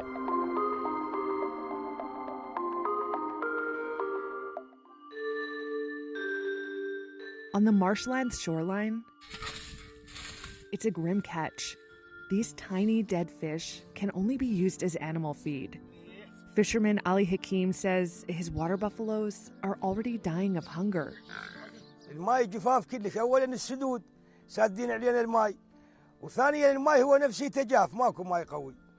واحنا ناس معانين حلالنا موت قتل جوع، لا دغل ولا علف، هم علف غالي. It used to be different. Some believe this area inspired the Garden of Eden. Residents were self-sufficient, filling their nets with fish and tending to large herds of water buffalo. But officials and locals point to a perfect storm driving the changes here. Upstream damming of rivers by Turkey and Iran, mismanagement of water resources, pollution, and man-made climate change that has led to less rain.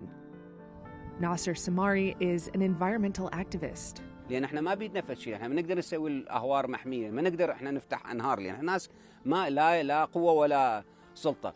على الدوله ان تلتفت بشكل واقعي، والدوله ايضا انا اعتقد انه الدوله هي ما تشوف الاهوار الا بالخارطه.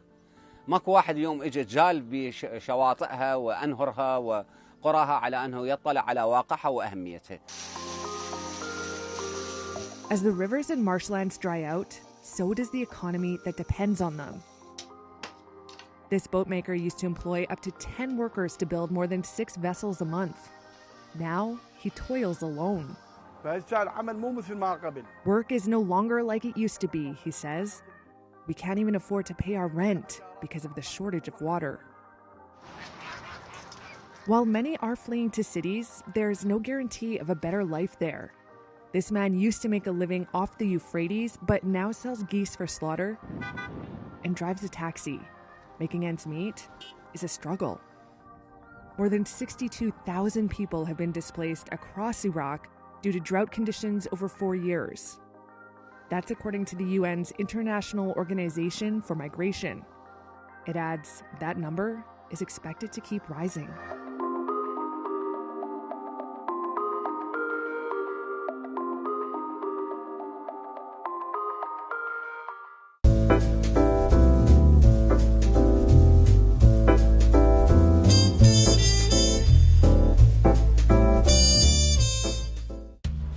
This variety of rice is climate resistant and climate smart, designed to withstand droughts, floods and rising sea levels.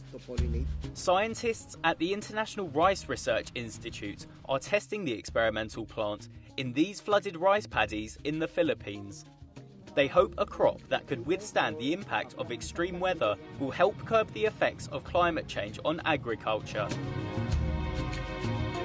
In Los Banos, south of capital Manila, farmers are planting experimental flood-resistant rice. Scientists say it can survive being submerged in water for up to 2 weeks longer than regular rice. Shalab Dixit is a senior scientist and plant breeder at the IRRI. With climate change, with increased abiotic and biotic stresses, with reduced amount of water available, we need better genetics for rice to be able to provide stable yields in fluctuating environments. In addition to flood-resistant rice, the team is currently also focused on developing drought-resistant and saline-resistant varieties. Using an advanced breeding method known as marker-assisted breeding, scientists are able to detect genes of desirable traits from rice grains and combine them into other rice varieties to produce a more favourable crop. Rulix Mendoza is a research manager at the institute. So the donor parent is the one donating the trait, say drought tolerant, submergence tolerant, all those things. And that the recipient parent, this is the one receiving that trait to add to the positive traits that it currently has. So for example, this recipient parent, it is very high yielding, early maturing, so good eating quality. So you need to put in those traits, those drought tolerance, submergence tolerance, or cold tolerance to produce offspring having all those traits. The drought-resistant variety carries genes that enable rice crops to survive weeks longer than regular crops and continue to grow with very minimal water. It's now being planted by farmers in India, Nepal and the Philippines. Alex Abortis, a farmer in the northern province of Bulacan, known for its droughts, says the climate-resistant rice will definitely improve yields for him. Maganda nga yun, may pag-asa kahit walang patubig. Mayroon kang inaasa na kahit kaunting bagay hamog-hamog lang matuloy-tuloy ang buhay niyan. Ay sa talaga, napakahirap ang rito, minsan gaya dyan, hindi namin nagawa sa kabila. Sayang nga, hindi nataniman dahil walang tubig. The Southeast Asian rice-producing country is usually hit by an average of 20 tropical storms every year. In 2022, a total of 37.6 million Philippine pesos, more than $670,000 worth of agricultural damages were caused by floods. That's according to the Philippine Department of Agriculture. And over $450,000 of those damages were rice crops. What we hope is that these varieties will lead to improved stability and reduced risk in rice cultivation, so the farmers can earn better and have less cost of production, which will eventually lead to their income and other aspects, improvement of other aspects as well in their lives.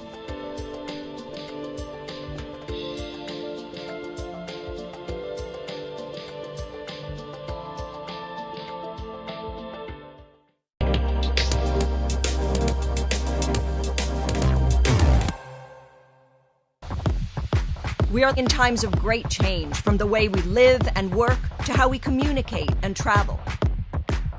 From geopolitical ructions to climate change and energy insecurity.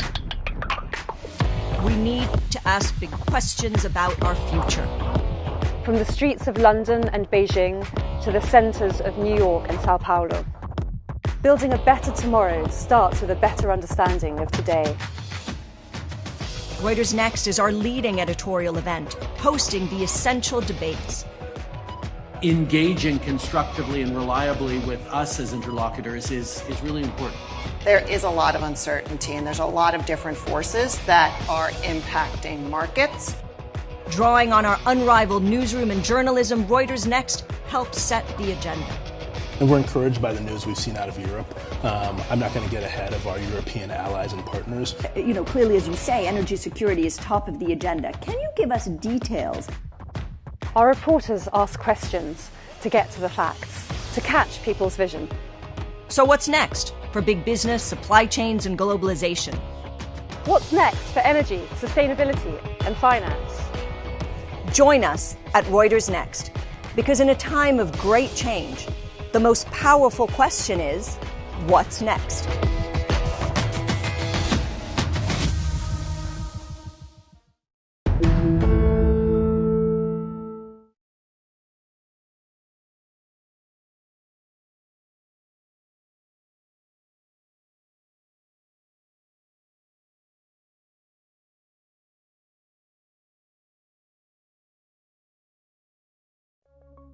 This is the world's biggest permafrost crater, a gash in the earth of Russia's far east, stretching 2/3 of a mile.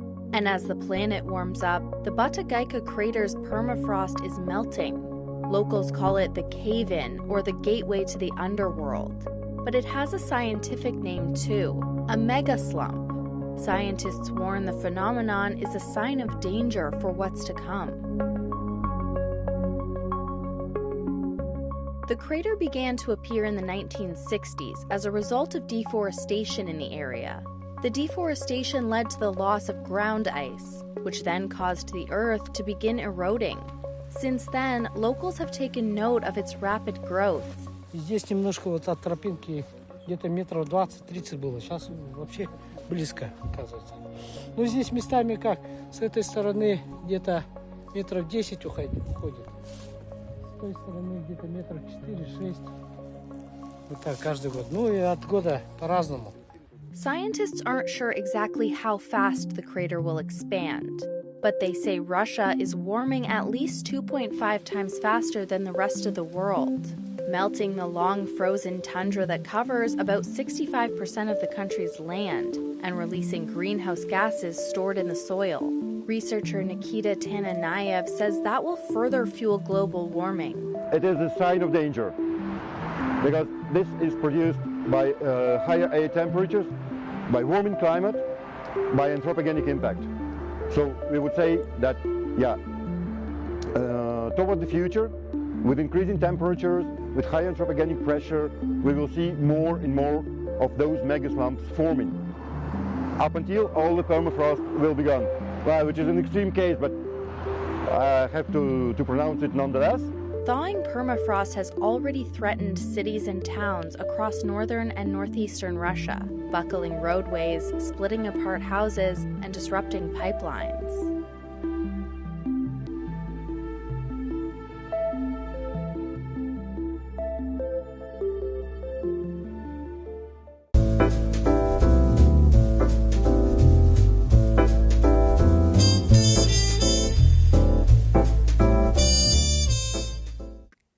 Record heat and historic floods in China this summer, but little public debate on climate change and what the world's top carbon polluter can do about it.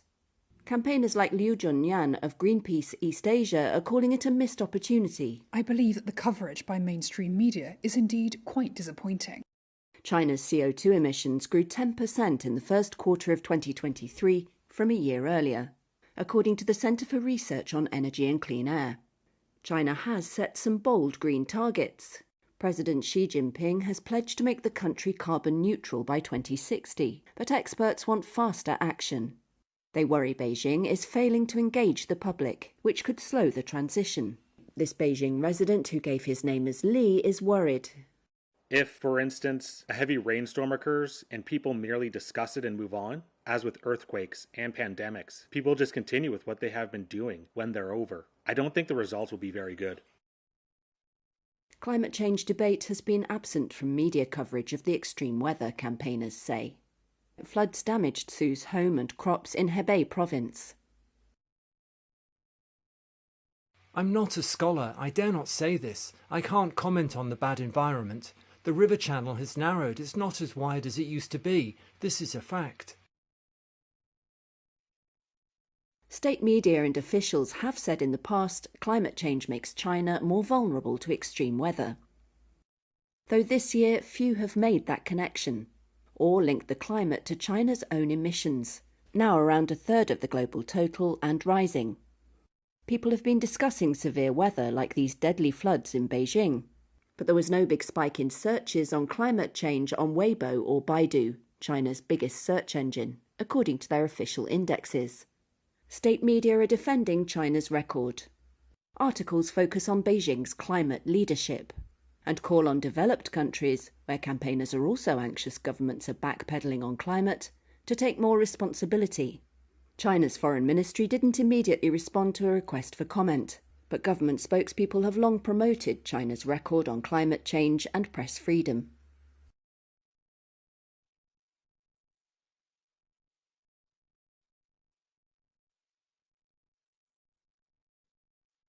China's climate campaigns tend to be state-led, and Fan Kecheng of the Chinese University of Hong Kong says the issue is misused, wasting the possibilities.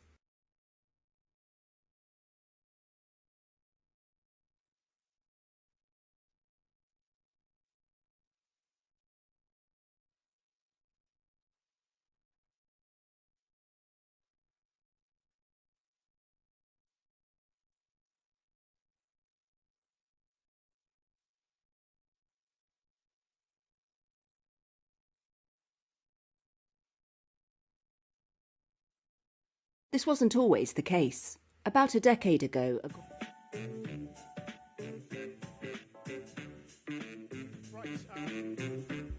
Yeah, we're on. Look, as we wait for people to trickle in from outside and indeed from downstairs, from the sustainability and ESG stages, which are currently packed, so hopefully some people will be coming up from there. We want to get this session going. Creating the Cities of the Future is the title of this one. Again, another Reuters editorial session. I'm going to hand the floor to Gloria Dickey, who is our climate and environment correspondent, who will be overseeing proceedings. So, Gloria, come on up.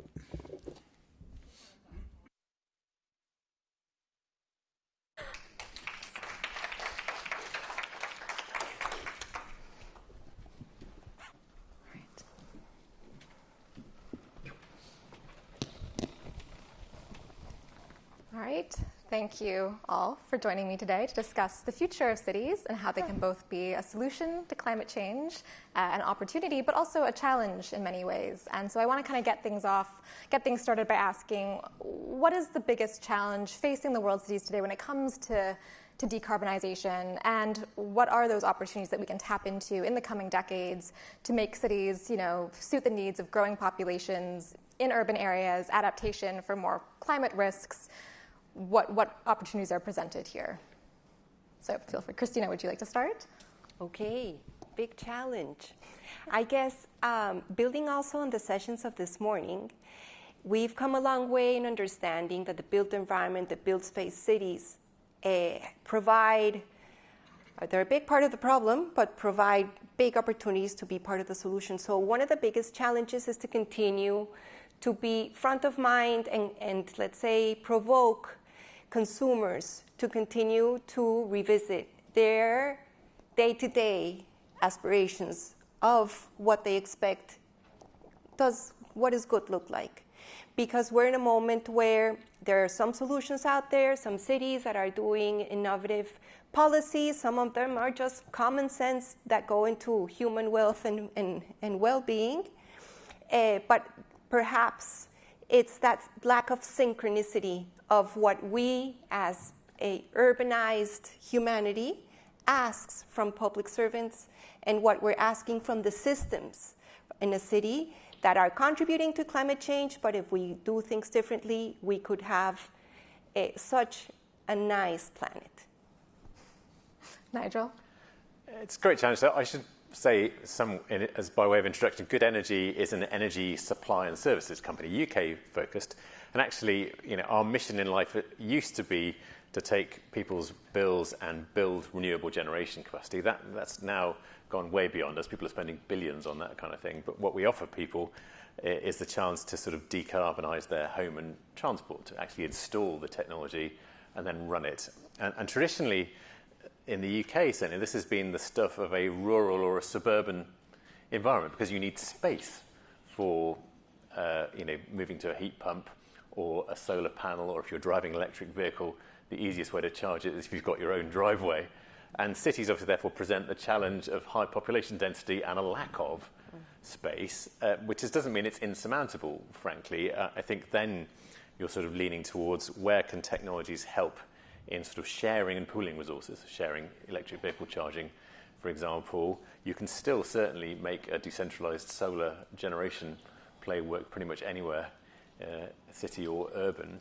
And I think particularly sort of building standards, which is a dull topic in itself, but it sort of needs to change. We backed something called Max Fordham House in the London Borough of Camden last year, which is a zero carbon home, both in terms of its construction and then its running. And actually its principles are very straightforward. It's around high levels of insulation, how are you fueling the home? And these are all things that cities are going to have to adopt if they're going to work. Cassandra, I know you're coming at this from a slightly different perspective, but in terms of dealing with pension funds and looking at cities, what opportunities are you seeing in this space? Well, first I'd like to give a little bit of background about CalSTRS. CalSTRS is a 110-year-old organization, and we have 1 million members, teachers, and we have $315 billion assets under management. 15% of our portfolio, about $51 billion, is invested in real estate. We're long-term investors, and some of the responsibilities that we have associated with how we invest is, we have to look at those types of carbon issues. It's a lens through which we evaluate risk in the portfolio and how the future is going to look in cities, and how should we be investing in the cities of the future. We look at how the organizations and buildings are, what their sustainable goals are, whether they're LEED certified and wellness buildings. We're currently building another expansion in our Sacramento campus, and it's a well building, and we're leveraging that new build to advance sustainable goals for our current tower structure, which is also a sustainable building. So we're looking at that for the long-term health of the organization and the profits that we need to target and hit, as well as how should we be responsibly investing in the organization and the urban environment. Great. I just want to follow up to Christina and Nigel. If you could remove kind of one key roadblock, and to Cassandra, in the area that you're working in to decarbonization, what would that be? At the policy level, intergovernmental level, what needs to happen to be able to sort of speed along this transition and this decarbonization of cities, and also the implementation of more sustainable technologies, within the UK government? What would you like to see happen? Did you go first, or shall I? Yes, I guess. So from the World Green Building Council, it is a network of over 46,000 companies, and we have NGOs in 75 over countries. And what we've seen across this representation of this value chain in the built environment, which is quite complex and it comes from different angles, is that I think the basic barrier is a lack of understanding that net zero is here and it is achievable in the built environment, as you were saying, because actually it is around energy efficiency, very high energy efficiency first. And so it's around doing some basic, you were saying, basic things right. So having monitoring, getting your energy performance certificate rights, making sure that there are performance-based energy codes that people build to that, and that there is disclosure and customer engagement in that. So the solution is evident and it's there, but it's the lack of then the government policy signals to create the tipping point to make sure everyone is disclosing their data, everyone is going in a pathway, and that there is incentives, financial incentives, for example, government upskilling their buildings, saving money from those buildings, investing it and helping consumers decarbonize, putting heat pumps, and bring scale. The problem is that we have everything there, and there's a lack of synchronicity and scale. Okay, great. Nigel? I think we're at the point now where green technologies are a sort of equal or better product. So, heat pumps are markedly more efficient than gas boilers. Electric vehicles are quite fun to drive, and their range is extending. And that's helpful because actually we're not going to get where we need to get through sort of mandating and legislating for people to change their behaviours. And I think it may just be a parochially UK point, but you can see in UK politics at the moment that we've sort of hit that point at which actually pushing too fast in a way that people think costs them is unpopular, at least with sections of the population.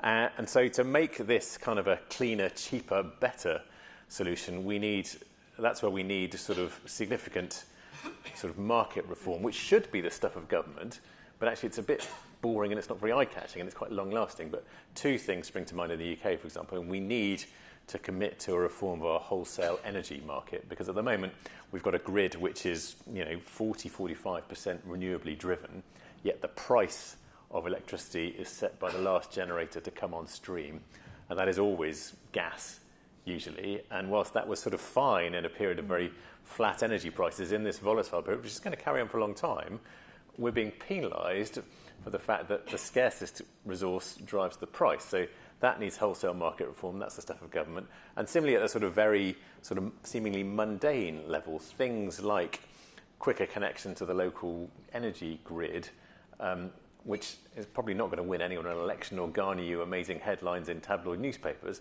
but it's vitally important. I mean, we are in the business of installing solar and storage in people's homes, and every time you do a battery, you kick off a 45-day wait for the local network to approve your plan. We have highly skilled tradespeople who are all accredited. They don't need this.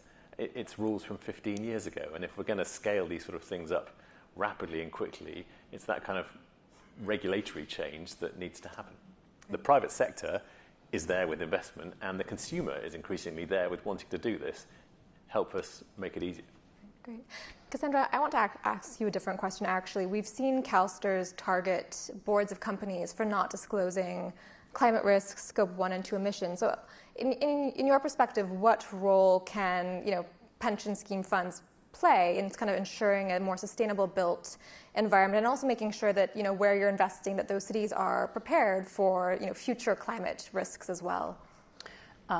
Well, I think that what we're doing is we're actively engaged with our investment partners, and we do vote all of our proxies and try to influence change.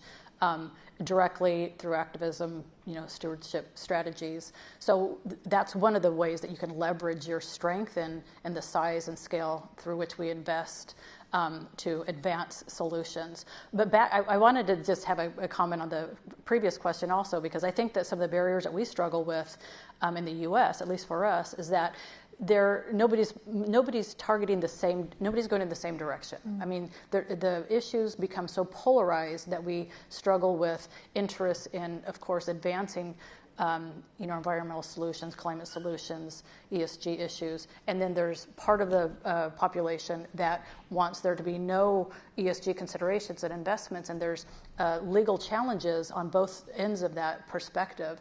And so if we could get everybody to consider this, have that same interest in trying to advance climate solutions, it would definitely help with how we can advance our success in the future.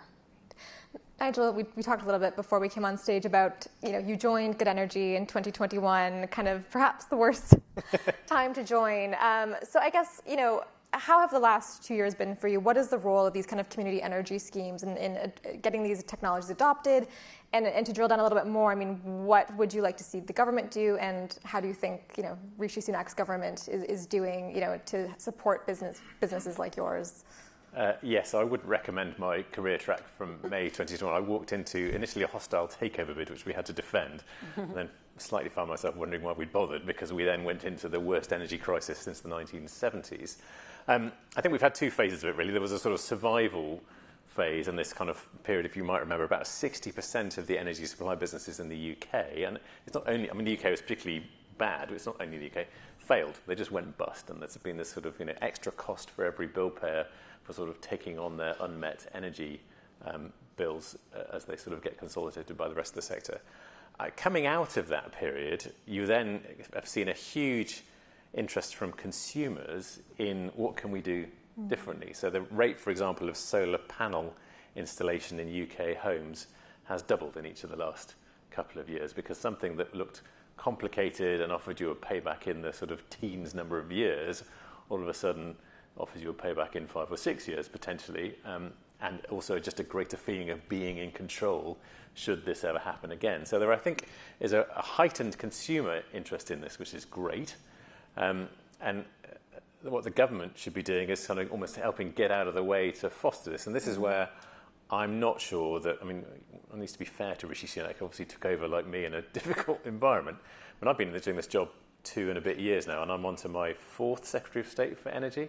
Okay. And most energy policy is quite long-term in nature. It's very difficult to operate within that environment. But I think the message they should be hearing is around, help get out of the way so that consumer demand and private sector investment can really make this change. I fear at the moment it's all a bit too populist and short-termist, and worrying about kind of government support schemes for energy bills, or berating energy companies for conduct, which at times is utterly deserved, don't get me wrong, but we are not moving the bigger picture at the moment, which is unfortunate. So, there's been concern about a green backlash kind of happening in the UK and broader parts of Europe, but from your perspective, that's kind of stuck within the realm of government, and the citizens, they want to move forward and they want support from their governments to enable better policies and less chaos, less upheavals. Yeah, that's right. Look, I think, ULEZ, which is the London emissions scheme, which has just broadened to the outer London boroughs, is an interesting example, because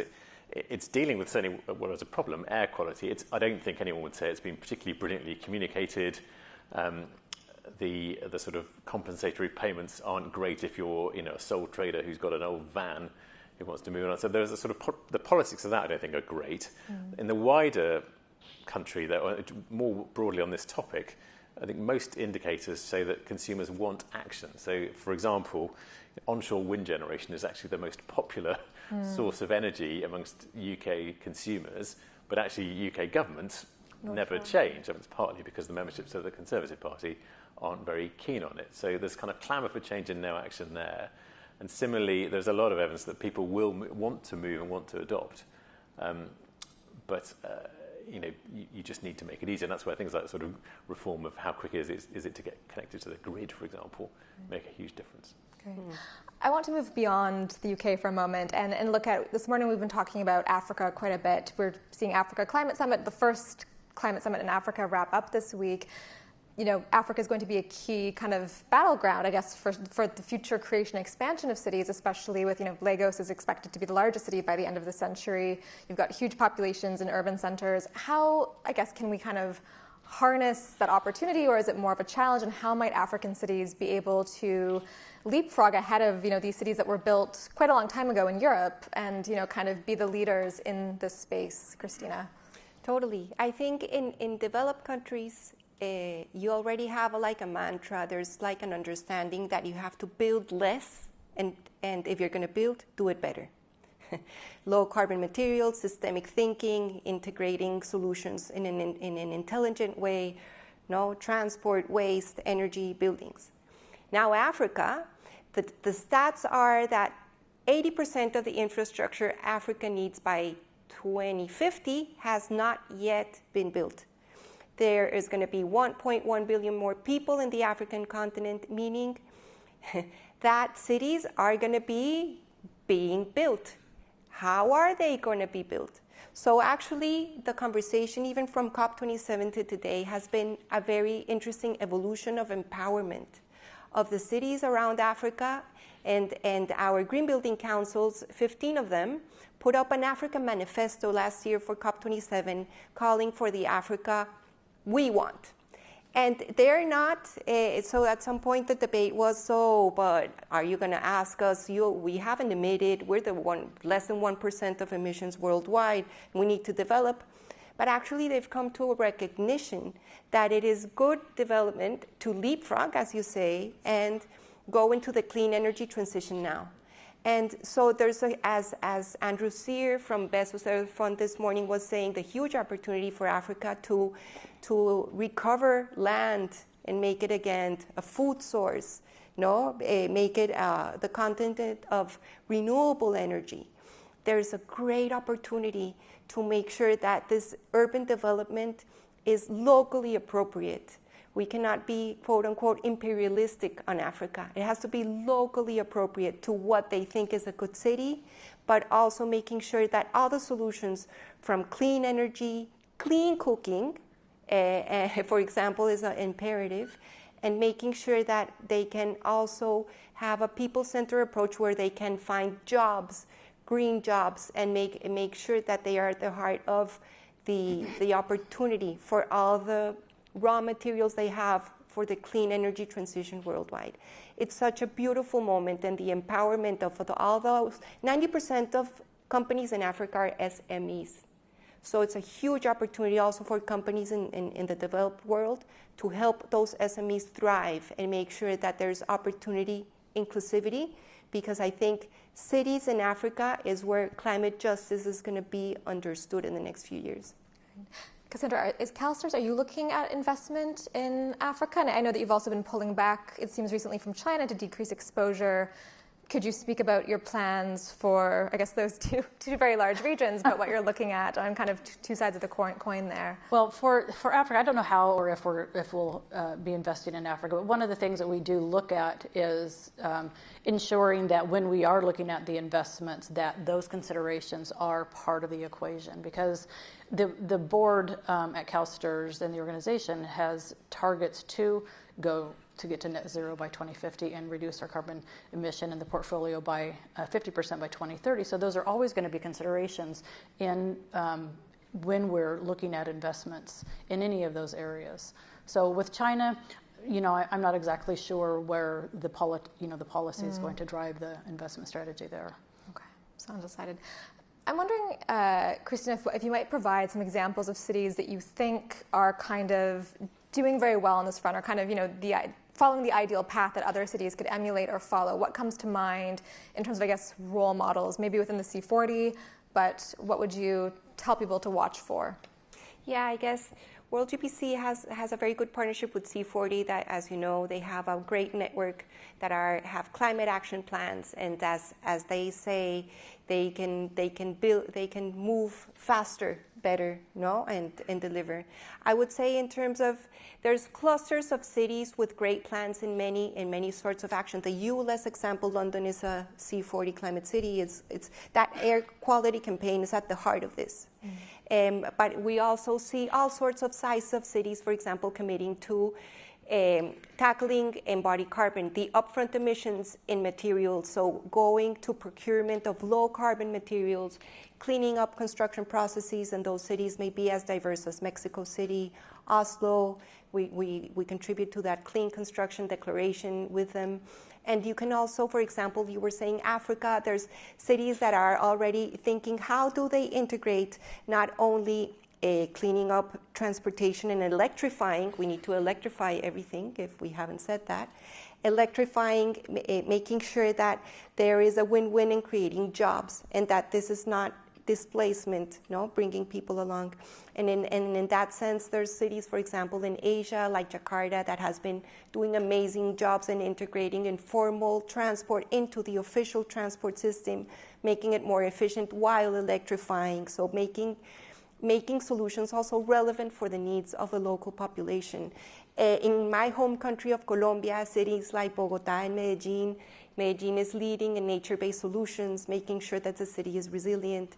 Bogotá has been setting out an energy performance-based code that is making sure that all the affordable homes that need to be built in that city will be low carbon, that will be energy efficient, are disclosing their consumption, and then utilities like Good Energy can help those consumers also continue on the path of electrifying and making sure that those homes are green, are as safe as they can be in terms of air quality.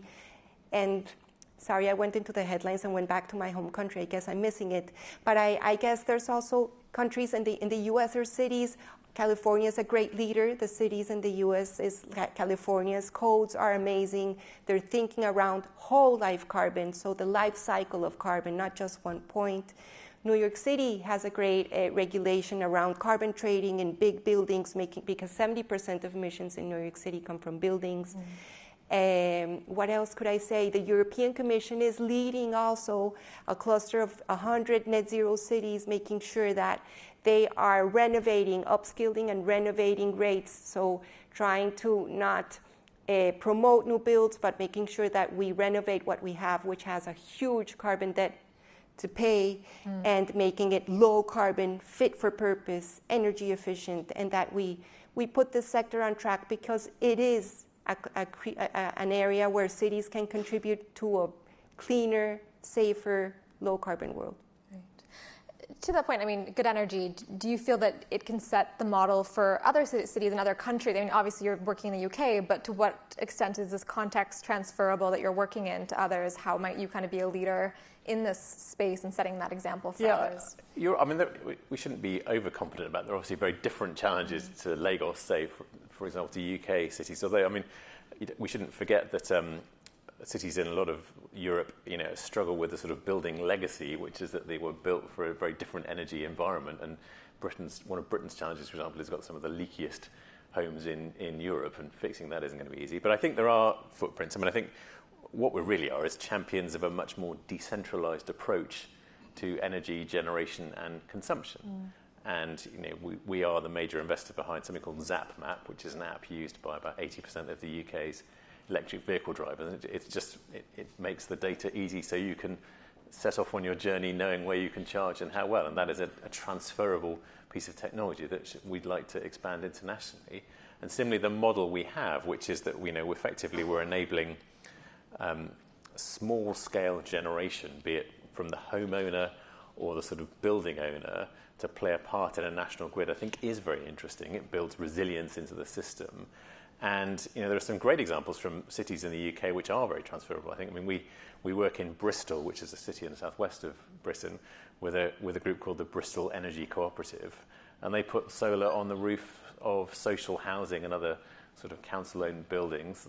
We obviously pay them for the energy which they sell, and they then plough the profits of that back into the community. And that is a model, for example, which would work brilliantly anywhere, particularly if it's sunny, you get more electricity. Mm-hmm. I want to put a question to all three of you. So we're talking a lot about kind of the opportunities in this space, that we have the technology to be able to decarbonize, it needs to scale up. But at the same time, cities are also kind of zones of great risk. You have, the majority of the world population living in cities, and we are seeing a lot of these climate risks, these climate disasters coming to bear now, whether it's rising sea levels or hurricanes or extreme weather. So, I guess, can we kind of decarbonize fast enough? How do we mitigate? How do we adapt cities? We're also decarbonizing, but we're also focusing on adaptation and protecting the cities that we have. So how are you thinking about that equation? With CalSTRS, how concerned are you about, kind of physical asset risk in this space? What are you doing to, I guess, modify it? You can't modify Predict the future. Yeah, but I guess just how are you thinking about some of not just what needs to happen next to meet climate goals, but also to protect the cities that we have? Well, that's absolutely an area that we have to look at when we're investing in these urban areas and how climate can impact those holdings. Because if you have buildings that are going to be subject to natural disasters or rising sea levels, that's a risk to the portfolio. And so those are considerations when we're trying to evaluate how and where we're going to be investing our real estate assets.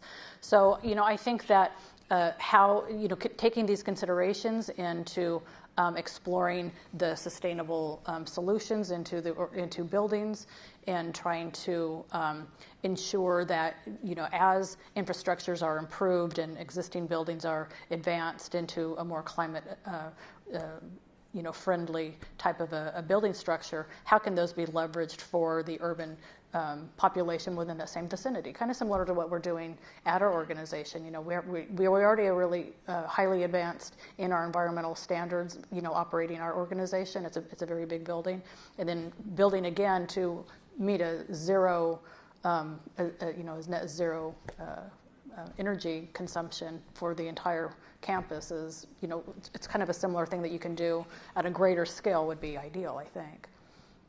Okay. Nigel? Obviously, some of adapting buildings and cities obviously is not what we do. Right. I think, but there is a point around a decentralized system is in some ways a more robust system, which is not to say that it will withstand a hurricane or a flood any better, but it's easier to fix in some ways, and the consequences of failure are not so catastrophic. So it builds resilience into an energy structure. I think that's one point, and I think, and again, it's not a product we offer, but it's very clearly something we campaign around, which is around just the performance of buildings and the resilience of buildings is an important part of the energy transition story that we ignore. So actually, better roofing, better windows that close.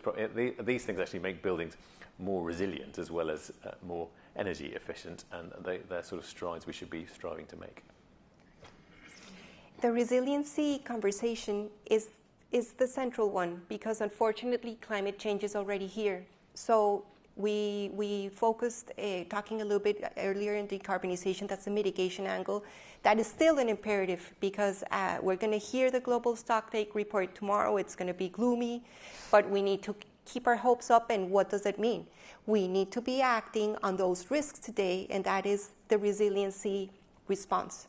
So to the decentralized systems, to having information and disclosure on the climate risk, the climate transition, so investors can continue to scale up and show us with a flashlight what are good investments and what does it look like. And from a city perspective, it depends also on the biggest vulnerabilities. Some cities today are already seeing droughts. So how are we going to make that city viable in the next few years? How do we make citizens not the heat waves that we saw, how vulnerable people are at 50 degrees? Imagine that. So we're going to be having the core thing is that demand for heating and cooling around the world is going to continue to grow because climate change is here. So I think what we're trying to answer is we need to decouple city growth, built environment growth, renovation from emissions growth. And that is the core thing. All the solutions need to be focused on that. And policymakers at COP and beyond and in cities have to be relentless in trying to get those policies in a systemic way to facilitate that decoupling. And to make it easier, what we can do today is grapple with the energy efficiency conversation, where 1/3 of the emissions reductions we need by 2030. We need to reduce emissions by 65% by 2030. 1/3 of that came from energy efficiency. But we need to adapt what's on us. So we need to make citizens access solutions and understand that they can get the same excitement from an electric vehicle, from a great built environment that delivers on those benefits. There's one beautiful silver lining on inspiring people in my journey that I would like to share, and it's around clean cooking. There's an excellent initiative called the Global Cook Safe Coalition, and there was one news a few days ago from a company from the Netherlands that has said from 2024 we will not sell anymore. We will only sell induction cooking, induction hobs. What is it? Well, no more gas. Resiliency will mean that cities have to help those sorts of signals and, for example, not install more gas in cities, go for technologies that are renewables. Fossil fuels are a commodity of the past, and clean energy is at the lowest price ever. So if there is a lack of information flows, a systemic flow on how good procurement looks like, cities are the ones that can move faster. And I think, of course, that has to go hand in hand in protecting citizens with making sure that the coastal zones are safe, that the infrastructure is not where the sea level is going to rise. All that's like common sense, but there's a systemic thing of leadership that cities can deliver to make sure that we prosper as societies and we protect people that are in the forefront. That is really unjust because they have done, in most countries that are the most vulnerable to climate change, are the ones that have emitted the least. Right. I just want to take a question from the audience and kind of loop it into this theme. But in many cases, improving city resilience, improving decarbonization will require redevelopment of older cities, right? So you have to replace them with more energy efficient buildings, better adapted buildings. How do you balance that with, steel, concrete, they have huge greenhouse gas emissions. What is the challenge of having to, kind of in the short term, rethink things so that things are better in the long term, but you might increase the global emissions footprint, of construction in the interim? I guess, how are you thinking about that? So first and foremost, the retrofit ask is if we retrofit what we have now, and we have a good information system, materials passport of what's in those buildings, we can avoid using more materials, right? And retrofitting in low carbon way. What's going to be built in the new world? Yes, there's going to be more consumption, but there's already, let's say, leading companies that are setting their pathways for decarbonization, and they're saying, we're ready. We can give you greener concrete. We can reduce the intensity of the energy we do and do lower emission steel. But we don't have the demand at scale for that to be 100% of what they offer to the markets. And for that to happen, we need not only the willing, but we need governments to be at par in regulating and making mandatory a pathway. So all the companies that are not investing see that there is a serious move.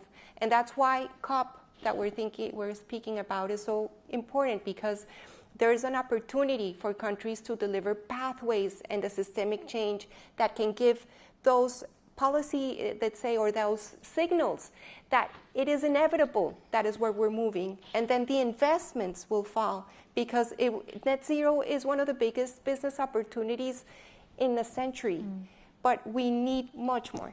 Great. Cassandra, another question for you from online is that there's been a lot of pressure, in some cases on regulation, on funds in the U.S. How is CalSTRS engaging beneficiaries on this issue? We talk a lot. We're communicating a lot. We're a very transparent organization. Everything that we're doing is publicly broadcast in our board meeting. So we talk about these issues and the investment strategies, and the beneficiaries and the membership is very engaged with the organization. So we have a good relationship with 1 million members of those associations that we are participating with and keeping them informed. So it really is just trying to make sure that they understand the path, the policy, the targets and the goals of the organization, and then we have conversations, but it really is just making sure that we are out there communicating on these issues. Yeah. Okay. We've got a couple of minutes left. I want to ask, because the question we're putting to everyone over these 2 days is what, will you be looking for at COP28? Is COP28 still important? Is it still relevant? And, when we've got kind of runaway climate change, we haven't seen a lot of progress at past COPs in many ways. What kind of draws your attention to this event? And we can start. Nigel, let's start with you. It's interesting. I thought that genuine progress was made in our world to energy generation at COP26. There were sort of meaningful commitments around, for example, phasing out coal, not from every country, but from some significant polluters and some medium-sized economies. So I would start, frankly, with no backsliding on that, and sort of a further push to bring some more countries into those sort of commitments on energy generation, which, after all, along with transportation, is one of the two big sources of CO2 buildup in the environment. So I think there was a model in COP26 certainly of how actually you can achieve real progress there, and we should rightly feel sort of pleased with what they did. Can they build on it? Great. Cassandra? I think it's important. It's an important participation, and I think we have to continue to learn from each other, and what we can learn on.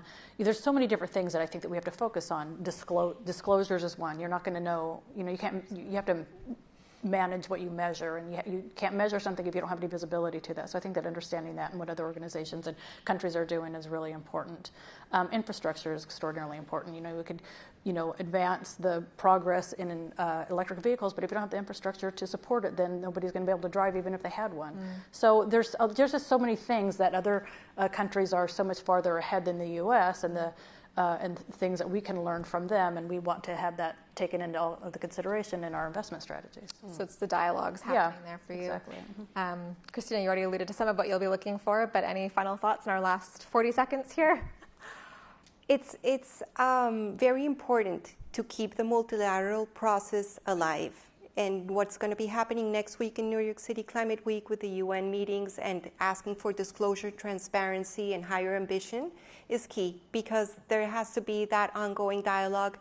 And we have to rebuild the trust that there can be public-private collaborations to solve this. Humanity can be innovative and can create wealth for all, and this platform is a really important dialogue moment for that to be the place to accelerate that notion that we can do this.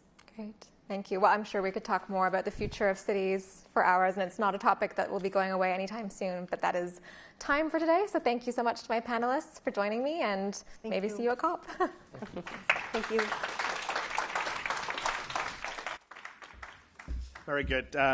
Thank you to Gloria, Cassandra, Christina, and Nigel.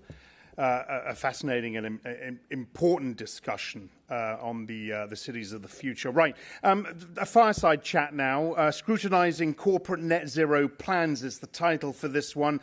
Simon Jessup, another Reuters editorial session. Simon Jessup, editor at Sustainable Finance, is speaking with Andre Hoffman, the vice chairman of Roche. This is a pre-recorded Zoom interview, which we're going to play out for you now.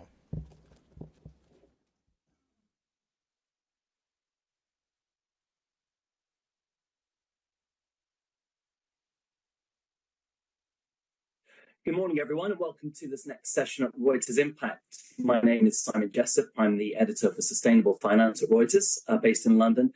It gives me great pleasure to introduce my guest for this next fireside chat, Andre Hoffman, Vice Chair at Swiss healthcare company Roche and a long-time sustainability champion. Welcome, Andre. Thank you very much for having me on. Thank you. Great, Andre. So we're here to talk about the corporate journey to net zero in a broad sense. But I guess that the first thing I'd love to ask is for your take on where we are, where the corporate world is at the moment. How good a job are they doing? collectively to get to net zero? And how optimistic are you that we'll be able to cap global warming at 1.5 degrees?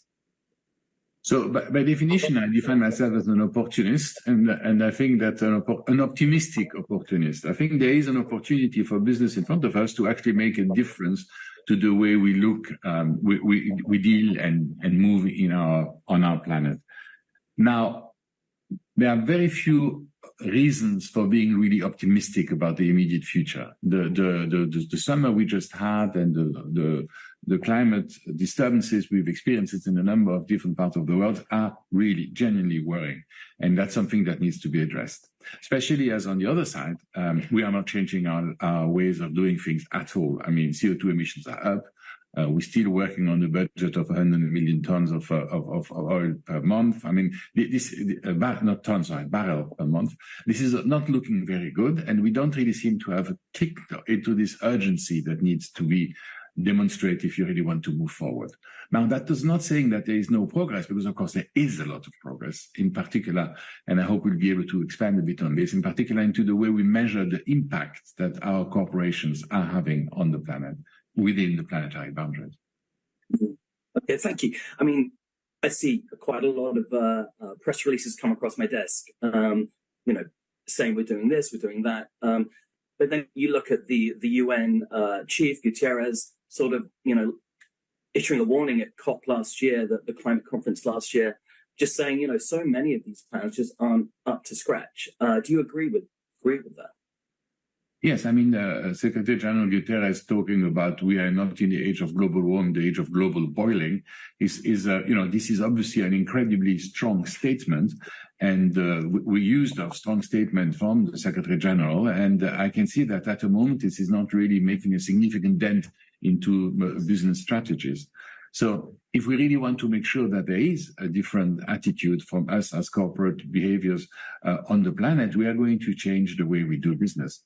And that's, of course, a fundamental shift of great magnitude.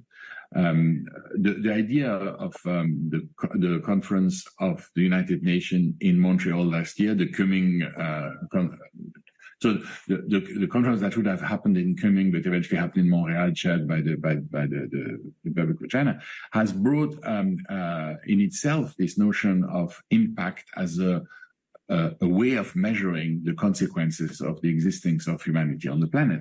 And I think that particular aspect is something that would allow us to really start managing the impact, because you manage only what you measure, as we all learned at school. And if you can't measure the impact you're having, you're probably not going very far. So we need to urgently agree to a system, accounting system, which will allow us to measure the consequences of what we are doing as corporates on the social capital, the human capital, and the nature and the natural capital. This is not just a crisis of climate. It's, of course, a much bigger thing than this. And the idea of charting the future of what humanity will have to do just based on climate is, I think, very much of a small lens. We need to look at a much broader one. Mm. Yeah, thank you. Let's come back to the accounting system in a second, because that is really important. But just before we do that, at a slightly higher level, you mentioned the accounting bit there. What are the other big hurdles that are stopping business leaders doing more to reduce emissions, would you say? Well, it really boils down to a definition of success. What is a success for a company? Success for a company is increasing shareholder value, increasing dividend payouts, and increasing the positive impact in the financial community. That's how we have defined success in the past. This is the Nobel Prize winner 1976, Milton Friedman. The business of business is business. The role of the company is to make money. Money gets then redistributed to society, who deals with the consequences, the externalities, as you put it, of the value creation mechanism. Now, I would contend that by using financial accounting, we are only looking at a very small aspect of what companies can do. I mean, I don't want to sound too negative, of course. We have created prosperity for an awful lot of people. There are 8 billion people on the planet. Never before have there been so many people on the planet living so long, so well educated and reasonably healthy. The system has provided us with a certain amount of prosperity. However, if you want to go to the next step, and we can see that there are cracks included everywhere in that model. We need to get into not only prosperity, but sustainable prosperity, and in particular, sustainable inclusive prosperity. We need to address the impact we're having on the social system, on the natural system, and on the human system. And I think that's a very important point to understand. If we only capture the impact we're having on financial growth, basically, if we only report for shareholders, we are not going to be getting there. We need to report for stakeholders. What's the purpose of business, and how can business have a positive impact on society? Thank you. Well, that's clearly where the European Union's going with its focus on double materiality and a sort of chivvying companies into disclosing what impact they're having on people and planet. But it's not a worldview shared by regulators across the planet. We've got the SEC due out with its climate disclosure rules at some point. There's likely to be a gap between the two, despite desire for interoperability. What are your thoughts on that? How important is it that the rest of the world adopts a double materiality concept? So first, I think we have to remind ourselves why we're doing this. I mean, the purpose of our company, of Roche, is to serve the patient. We're giving us a mission. We are doing today what the patient needs tomorrow, or what the patient needs next. Sorry, wrong formulation. That means we need to be constantly in a capacity to invest into new technologies, innovation, which will bring benefits to the patient, in particular to patients who don't have a therapeutic solution at the moment. So we are not focusing our system at rewarding the shareholder. We're focusing our system into doing what our purpose is, and the rewards to the shareholder come as a consequence of this. Now, if you are saying that we now need to manage businesses not just for finance, but also for ESG consideration, that we need to look at environment, social, and governance issue as well, then we are perhaps confusing slightly the purpose. The purpose is not to satisfy criteria. The purpose is to continue to act in a way which will bring a sustainable, inclusive prosperity to the company and to the purpose it serves. And so the idea of looking at details like ESG has been focusing on is probably not really as helpful as having a holistic approach. Great, thank you. So I guess in the round, do you think, when you look across the planet, do you think ESG regulation and enforcement is currently fit for purpose? And if not, what would you like to see change? Well, I think what's very important to understand is that ESG is not just a fad, a trend, something that people have to subscribe to. ESG is a vocabulary that has been developed to talk about a sustainable business model. If you go to business schools, for instance, and I spend quite a lot of time trying to understand how business leadership is being taught. If you look at business schools, they have a tendency of telling you that you have to manage in order to maximize the return that is in front of you, the short-term profit maximization. But what you should really be concentrating into is the long-term disposition of all these resources, the long-term management of all the resources to create a sustainable prosperity. And a lot of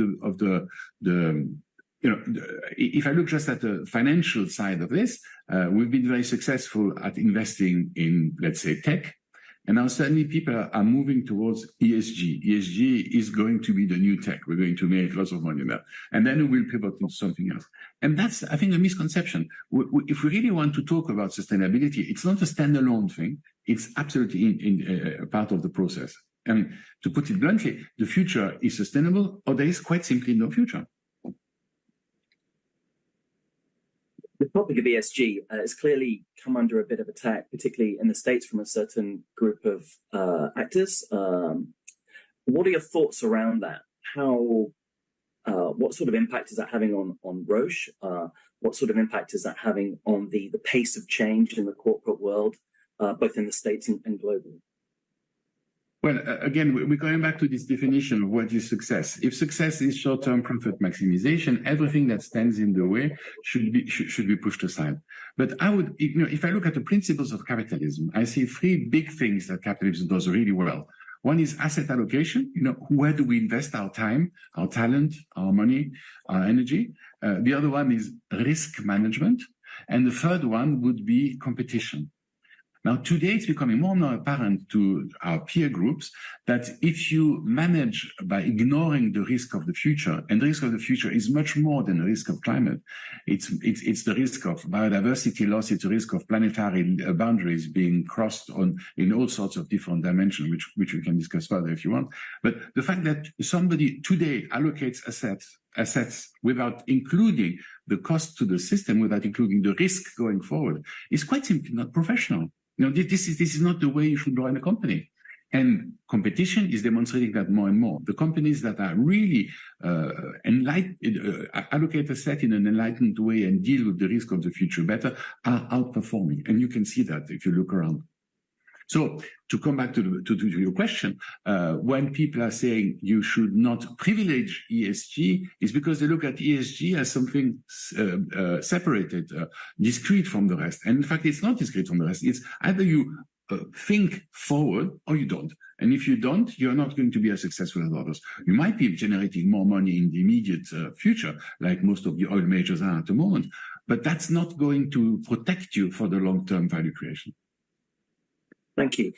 In terms of the impact of that on global coalitions, we've seen a number of them spring up over the last couple of years to sort of get sectors working together to try and agree the framework to deliver net zero. How successful have they been? And to what extent is this backlash against ESG in the States impacting the ability of those coalitions to do what they were trying to do? Well, here we touch a much more philosophical point, and I think it's important to spend some time on this. We have been growing very successful, as we said, for the 8 billion people on the planet by pushing forward this notion that if I am right, you are wrong. And if you don't realize that I'm wrong, I'm going to show it to you. There's a bit of inherent violence in this. And I think in the future, if we really want to deliver the growth that will allow to bring us to the sustainable, inclusive prosperity, we're going to have to work much more together. We're going to have to really collaborate more. So I'm not only talking about public-private partnerships, I'm also looking about people not trying to compete just on product terms or income terms, but compete in terms of what you can bring forward to society as a whole. Now, you're obviously a bit younger than me, but that's not what I was taught at school. At school, I was taught quite clearly, the market will win. The market will decide. We have too much regulation, too much this, too much that. The market will solve every difficult situation. Well, it pains me to say that because I am a sort of unreconstructed neoliberal capitalist, but it hasn't worked. It's a lie. The market will not solve every solution. We need to work more together. And so, yes, there is a moment for coalitions. I mean, I chair something called the Capitals Coalition, where we have several hundreds partners who are helping us to describe what impact actually means and what long-term value creation means. You talked about the European Union before. There's a very negotiated set of numbers coming out of that. The IFRS Foundation has recently come up with ISSB's criteria, International Sustainability Standard Board criteria. People together are moving towards a new definition of what success and reporting is. And I think that's the optimism I was talking about at the introduction of our conversation. If we do get into a real measurement of impact, and if we can manage for impact rather than managing for financial income, we're going to make a big difference. And I think that could well be the best possible chances of success we have to go forward. Thank you. I mean, do we need, just to finish that point, is there a need for a more pointed reassessment by policymakers, regulators, lawmakers of what fiduciary duty is? Yes, no, absolutely. And that's an absolutely fundamental point. The fiduciary duty is not just maximizing the unit return. The fiduciary duty is contributing to society in a positive manner. And for me, the basic flaw in the system, and that's why I always talk about accounting, is that we don't value nature in any way, shape, or form. The usual saying is we use nature because it's for free, and we lose it because it doesn't have a price. If we really want to go in the long-term value creation, nature-based value creation, we need to put proper value onto the different inputs that are in front of us. Water, clean water is not for free. Fresh air is not for free. There is something there that needs to be regenerated. So we need to go away from extraction and pollution the signs of which we see everywhere, back towards regeneration. And we will regenerate only if we know what benefit we can make out of it. Great. Sort of connected to that the corporate world is increasingly looking at buying offsets, biodiversity offsets, carbon offsets to offset their impact on the planet. What role should these sort of structures have in the corporate toolkit, do you think? So now it's perhaps time to talk a little bit bluntly. The climate, and I'm now focused just on the climate, not on the state of the planet in the different type of capitals. The climate is running out of control. And we can rationalize this. We can talk about the tipping point. We can talk about the ICCC for a long time, but it is clear that the climate is more and more violent and more at the origin of a number of meteorological events which we don't really completely understand yet. So we need to reduce CO2 fast. Not only do we need to reduce CO2 emission fast, we also need to capture CO2. So the idea that there is a way that needs to measure how we capture CO2, that's science, and we need to do it. But it is very dangerous to develop this notion that by buying CO2 credits, you're actually going to be able to continue to emit CO2. The analogy is the analogy of the bathtub. When you get into the bathroom and the bathtub is overflowing, what do you do first? Do you try to empty the bathtub, or do you turn off the taps? Obviously, you start by turning off the taps. So we need to make sure that there is much less CO2 emission. What I'm trying to say in a complicated way is that buying the right to pollute is not dealing with the pollution issue. Dealing with the pollution issue is reducing CO2 emissions. We have in a company, we are going to be zero CO2 by 2040. Not net, but absolute zero. Sorry. Andre, sorry to interrupt you. We're coming up to time, so I really wanted to get one last question in. Spinning it ahead to COP28, it's one of the big themes of this conference. What would you like to see come out of this pretty crucial climate conference in Dubai at the end of November?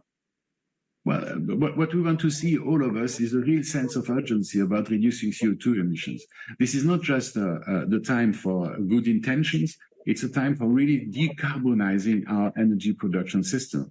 And this has a number of very important consequences. Of course, it's very good that oil majors in the broader sense are trying to do something about it. But we are going to need some serious results if you really want to make a difference.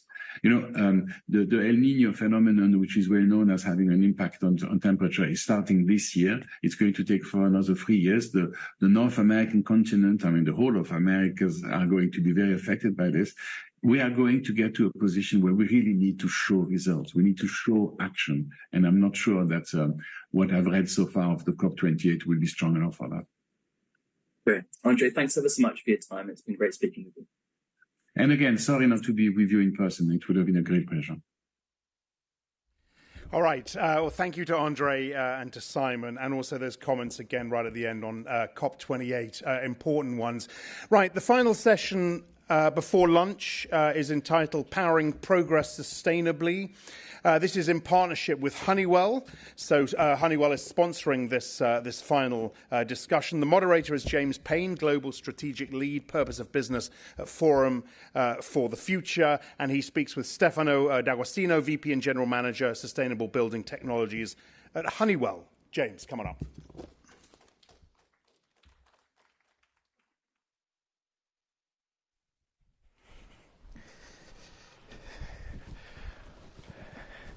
Hello. So thank you for the introduction. For those of you who perhaps aren't familiar with Forum for the Future, we're leading a sustainable development nonprofit. We've been around actually for over a quarter of a century now, 27 years, and we focus on three main areas. So transitions that are happening in the food system, the energy system, and the purpose of business and society. And that's the work that I lead across our different offices around the world. And we've had a vision for a long time about accelerating a transition to a sustainable future. And recently we've sort of amended that to be about accelerating a transition to a socially just and regenerative future where people and planet can thrive. And there's something about holding that hopeful, optimistic vision of the world that we want to create, But also, you've heard this morning about the stocktake year that we're in, this critical year that we're in, that we're off track. We're not on the path currently that we need to be on for a hopeful, livable future to be possible for us and for our children. And I think there's something really, really important to sort of step back and be really clear about that, but also to not be discouraged by that, to be encouraged and to find heart and have the courage to step into that and to transform. And in order to transform, we can kind of really, I guess, draw on lots and lots of really strong work that's been happening already. And I think particularly in this conversation, we have an opportunity to look at the built environment sector specifically and really understand the innovations, some of the exciting technologies that are emerging, particularly around things like emission reduction, waste and innovation, and transparent practices. So I think the key thing that I'm keen to draw out in this conversation also is how can we really drive the change that's needed with the urgency that's needed, but also with the depth that's required, and to avoid fixes that fail and make sure that we're really getting to solutions that are genuinely transformative and that can unlock the deeper transformation that we so desperately need. So it's absolutely a pleasure to have the opportunity to speak with Stefano D'Agostino, the VP and General Manager of Sustainable Building Technology from Honeywell. So Stefano, could you introduce yourself and maybe briefly introduce Honeywell for those in the audience who may not? Sure. Thank you, James. So first of all, what is Honeywell Sustainable Building Technology that I lead? We take to market a solution to help our customers at the built environment to decarbonize and reduce their energy consumption, and also support the entire energy transition. So we do that with technology, so software, hardware, and real tech, with a lot of engineering skills and contracting capabilities that is very important to enable actual projects. Let me tell you a little bit more about Honeywell. Honeywell has been around for over 100 years. It's a very large company, Fortune 100. And actually, Honeywell has a long-standing tradition of innovation. We have been learning about sustainability and decarbonization on our own operational footprint, on our factories, on our offices. And now we're taking all the learning to our customers. One data point, Honeywell is committed to carbon neutrality by 2035, but actually looking back since 2004, we reduced our carbon emission by 90%. So this track record on our own footprint is actually a great credential to take it to market. And just to give you a sense of the breadth of technology, about 60% of our research and development spend is towards technology that supports sustainability and ESG, and is a very broad scope. So some of the ready now technologies that we have touches many industries. So we have sustainable aviation fuel, so to decarbonize aviation. We have technology to recycle plastic, a very advanced technology. Technology for energy storage to do carbon reduction, energy reduction on buildings. Gas leakage monitoring. So as you can see, it's across many industries, the sustainability commitment. And actually, if we look at the target of our sectors that we work with, is about 66% of the carbon footprint globally generated. So we have a tremendous opportunity to make an impact with Honeywell. Fantastic. So in our audience here today in the room and people watching online, not everybody will work in the built environment sector. So it would be great if you could share a little bit about the challenges that the built environment sector are facing in terms of rapid decarbonisation and getting to net zero. And, you know, are there particular sort of investments or innovations or areas that are needed? Absolutely. Before the challenge, let me set the opportunity and the sense of urgency. So the built environment is responsible for about 39% of the carbon emissions and uses 30 to 40% of the global energy, depends how you slice it. So tremendous opportunity there to make an impact. And I would say there are three main drivers. The first is regulation and policies. So many countries are enforcing some energy standards, rightly so. There are tax incentives or penalties. There is carbon tax implemented or being implemented in many countries. The second is net zero for buildings is actually an economic proposition in the long term. We save energy, we reduce energy bills, so there is a payback from these programs. It's not immediate, but that's actually what we need to talk about.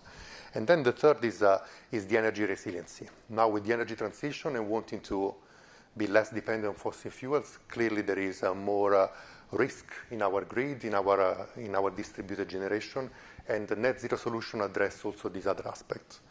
So tremendous opportunities. Now, what are the challenges? I think oversimplifying a little bit, everybody's pledging carbon neutrality. Everybody's setting dates, 2035, 2027, and so on.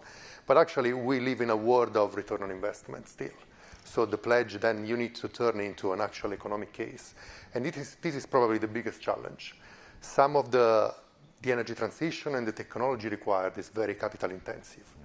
And in many regions, fossil fuels are still the most cost-effective option, let's face it. So unless we have the framework of regulation, tax incentive, it's very difficult to do that decarbonization and scale.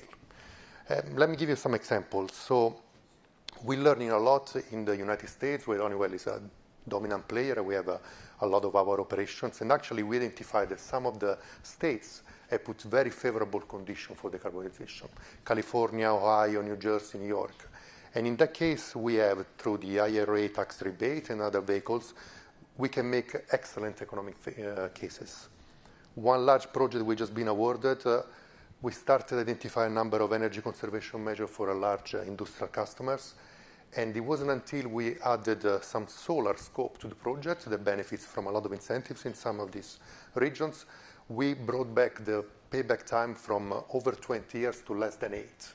Wow. So really, apart from the technology, and we're going to touch on that, the regulatory and incentive framework is fundamental to be able to really make an impact. Fantastic. And so thinking not just about the sector more generally, but the role that Honeywell itself can play specifically, particularly your role in enabling customers to sort of to decarbonize at pace. Can you talk a little bit about your role and sort of your vision for the future? Absolutely. Our vision and our mission with customers is to transform their buildings from carbon intensive, generally not very efficient, into efficient, sustainable, and healthy. This is the mission. Now, how do we do that? We really take these customers and these buildings on a journey with us. And simplifying, there are a number of steps that are really important in this process. The first, you need to understand your footprint. And by understand, traditionally, this was a very labor-intensive process of doing a lot of reporting, site visits. Now we innovated with technology that quickly digitize buildings. So that's the first step. Build your carbon inventory, your energy inventory. Step 0. From there, with all the data you collect, then you start to identify where I have the biggest opportunities. And let's say you are an industrial company, you have 300 buildings, you want to start prioritizing everybody. You never have enough bandwidth and cash, for all these opportunities. After you're done, then you start scoping all your conservation measures. And then step number 2, you need a partner with great knowledge of regulation and of the economics. So take all the data, crunch them, and then build a business case to actually act on this intelligence. And then once you have the business case ready, the third point, which is not trivial, is how are we going to pay for it? So a lot of players, a lot of companies, clearly they want to use their CapEx for their core business, and buildings are not always your core business. So that's where a company like Honeywell and other players can really help, because we can help implementing this conservation measure, this new technology, in different fashions. We can do some investment-graded audits so that we can help getting financing and guaranteeing the performance. That unlocks a lot of projects. And now there is also an emerging proposition, emerging trend. We do conservation as a service. So we don't charge for any of the CapEx. You need to replace big assets, chillers, boilers transformed to heat pump, electrical infrastructure. There is the opportunity that Honeywell, through some partnership, can deliver these assets and only charge you by consumption. So this is unlocking a tremendous opportunity, particularly in the private sector, where if you run a retail company, an industrial company, you want your cash focused on your core business. You don't want to get into big debts and complexity on your own financing. It's provided by partners like Honeywell. So this is really unlocking a lot of opportunities. In terms of technology, because maybe I'm talking a bit too much on the financing side, which I'm very passionate about. In terms of technology, we think the two big trends are software and digitizing all these lengthy and domain-rich processes that require a lot of people and a lot of time. So that's what we're doing. Instead of having energy auditors and engineering having to spend tens and hundreds of hours to identify and implement opportunities, we use a lot of software to do that. That's the first thing. And the second important trend and big bet for Honeywell and for sustainable building technologies is how do we help our customer to make the best use of their energy supply, meaning best time of use, best time to drag power from the grid when it's a green source, best time to use your battery energy storage, best time to arbitrage between evening and morning. So we have a vision of buildings that are truly interacting with the grid and the ecosystem of the power supply. That's where we're actually leading with our proposition. Fantastic. And I guess just thinking of our audience and sort of this incredible experience and that you've had of sort of supporting others, are there kind of key lessons that you could share with our audience, the kind of key insights or lessons that you've had over the years around, what can really kind of accelerate decarbonization and enable this deeper change? For me, are clearly three main lessons. And actually, I repeat a little bit what I said before, but the first lesson is do your decarbonization journey started digitally. Today is all about how can I do that at speed, at scale. So for the built environment, step 0, before even looking at technology, digitize your building. Make sure you have enough sensing, metering. You can digitally import all the data from utilities and understand the opportunity digitally. That's number one. The second is understand the economics and the regional drivers where your buildings are.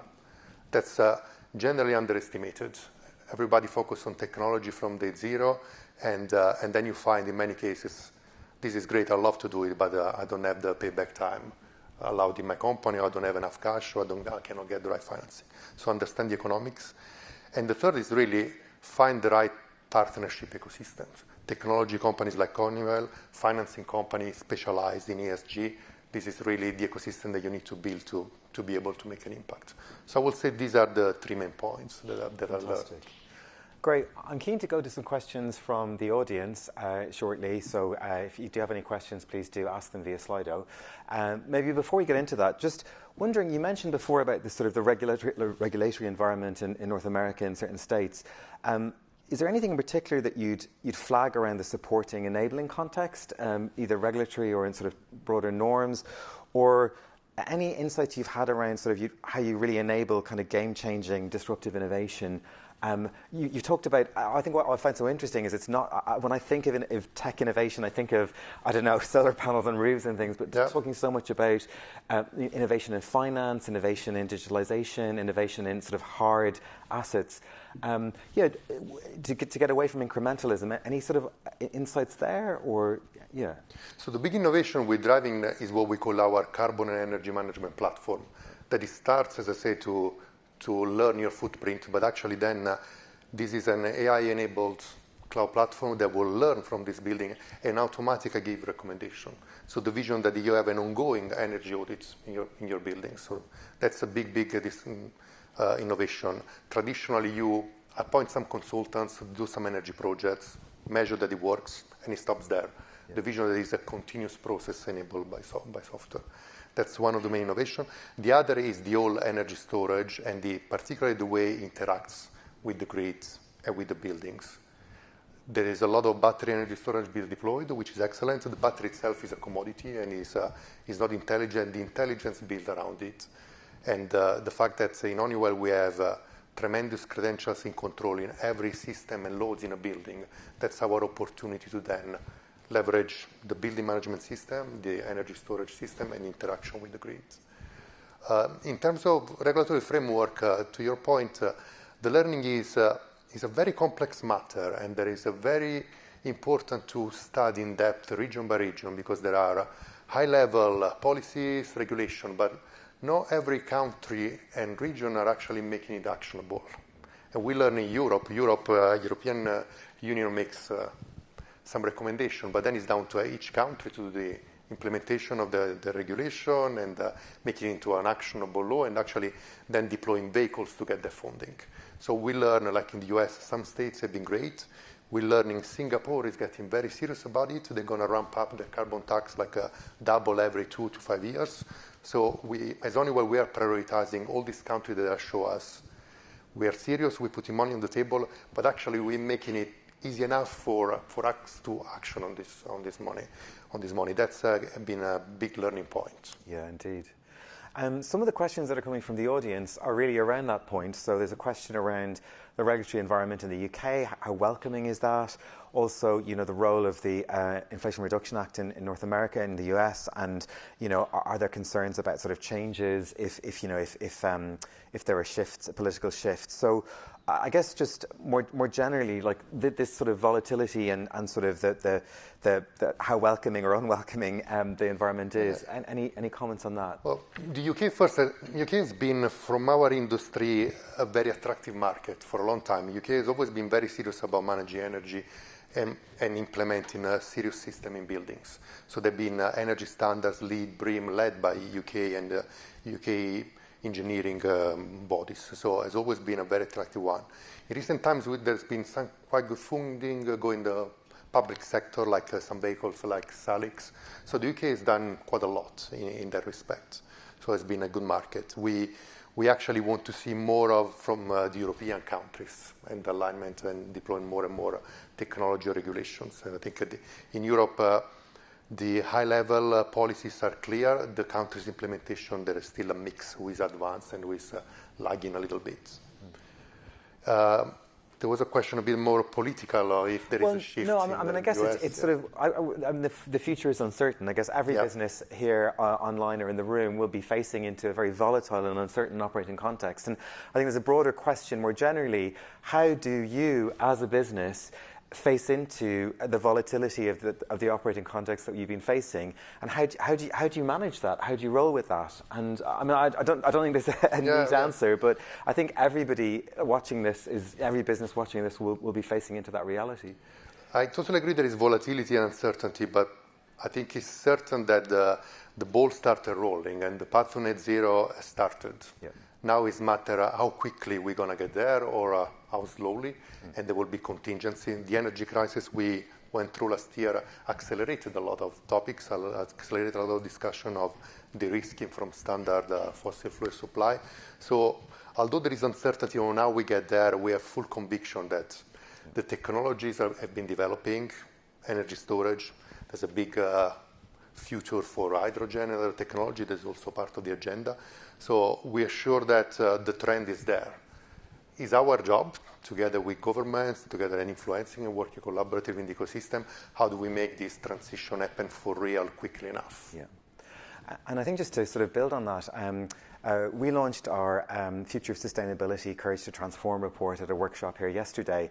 And one of the 5 key shifts that we think businesses need to make in this more volatile operating context that we're all facing is to shift from a passive stance about your operating context to a much more engaged and proactive stance in shaping a healthy, natural, social and economic context for your business. And I think there's something about maybe how all businesses need to be thinking and acting differently, and even something as sort of tangible as some of these new technologies and these innovations in financing, digital and actually hard building technologies and sensors.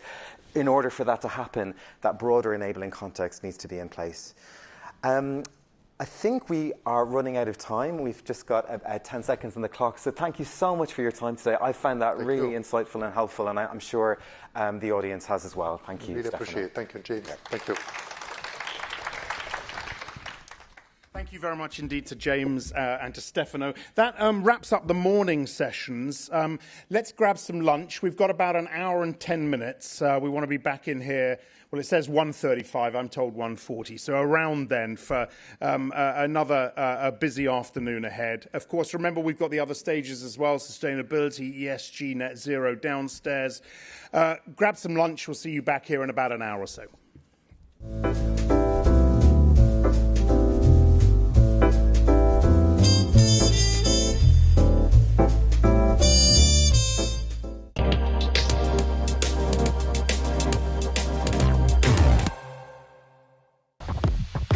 We are in times of great change, from the way we live and work to how we communicate and travel. From geopolitical ructions to climate change and energy insecurity. We need to ask big questions about our future. From the streets of London and Beijing to the centres of New York and Sao Paulo. Building a better tomorrow starts with a better understanding of today. Reuters Next is our leading editorial event, hosting the essential debates. Engaging constructively and reliably with us as interlocutors is really important. There is a lot of uncertainty, and there's a lot of different forces that are impacting markets. Drawing on our unrivaled newsroom and journalism, Reuters Next helps set the agenda. And we're encouraged by the news we've seen out of Europe. I'm not going to get ahead of our European allies and partners. You know, clearly, as you say, energy security is top of the agenda. Can you give us details? Our reporters ask questions to get to the facts, to catch people's vision. So what's next for big business, supply chains, and globalization? What's next for energy, sustainability, and finance?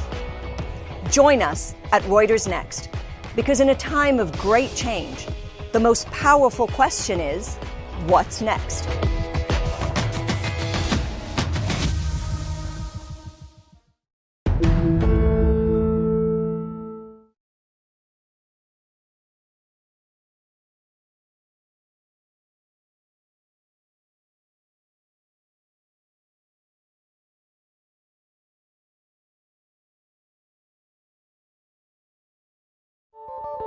Notice anything different about this carrier ship?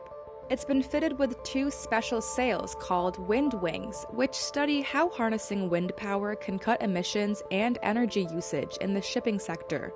This voyage is the 5-year-old Pyxis Ocean's first with its new sails. A first of many as the maritime industry as a whole explores new technologies in an attempt to move away from dirty bunker fuel.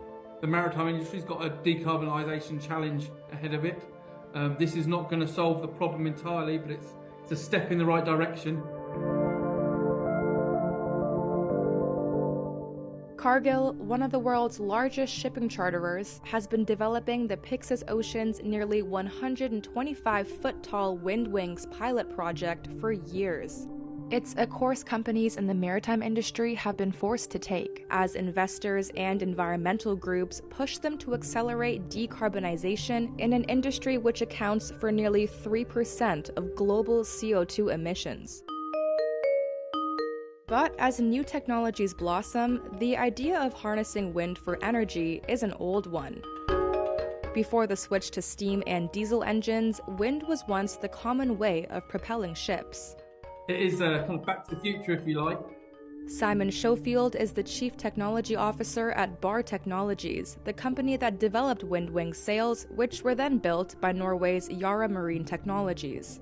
When you see an aircraft come to land and it deploys its leading edge flap and its flaps at the back when a plane lands, we do something very, very similar, which allows us to control what we call the camber, the shape of the wing, which controls the amount of power. Then we can align the wing at any direction compared to the wind direction. And this is done all automatically, and it maximizes the amount of energy we're effectively harvesting from the wind. The sails don't only cut down CO2 emissions, Schofield adds, it also cuts down how much fuel they purchase. He says the Pyxis Ocean can save up to 40% of fuel consumption, which he believes is a step in the right direction, considering how expensive fuel has become. This has got the potential to be mainstream. Obviously, it doesn't suit all vessels because of practical reasons, but certainly on bulk carriers and tankers, we can see a large proportion of new builds and a huge number of retrofits in the coming years being fitted with wind technology of one sort or another. Both from an environmental standpoint, but also as the cost of fuels become more expensive, and especially the adoption of future fuels, it's going to mean that it becomes economically a bit of a no-brainer as well.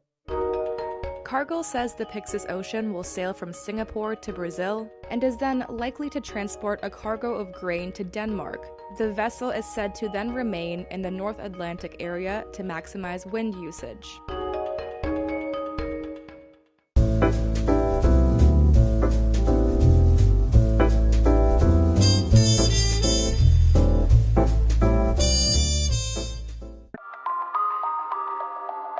Iraq's southern marshes are drying up.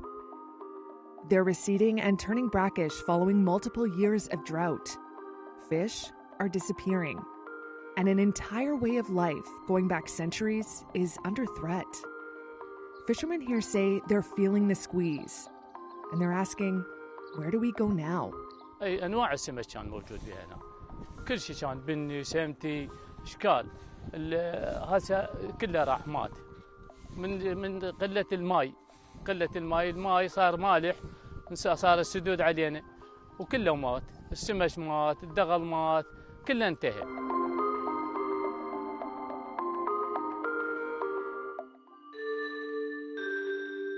On the marshland's shoreline, it's a grim catch. These tiny dead fish can only be used as animal feed. Fisherman Ali Hakim says his water buffaloes are already dying of hunger. الماي جفاف كلش، أولاً السدود سادين علينا الماي، وثانياً الماي هو نفسه تجاف، ماكو ماي قوي. وإحنا ناس معانين حلالنا موت، قتل جوع، لا دغل ولا علف، هم علف غالي. It used to be different. Some believe this area inspired the Garden of Eden. Residents were self-sufficient, filling their nets with fish and tending to large herds of water buffalo. But officials and locals point to a perfect storm driving the changes here. Upstream damming of rivers by Turkey and Iran, mismanagement of water resources, pollution, and man-made climate change that has led to less rain. Nasser Samari is an environmental activist. لأن احنا ما بيدنا فشي، احنا ما نقدر نسوي الأهوار محمية، ما نقدر احنا نفتح أنهار، لأن احنا ناس ما لا قوة ولا سلطة. على الدولة أن تلتفت بشكل واقعي، والدولة أيضا أنا أعتقد أنه الدولة هي ما تشوف الأهوار إلا بالخارطة. ماكو واحد اليوم إجا جال بشواطئها وأنهرها وقراها على أنه يطلع على واقعها وأهميتها. As the rivers and marshlands dry out, so does the economy that depends on them. This boatmaker used to employ up to 10 workers to build more than 6 vessels a month. Now, he toils alone. Work is no longer like it used to be, he says. We can't even afford to pay our rent because of the shortage of water. While many are fleeing to cities, there's no guarantee of a better life there. This man used to make a living off the Euphrates, but now sells geese for slaughter and drives a taxi. Making ends meet is a struggle. More than 62,000 people have been displaced across Iraq due to drought conditions over 4 years.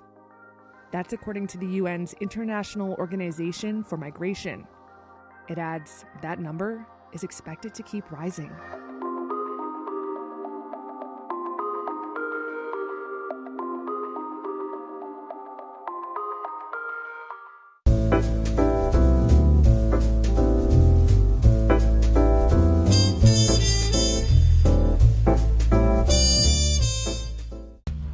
This variety of rice is climate resistant and climate smart, designed to withstand droughts, floods, and rising sea levels. Scientists at the International Rice Research Institute are testing the experimental plant in these flooded rice paddies in the Philippines. They hope a crop that could withstand the impact of extreme weather will help curb the effects of climate change on agriculture. In Los Banos, south of capital Manila, farmers are planting experimental flood-resistant rice. Scientists say it can survive being submerged in water for up to 2 weeks longer than regular rice. Shalab Dixit is a senior scientist and plant breeder at the IRRI. With climate change, with increased abiotic and biotic stresses, with reduced amount of water available, we need better genetics for rice to be able to provide stable yields in fluctuating environments. In addition to flood-resistant rice, the team is currently also focused on developing drought-resistant and saline-resistant varieties. Using an advanced breeding method known as marker-assisted breeding, scientists are able to detect genes of desirable traits from rice grains and combine them into other rice varieties to produce a more favourable crop. Rulix Mendoza is a research manager at the Institute. So the donor parent is the one donating the trait, say drought tolerant, submergence tolerant, all those things. And the recipient parent, this is the one receiving that trait to add to the positive traits that it currently has. So for example, this recipient parent, it is very high yielding, early maturing, so good eating quality. So you need to put in those traits, those drought tolerance, submergence tolerance, or cold tolerance to produce offspring having all those traits. The drought-resistant variety carries genes that enable rice crops to survive weeks longer than regular crops and continue to grow with very minimal water. It's now being planted by farmers in India, Nepal and the Philippines. Alex Abortes, a farmer in the northern province of Bulacan known for its droughts, says the climate-resistant rice will definitely improve yields for him. Maganda nga yun, may pag-asa kahit walang patubig. Mayroon kang inaasa na kahit kaunting bagay hamog-hamog lang matuloy-tuloy ang buhay niyan. Ay sa talaga. Napakahirap ang rito, minsan gaya dyan, hindi namin nagawa sa kabila. Sayang nga, hindi nataniman dahil walang tubig. The Southeast Asian rice-producing country is usually hit by an average of 20 tropical storms every year. In 2022, a total of 37.6 million Philippine pesos, more than $670,000 worth of agricultural damages were caused by floods. That's according to the Philippine Department of Agriculture. And over $450,000 of those damages were rice crops. What we hope is that these varieties will lead to improved stability and reduced risk in rice cultivation, so the farmers can earn better and have less cost of production, which will eventually lead to their income and other aspects, improvement of other aspects as well in their lives.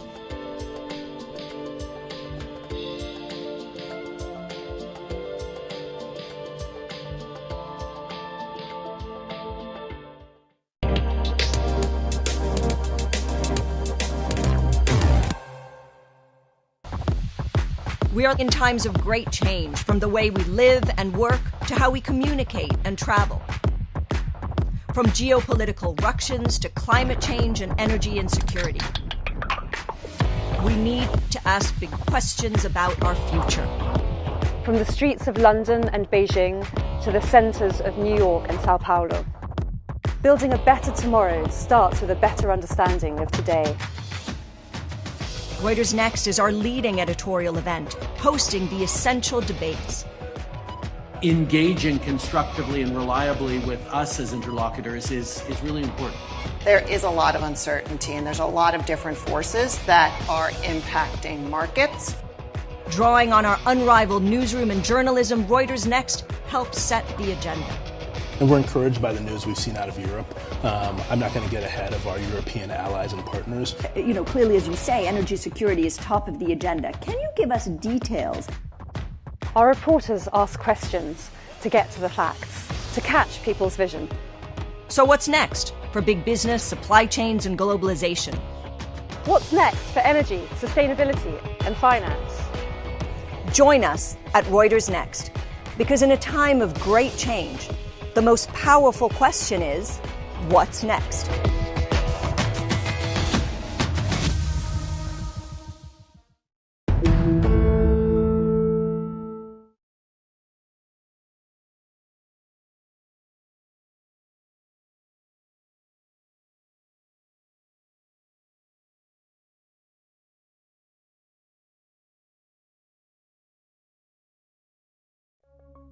This is the world's biggest permafrost crater, a gash in the earth of Russia's far east, stretching 2/3 of a mile. And as the planet warms up, the Batagayka crater's permafrost is melting. Locals call it the cave-in, or the gateway to the underworld. But it has a scientific name too, a megaslump. Scientists warn the phenomenon is a sign of danger for what's to come. The crater began to appear in the 1960s as a result of deforestation in the area. The deforestation led to the loss of ground ice, which then caused the earth to begin eroding. Since then, locals have taken note of its rapid growth. Здесь немножко вот от тропинки где-то метров 20-30 было. Сейчас вообще близко, оказывается. Ну, здесь местами как, с этой стороны где-то метров 10 уходит. С той стороны где-то метров 4-6. Вот так каждый год. Ну и от года по-разному. Scientists aren't sure exactly how fast the crater will expand, but they say Russia is warming at least 2.5 times faster than the rest of the world, melting the long frozen tundra that covers about 65% of the country's land and releasing greenhouse gases stored in the soil. Researcher Nikita Tananayev says that will further fuel global warming. It is a sign of danger because this is produced by higher air temperatures, by warming climate, by anthropogenic impact. So we would say that, toward the future, with increasing temperatures, with high anthropogenic pressure, we will see more and more of those mega slumps forming, up until all the permafrost will be gone. Well, which is an extreme case, but I have to pronounce it nonetheless. Thawing permafrost has already threatened cities and towns across northern and northeastern Russia, buckling roadways, splitting apart houses, and disrupting pipelines.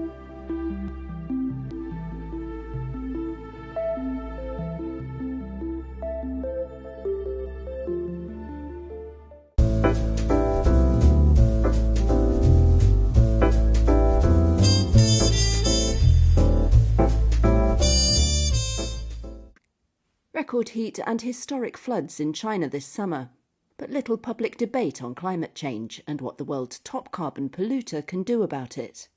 Campaigners like Liu Junyan of Greenpeace East Asia are calling it a missed opportunity. I believe that the coverage by mainstream media is indeed quite disappointing. China's CO2 emissions grew 10% in the first quarter of 2023 from a year earlier, according to the Centre for Research on Energy and Clean Air. China has set some bold green targets. President Xi Jinping has pledged to make the country carbon neutral by 2060, but experts want faster action. They worry Beijing is failing to engage the public, which could slow the transition. This Beijing resident, who gave his name as Li, is worried. If, for instance, a heavy rainstorm occurs and people merely discuss it and move on, as with earthquakes and pandemics, people just continue with what they have been doing when they're over. I don't think the results will be very good. Climate change debate has been absent from media coverage of the extreme weather, campaigners say. Floods damaged Su's home and crops in Hebei province.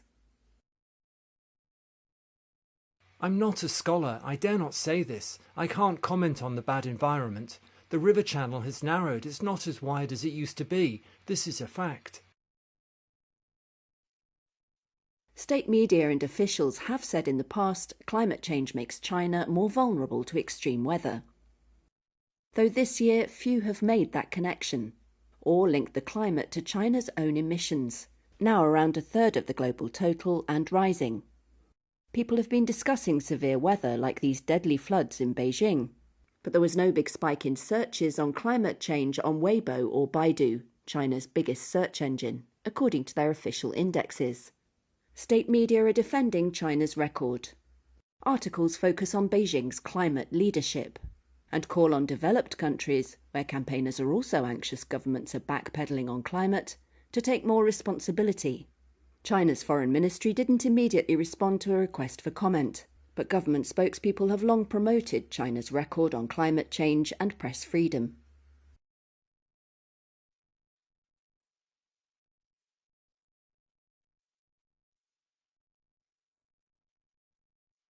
China's climate campaigns tend to be state-led, and Fan Kecheng of the Chinese University of Hong Kong says the issue is misused, wasting the possibilities.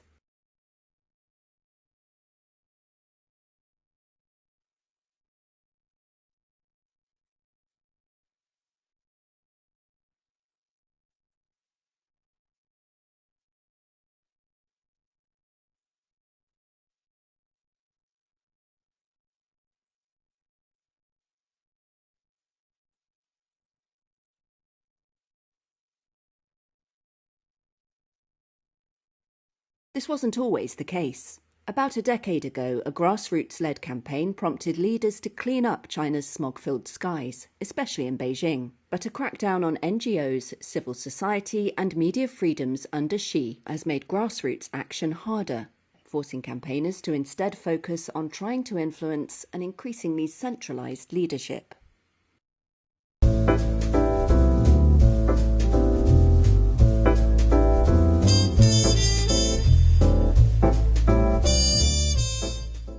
Would you live in a home made of fungi?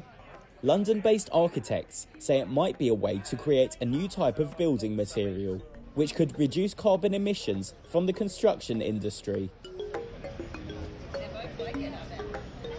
Mycelium is the intricate roots-like structure that makes up mushrooms and other fungi. So over my left shoulder is a demonstrator of these mycelium blocks. This idea involves growing building materials from mycelium, using 3D printed wooden moulds to get whatever shape is required. Ron Backer is the co-founder of PLP Architecture and PLP Labs. In mycelium you can make any shape you like, but we felt it was important to make objects that could be organized, built up in different ways, taken apart, put back together in other ways, almost a little bit like Lego blocks, because that's one of the aspects of future architecture, is to make demountable buildings. At Clerkenwell Design Week in London, Backer shows how mycelium can be shaped for various uses. So we made a seat, we made a planter, we made a piece of wall. We can make all sorts of shapes if we have enough blocks. And that's what we try to show here. Unlike conventional building materials like concrete and steel, products containing mycelium are renewable, biodegradable, and have minimal environmental impact.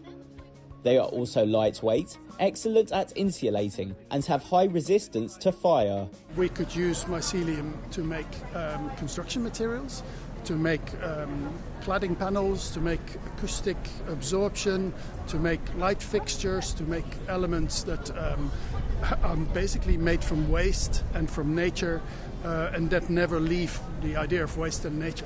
The team are now investigating how biocomposite mycelium can be protected from water and humidity, and how to grow it into load-bearing structures. They are all key steps towards turning it into the homes of the future. Yes, watch this space, it's coming.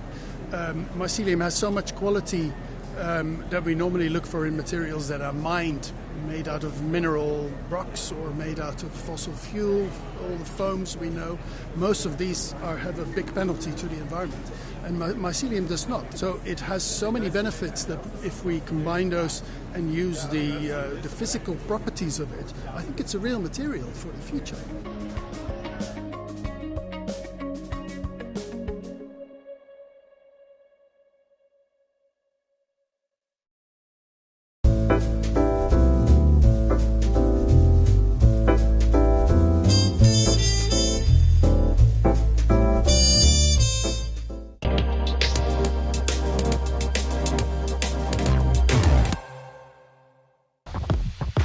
We are in times of great change, from the way we live and work to how we communicate and travel. From geopolitical ructions to climate change and energy insecurity. We need to ask big questions about our future. From the streets of London and Beijing to the centres of New York and Sao Paulo. Building a better tomorrow starts with a better understanding of today. Reuters Next is our leading editorial event, hosting the essential debates.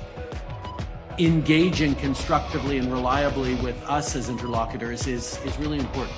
There is a lot of uncertainty, and there's a lot of different forces that are impacting markets. Drawing on our unrivaled newsroom and journalism, Reuters Next helps set the agenda. And we're encouraged by the news we've seen out of Europe. I'm not going to get ahead of our European allies and partners. You know, clearly, as you say, energy security is top of the agenda. Can you give us details? Our reporters ask questions to get to the facts, to catch people's vision. So what's next for big business, supply chains, and globalization? What's next for energy, sustainability, and finance? Join us at Reuters Next, because in a time of great change, the most powerful question is, what's next?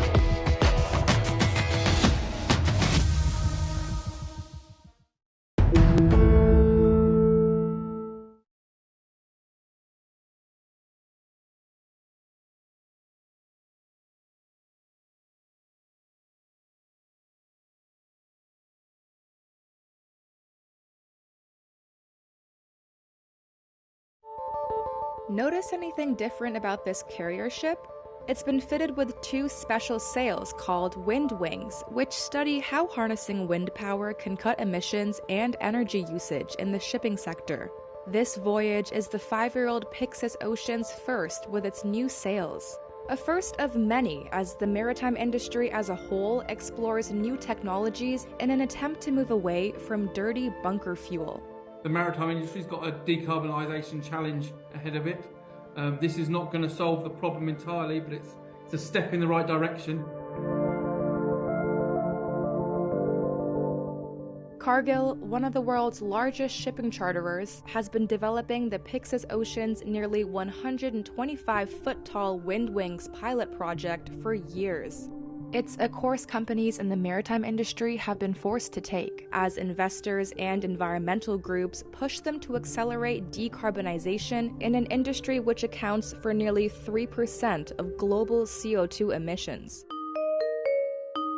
But as new technologies blossom, the idea of harnessing wind for energy is an old one. Before the switch to steam and diesel engines, wind was once the common way of propelling ships. It is kind of back to the future, if you like. Simon Schofield is the Chief Technology Officer at Bar Technologies, the company that developed Windwing sails, which were then built by Norway's Yara Marine Technologies. When you see an aircraft come to land and it deploys its leading edge flap and its flaps at the back when a plane lands, we do something very, very similar, which allows us to control what we call the camber, the shape of the wing, which controls the amount of power. Then we can align the wing at any direction compared to the wind direction.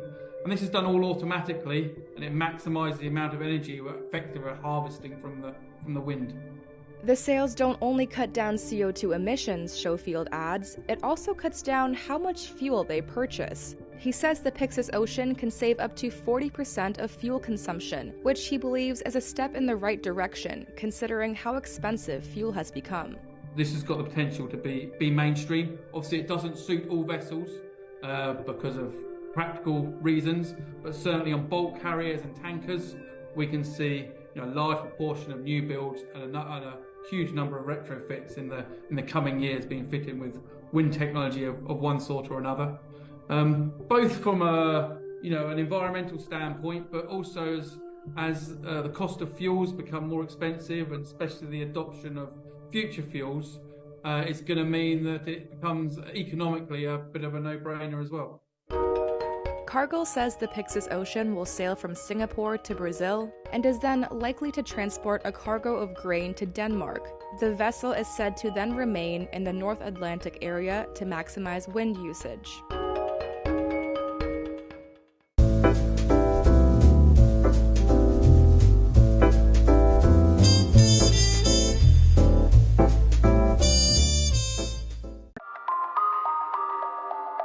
Iraq's southern marshes are drying up. They're receding and turning brackish following multiple years of drought. Fish are disappearing, and an entire way of life going back centuries is under threat. Fishermen here say they're feeling the squeeze, and they're asking, where do we go now? أي أنواع السمك كان موجود بها هنا. كل شيء كان بني سمتي إشكال. هسه كله راح مات. من قلة الماء صار مالح، صار السدود علينا وكله مات، السمك مات، الدغل مات، كله انتهى.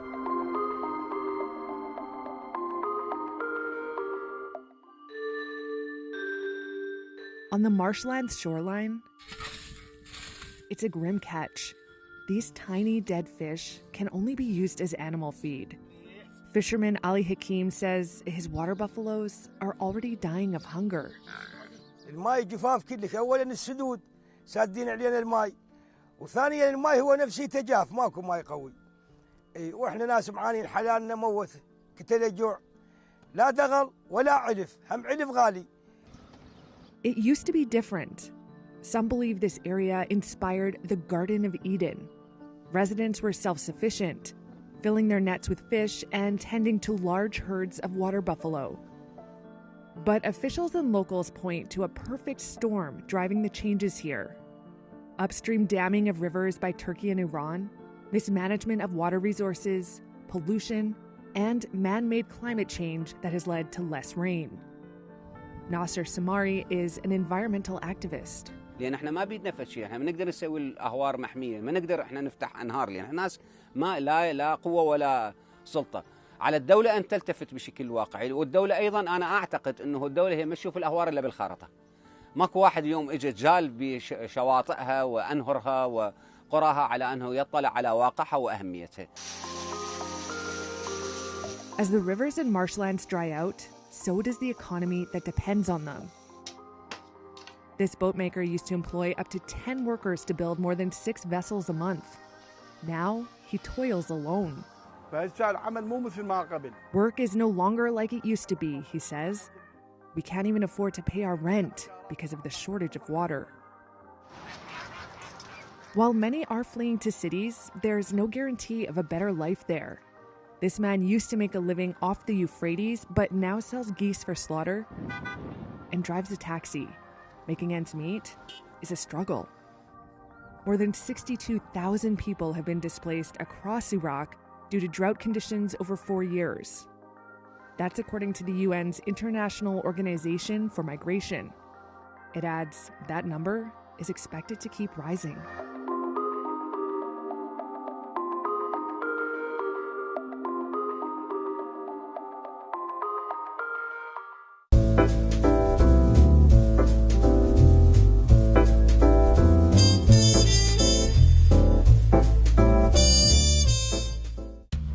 This variety of rice is climate resistant and climate smart, designed to withstand droughts, floods and rising sea levels.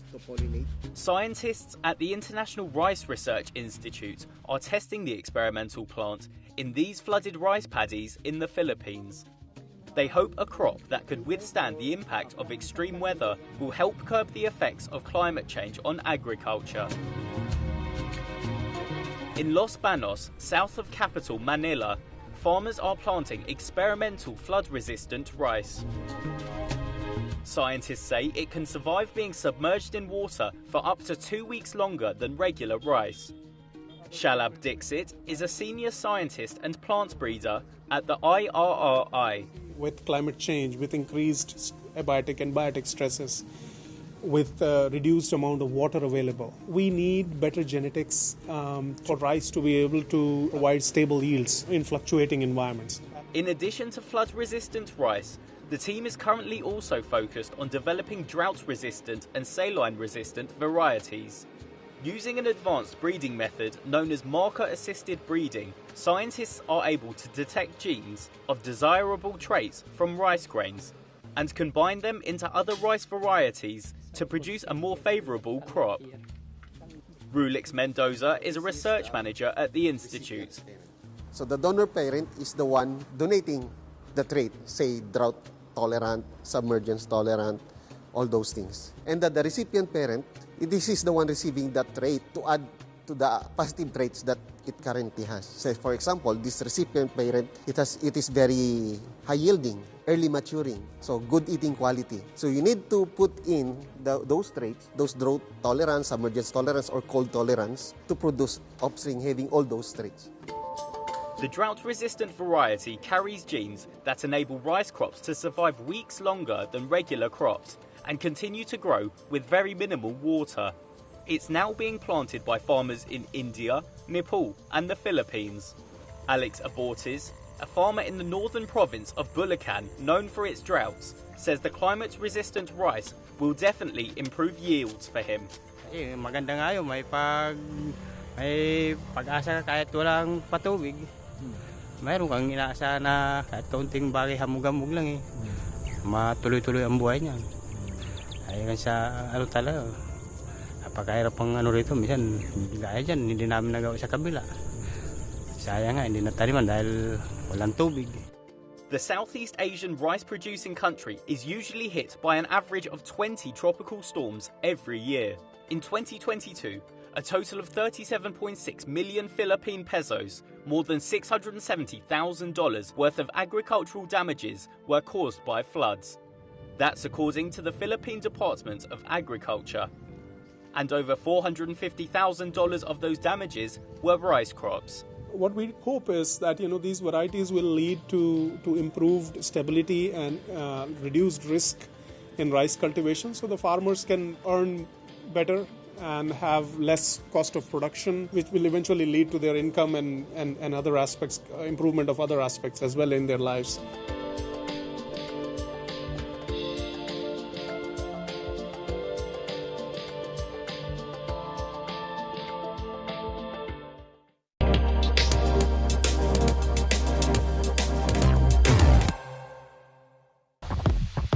We are in times of great change, from the way we live and work to how we communicate and travel. From geopolitical ructions to climate change and energy insecurity. We need to ask big questions about our future. From the streets of London and Beijing to the centres of New York and Sao Paulo. Building a better tomorrow starts with a better understanding of today. Reuters Next is our leading editorial event, hosting the essential debates. Engaging constructively and reliably with us as interlocutors is really important. There is a lot of uncertainty, and there's a lot of different forces that are impacting markets. Drawing on our unrivaled newsroom and journalism, Reuters Next helps set the agenda. And we're encouraged by the news we've seen out of Europe. I'm not going to get ahead of our European allies and partners. Clearly, as you say, energy security is top of the agenda. Can you give us details? Our reporters ask questions to get to the facts, to catch people's vision. So what's next for big business, supply chains, and globalization? What's next for energy, sustainability, and finance? Join us at Reuters Next, because in a time of great change, the most powerful question is, what's next?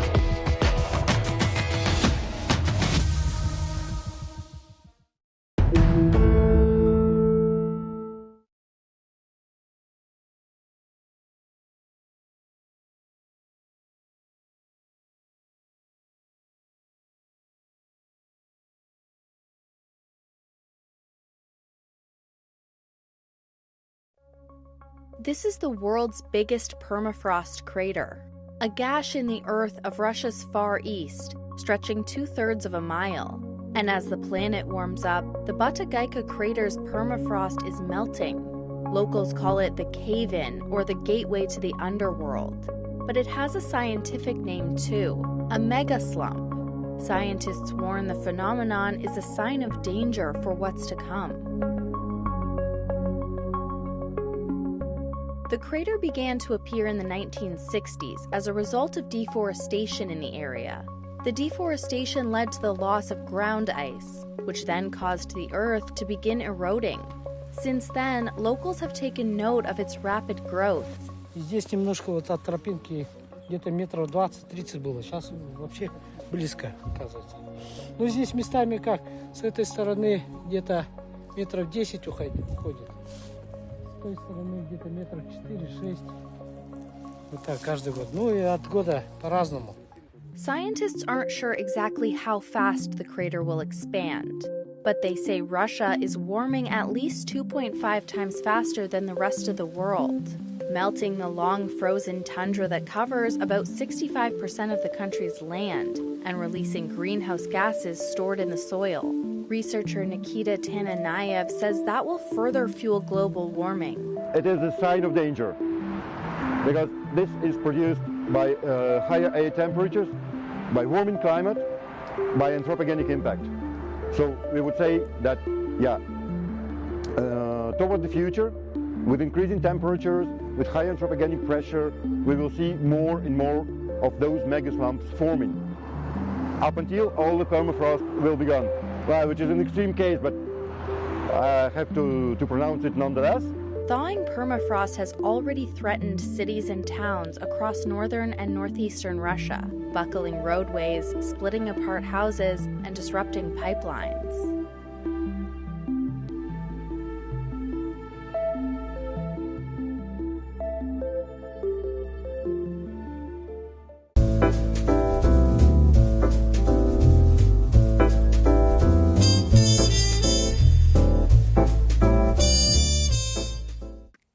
Record heat and historic floods in China this summer. but little public debate on climate change and what the world's top carbon polluter can do about it. Campaigners like Liu Junyan of Greenpeace East Asia are calling it a missed opportunity. I believe that the coverage by mainstream media is indeed quite disappointing. China's CO2 emissions grew 10% in the first quarter of 2023 from a year earlier, according to the Centre for Research on Energy and Clean Air. China has set some bold green targets. President Xi Jinping has pledged to make the country carbon neutral by 2060, but experts want faster action. They worry Beijing is failing to engage the public, which could slow the transition. This Beijing resident, who gave his name as Li, is worried. If, for instance, a heavy rainstorm occurs and people merely discuss it and move on, as with earthquakes and pandemics, people just continue with what they have been doing when they're over. I don't think the results will be very good. Climate change debate has been absent from media coverage of the extreme weather, campaigners say. Floods damaged Su's home and crops in Hebei province. I'm not a scholar, I dare not say this. I can't comment on the bad environment. The river channel has narrowed, it's not as wide as it used to be. This is a fact. State media and officials have said in the past climate change makes China more vulnerable to extreme weather. Though this year few have made that connection, or linked the climate to China's own emissions, now around a third of the global total and rising. People have been discussing severe weather like these deadly floods in Beijing, but there was no big spike in searches on climate change on Weibo or Baidu, China's biggest search engine, according to their official indexes. State media are defending China's record. Articles focus on Beijing's climate leadership and call on developed countries, where campaigners are also anxious governments are backpedalling on climate, to take more responsibility. China's foreign ministry didn't immediately respond to a request for comment, but government spokespeople have long promoted China's record on climate change and press freedom.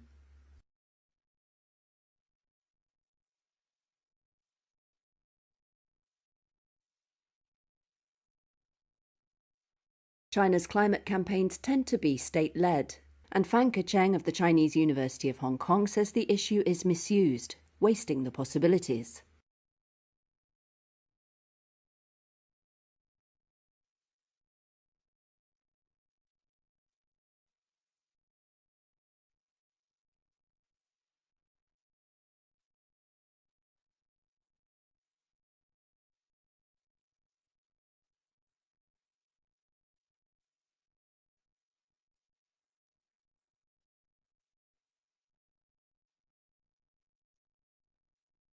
This wasn't always the case. About a decade ago, a grassroots-led campaign prompted leaders to clean up China's smog-filled skies, especially in Beijing. But a crackdown on NGOs, civil society and media freedoms under Xi has made grassroots action harder, forcing campaigners to instead focus on trying to influence an increasingly centralized leadership.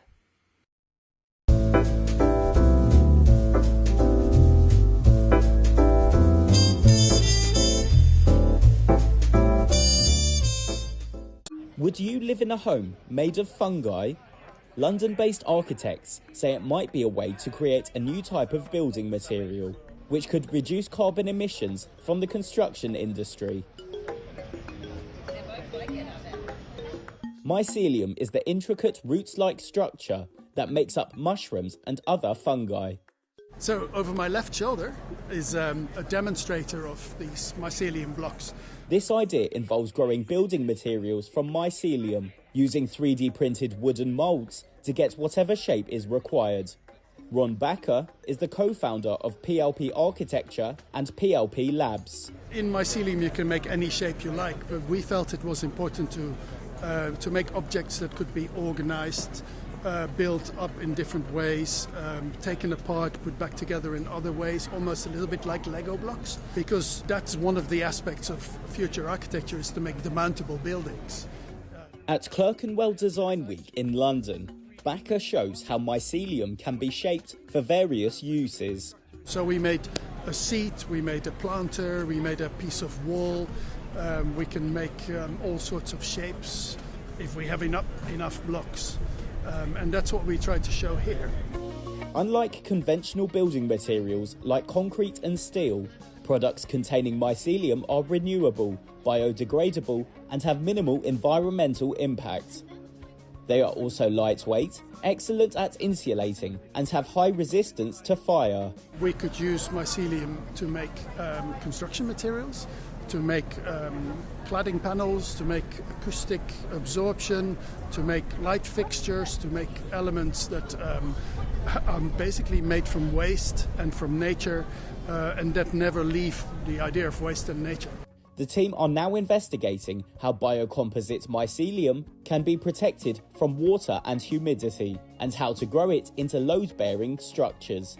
They are all key steps towards turning it into the homes of the future. Yes, watch this space, it's coming. Mycelium has so much quality that we normally look for in materials that are mined, made out of mineral rocks or made out of fossil fuel, all the foams we know.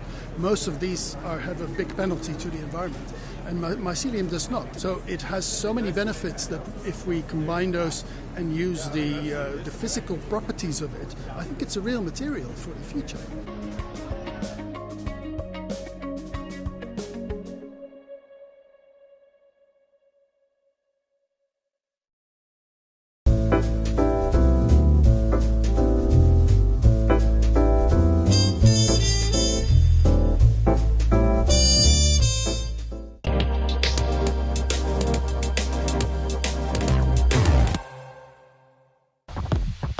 We are in times of great change, from the way we live and work to how we communicate and travel. From geopolitical ructions to climate change and energy insecurity. We need to ask big questions about our future. From the streets of London and Beijing to the centres of New York and Sao Paulo. Building a better tomorrow starts with a better understanding of today. Reuters Next is our leading editorial event, hosting the essential debates. Engaging constructively and reliably with us as interlocutors is really important. There is a lot of uncertainty, and there's a lot of different forces that are impacting markets. Drawing on our unrivaled newsroom and journalism, Reuters Next helps set the agenda. And we're encouraged by the news we've seen out of Europe. I'm not going to get ahead of our European allies and partners. You know, clearly, as you say, energy security is top of the agenda. Can you give us details? Our reporters ask questions to get to the facts, to catch people's vision. So what's next for big business, supply chains, and globalization? What's next for energy, sustainability, and finance? Join us at Reuters Next, because in a time of great change, the most powerful question is, what's next?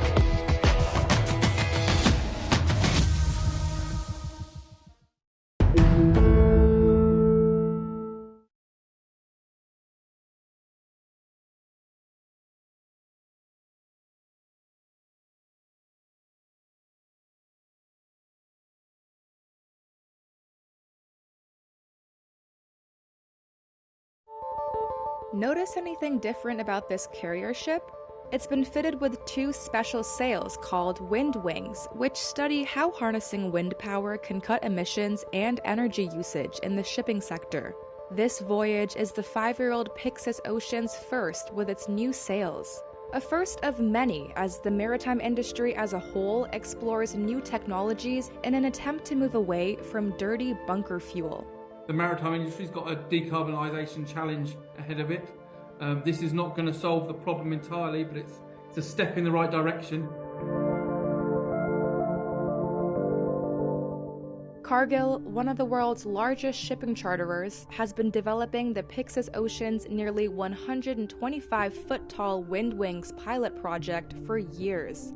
It's a course companies in the maritime industry have been forced to take, as investors and environmental groups push them to accelerate decarbonization in an industry which accounts for nearly 3% of global CO2 emissions. But as new technologies blossom, the idea of harnessing wind for energy is an old one. Before the switch to steam and diesel engines, wind was once the common way of propelling ships. It is kind of back to the future, if you like. Simon Schofield is the Chief Technology Officer at Bar Technologies, the company that developed Windwing sails, which were then built by Norway's Yara Marine Technologies. When you see an aircraft come to land and it deploys its leading edge flap and its flaps at the back when a plane lands, we do something very, very similar, which allows us to control what we call the camber, the shape of the wing, which controls the amount of power. Then we can align the wing at any direction compared to the wind direction. And this is done all automatically, and it maximizes the amount of energy we're effectively harvesting from the wind. The sails don't only cut down CO2 emissions, Schofield adds, it also cuts down how much fuel they purchase. He says the Pyxis Ocean can save up to 40% of fuel consumption, which he believes is a step in the right direction, considering how expensive fuel has become. This has got the potential to be mainstream. Obviously, it doesn't suit all vessels because of practical reasons, but certainly on bulk carriers and tankers, we can see a large proportion of new builds and a huge number of retrofits in the coming years being fitted with wind technology of one sort or another. Both from an environmental standpoint, but also as the cost of fuels become more expensive, and especially the adoption of future fuels, it's going to mean that it becomes economically a bit of a no-brainer as well. Cargill says the Pyxis Ocean will sail from Singapore to Brazil and is then likely to transport a cargo of grain to Denmark. The vessel is said to then remain in the North Atlantic area to maximize wind usage.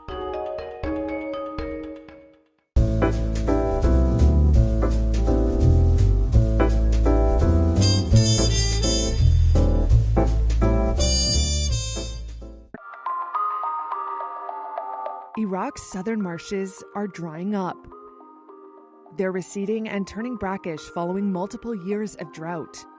Fish are disappearing, and an entire way of life going back centuries is under threat. Fishermen here say they're feeling the squeeze, and they're asking, where do we go now? أي أنواع السمك كان موجود بها هنا. كل شيء كان بني سمتي إشكال. هسه كله راح مات. من قلة الماء صار مالح، صار السدود علينا وكله مات، السمك مات، الدغل مات، كله انتهى.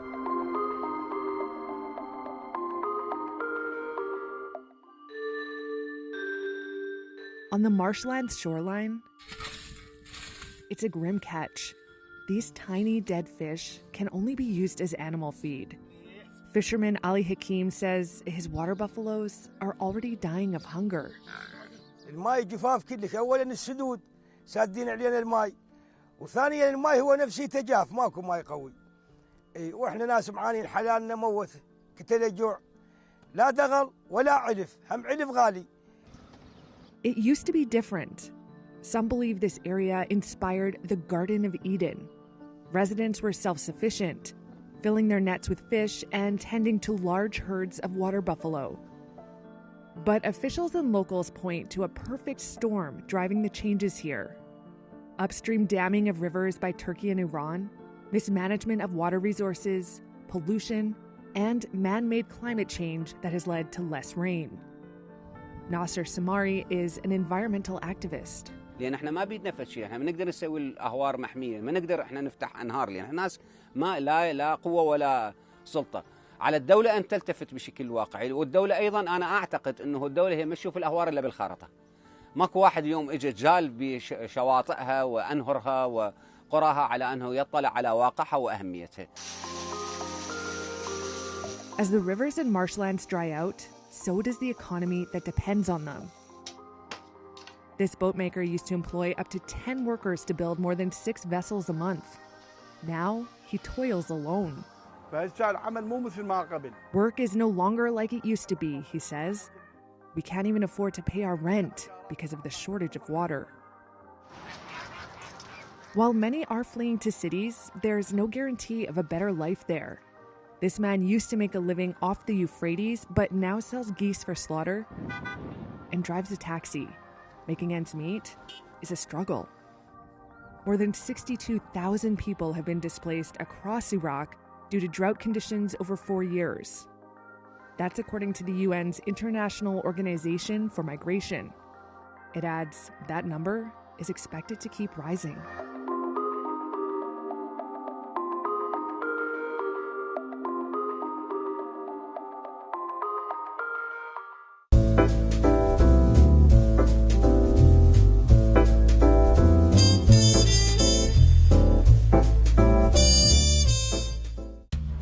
This variety of rice is climate resistant and climate smart, designed to withstand droughts, floods and rising sea levels.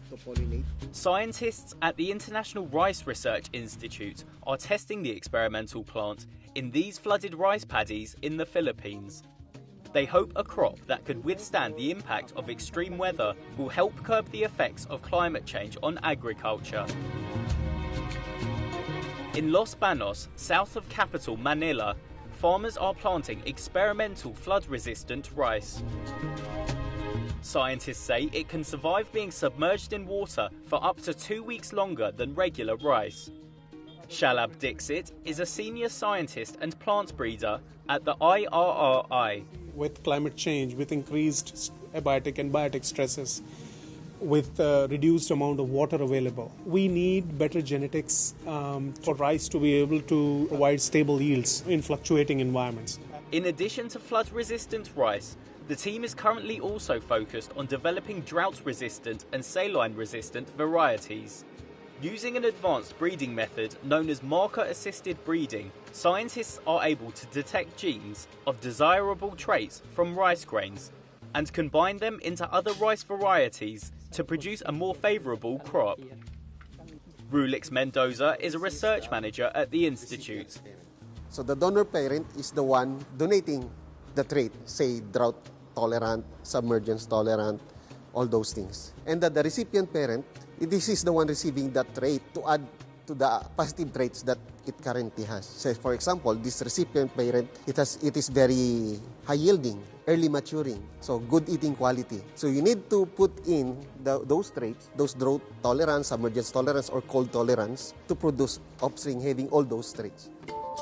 The drought-resistant variety carries genes that enable rice crops to survive weeks longer than regular crops and continue to grow with very minimal water. It's now being planted by farmers in India, Nepal and the Philippines. Alex Abortes, a farmer in the northern province of Bulacan known for its droughts, says the climate-resistant rice will definitely improve yields for him. Maganda nga yun, may pag-asa kahit walang patubig. Mayroon kang inaasa na kahit kaunting bagay hamog-hamog lang matuloy-tuloy ang buhay niyan. Ayun sa talaga. Napakahirap ang rito, minsan gaya dyan, hindi namin nagawa sa kabila.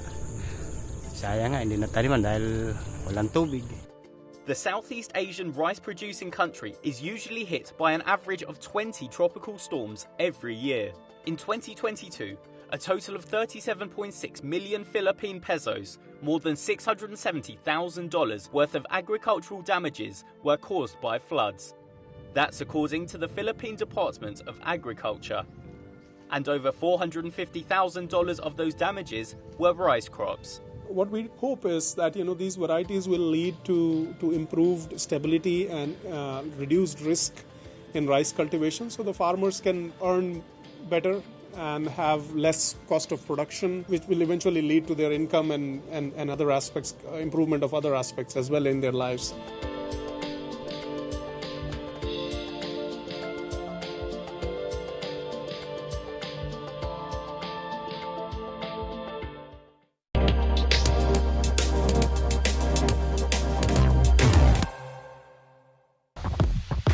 We are in times of great change, from the way we live and work to how we communicate and travel. From geopolitical ructions to climate change and energy insecurity.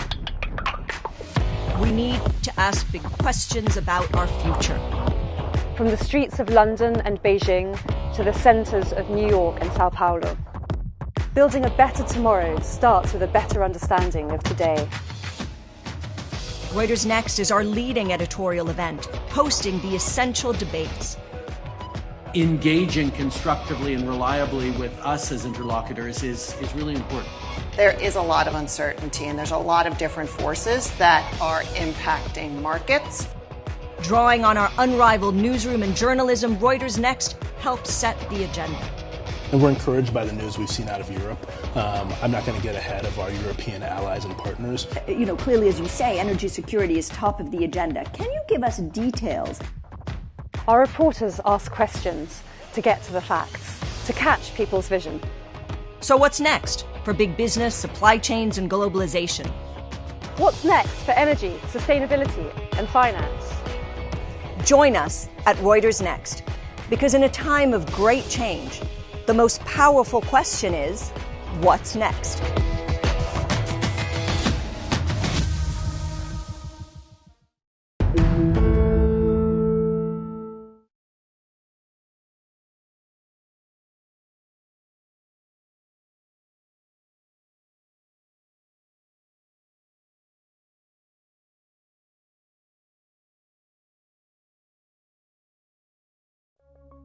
This is the world's biggest permafrost crater, a gash in the earth of Russia's far east, stretching 2/3 of a mile.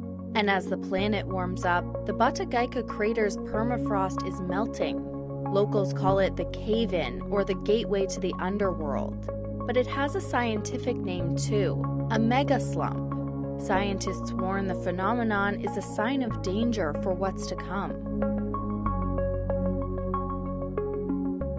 The crater began to appear in the 1960s as a result of deforestation in the area.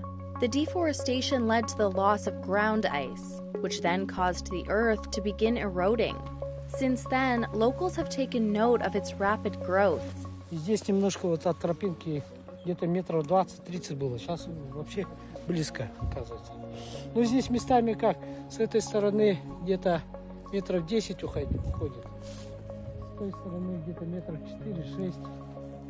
Вот так каждый год. Ну и от года по-разному.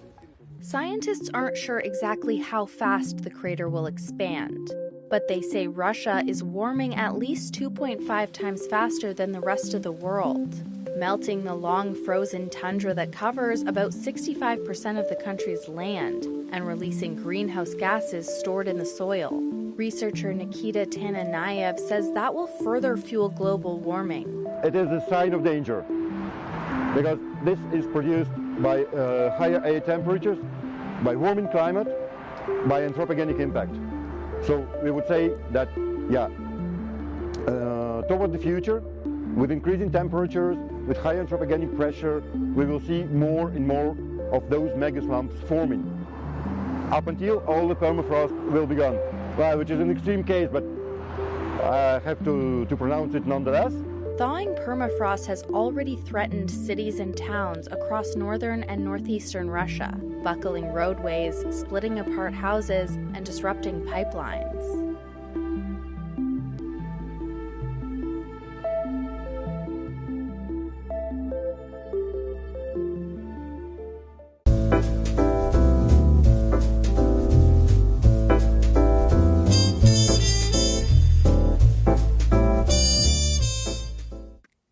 Record heat and historic floods in China this summer, but little public debate on climate change and what the world's top carbon polluter can do about it. Campaigners like Liu Junyan of Greenpeace East Asia are calling it a missed opportunity. I believe that the coverage by mainstream media is indeed quite disappointing. China's CO2 emissions grew 10% in the first quarter of 2023 from a year earlier, according to the Centre for Research on Energy and Clean Air. China has set some bold green targets. President Xi Jinping has pledged to make the country carbon neutral by 2060, but experts want faster action.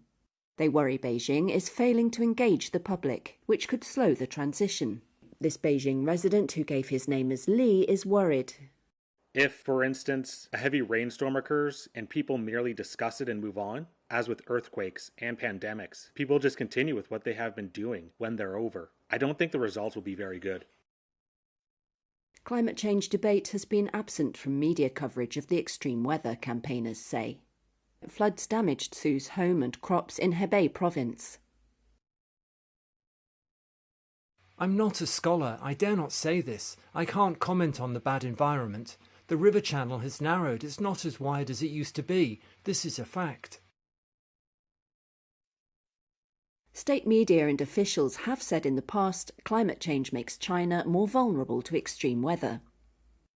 Though this year few have made that connection, or linked the climate to China's own emissions, now around a third of the global total and rising. People have been discussing severe weather like these deadly floods in Beijing, but there was no big spike in searches on climate change on Weibo or Baidu, China's biggest search engine, according to their official indexes. State media are defending China's record. Articles focus on Beijing's climate leadership and call on developed countries, where campaigners are also anxious governments are backpedaling on climate, to take more responsibility. China's foreign ministry didn't immediately respond to a request for comment, but government spokespeople have long promoted China's record on climate change and press freedom.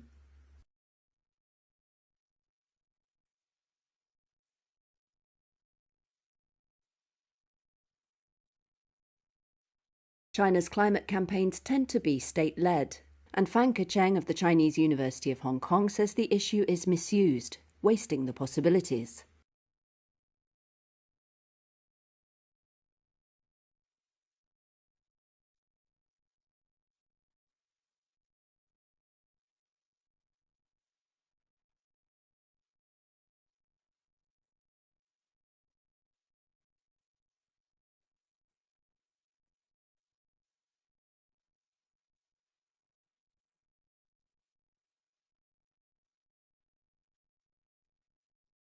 This wasn't always the case. About a decade ago, a grassroots-led campaign prompted leaders to clean up China's smog-filled skies, especially in Beijing. But a crackdown on NGOs, civil society and media freedoms under Xi has made grassroots action harder, forcing campaigners to instead focus on trying to influence an increasingly centralized leadership.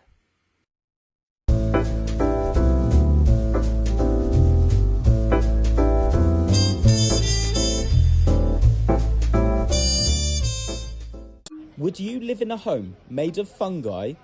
London-based architects say it might be a way to create a new type of building material, which could reduce carbon emissions from the construction industry.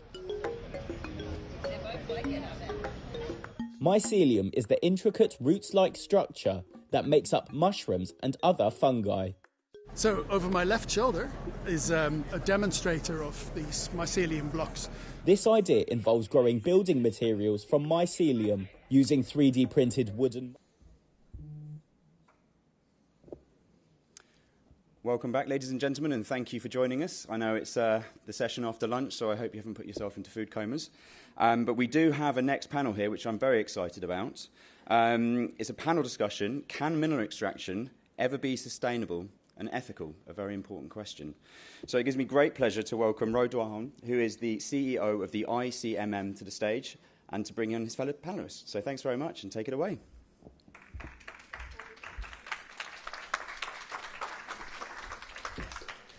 Thanks very much, John, and I'd ask my panelists to join me up on stage. I'll introduce them shortly.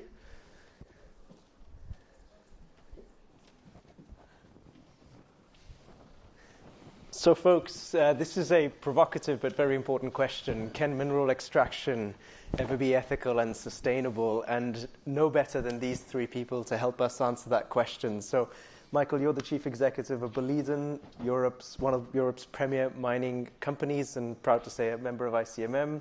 Virginia, you're the acting chief sustainability officer of Ørsted, a renewable energy powerhouse. And Adam, you're the chief responsible investment officer of the Church of England Pensions Board, major investor not just in the mining industry, but in other sectors too. So, folks, let's ask you the question. Please raise your hand if you would answer yes to the question, can mining ever be sustainable and ethical? What's that? What would you say, Michael? What proportion of the room is that? Half. Half? Less than half. Okay, let's call it 40%. Raise your hand if you're unsure. Let's call that 20%, and then raise your hand if you're an emphatic no. All right, so 10% and then 10% silent. Okay, well, we will get to the bottom of this. I'm going to ask you the same question at the end of the session, and then we'll know if we've done anything useful to change your mind or perhaps reinforce what you thought coming into this. Now, you might think that a miner, a renewable energy developer, and a financier is the start of a bad joke. You know, the three of them walk into a bar. But actually, there's a simple reason why this is a perfect group of people to answer this question, because quite simply, all of us working, actually, according to one senior government minister, only those of us that are not lazy and sitting on our backsides working, give Adam the money, or people like Adam money, to invest in people like Michael to produce the things that people like Virginia need to power renewable energy that then helps us solve the climate crisis. And so if you don't produce enough renewable energy because you didn't supply enough of the material, because you didn't give enough of the money, this equation doesn't work. And so now you can see why it's important to have the investor view, the downstream view, and the mining view in trying to answer this question. So now that you've given me your view on whether you think mining can ever be sustainable and ethical, in one word. Yes. Yes. Yes, but is it? Okay, good. So are they absolutely right, or are they ivory tower elites out of touch with the concerns of those that have expressed maybe or no? Let's get to it. We're going to start by talking about carbon-related issues in the mining supply chain. We'll then move on to non-carbon-related issues in the mining supply chain, which are at least, if not more important. So, Michael, starting with you, what are you doing to decarbonize mining operations? First of all, just to put in place, we are in a good starting position. We are one of the lowest CO2 per metal producer to start with, but that doesn't mean that we are content at being there. We are working on it, and we have, I would say, if you want to say two things that are important for us, one is to get rid of our diesel consumption. We are a big diesel consumer, and that is through electrification. So that's one lever. We also have on our smelting side relatively large CO2 that is linked to the reduction that needs to go on to in part some metal processes to reduce the ore into pure metal, and there we're looking at alternative reduction agents. So those, if you want to say two things, those would be the two big ones. I could add a third one, which has to do with all the upstream chemicals that are produced to us. And explosive, of course, one being very obvious, that we need to also work around how do we get explosives that are more CO2 lean. And why is diesel so hard? Well, we need to move around. We're moving rock, and rock needs to move. And diesel has lots of very good properties for moving around things. It has lots of energy in relatively small volumes, and there's a whole supply chain around how to build diesel engines and do that very efficiently. We want to replace that with electricity, and everybody will know that it's an issue just to get a normal personal car to become electric. Now, if you're talking about a truck that together with the load weighs 500 tons, you need a very big battery. This very big battery needs to be charged very fast. This very big battery needs to be handled, to be cooled, not to overheat. And these are all issues that we are part of solving. 500 tons may be hard to get your head around, as the number Michael described, but fully grown African elephant's about 5 tons. So you're talking about a truck that's moving 100 elephants at a time, and running that on anything other than diesel is, as you say, Michael, quite unfeasible. So, Virginia, you are building wind turbines and other renewable infrastructure. What are you thinking about when you're buying the metal and material necessary for that? We're thinking two things. One is we're thinking that we need to ensure that the materials are indeed truly sustainable. And there are two ways that we can do as an end consumer to sort of ensure or create incentives for that. One of them is engaging with the suppliers that are part of supply chains of the mineral metals that come into the green energy transition to ensure that the mineral metals are being mined, they're doing that in a responsible way. Now, the key issue there is transparency. where do they come from? Where are they coming from? We're quite far away. And one of the key things that we're doing this year is actually, we just started a blockchain pilot with one of our key suppliers to look at the copper. Where does the copper come from for some of the materials and the components that we're using in one of the wind farms that we have here in the UK, actually. And we have really high hopes for that pilot, so we're looking forward to see how digital technologies can enable increasing transparency on that. And the second thing that we're actually doing on this, and that is really, really important, is to ensure that the mineral metals that are in circulation, they continue to be in circulation or are being used to create new green energy. And the way we go about that is through basically creating early demand signals. And what do I mean by that exactly? Well, one of the things is that we have taken a long-term commitment to ensure that all of the wind turbines that are taken down because of maintenance and services, or when our wind farms reach decommissioning age, they will be recycled at end of time. And that is with a view to ensure that many of the materials that are there, including the mineral metals, are being reused. The other thing that we're doing the same with our solar panels and the solar PVs. We have a large footprint or solar farms in the US where we have taken the same commitment, and we actually have engaged in partnerships with our suppliers of the solar PV modules that will actually take the ones that reach end of life or are damaged and need to be changed to make sure that those materials are being reused. And the way we're doing that is to ensure that we can increase the recyclability rates of these materials. That industry is not fully mature yet, but by creating those early long-term commitments, we are telling our suppliers and we're telling the recycling industry there's going to be a demand down the line, so please start making those changes in a way. And the other thing that we're doing is early offtake commitments. So for instance, we have entered a partnership with Vestas, which is one of the largest OEM suppliers in the world, and one that so that when we build new wind farms together, the towers that will be sustaining the wind turbines will integrate at least 25% low emission steel that mainly come from the use of scrap steel and scrap materials. And that is another way of, again, giving certainty, creating incentives so that we can circulate the materials that are out there. Now, Virginia, you said transparency. When are you getting the information you need from your suppliers to give you the confidence that the metals are being produced responsibly, or are there gaps in the information you're getting? It varies a little bit.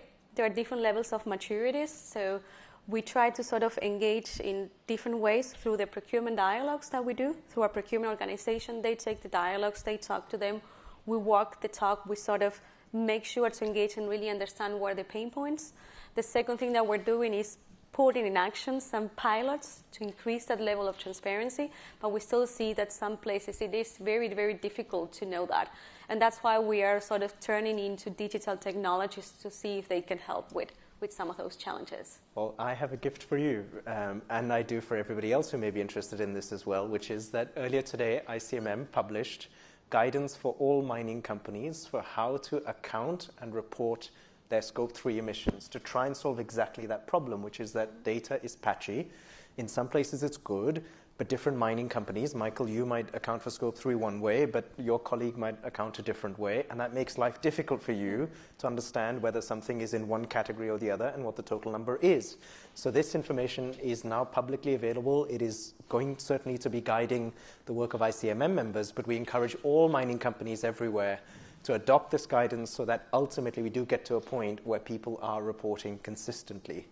Now, but Adam, this is an issue you have also worked on a lot. You may wear many hats, but let me start by asking you, as an investor, what are the questions you are asking of the companies that you invest in, particularly in the mining and metals value chain? Well, it's great to hear ICMM have come out with that guidance. I think that's really helpful because, of course, you need the baseline data, and particularly on Scope 3, which is obviously how people use and the emissions that are caused as a result of that. And obviously we want good data on Scope 3, on Scope 1, on Scope 2, the strategies of a company, the way that they're allocating their capital to actually deliver their strategies, and equally evidence that they're lobbying and engaging public policy for the kind of net zero policies that they need to deliver and play their part. I think the key thing, though, is that you can publish the data on your Scope 3 and have an accurate data point, but what are you actually doing and the targets? And I think that's where investors have a very clear expectation that we want to see targets aligned to net zero across scope 1, 2 and 3. We want to see your plans related to those. We recognise that when it comes to scope 3, it gets more difficult. We recognise that that's not in the control of the company that's ultimately producing something, extracting it, selling it, and then somebody else, as a result of that, is causing emissions to be emitted. But you still have a relationship, and that's where you get to the ethics, because within ethics, you have responsibilities, and I say that on this issue, you have a responsibility through to that scope 3. So publishing your relationship with scope 3 is great. Setting a target, short, medium, long term, as to the role that you feel as a company you can play with those purchasers of your products is, for me, absolutely critical to know that companies are walking down that path and looking at that collective societal problem of climate and looking to play their part. Now, I recognise a lot of the actions that they've got to take are from companies such as yourselves and others, and particularly when you get into the more high carbon things that are being extracted, it's definitely more challenging. But I think the way that we're willing to look at it is to acknowledge that, show the company's ambitions in that area, and then the plans, and then how they want to work with their customer base. And I think investors are really keen to do that. And actually, we're part of the solution as well, because we can then potentially be providing the capital to make the investments that they need or further down the value chain are needed to be able to realise the kind of solutions that can be put in place to mitigate the emissions. So yesterday, the Institutional Investors Group on climate in Australia and the one in Europe published guidance and a standard on net zero for the diversified mining industry. That sets out very clearly investor expectations on this. It's a hard standard, but I think if you're credibly going down this path, it's the good disclosure, but then it's the commitments, the targets, the strategy, the capex, the policy. Michael, you've given a lot of thought to Scope 3, and you've never been afraid to give your perspective on what good Scope 3 measurement reporting looks like. What is it from your point of view? Well, number one, whatever Scope 3 you're talking about, you need to catch all the upstream.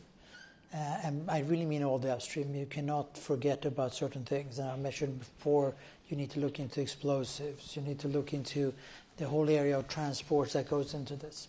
So there you need to be really full. So you need to have this starting at the cradle and going at least till the gate.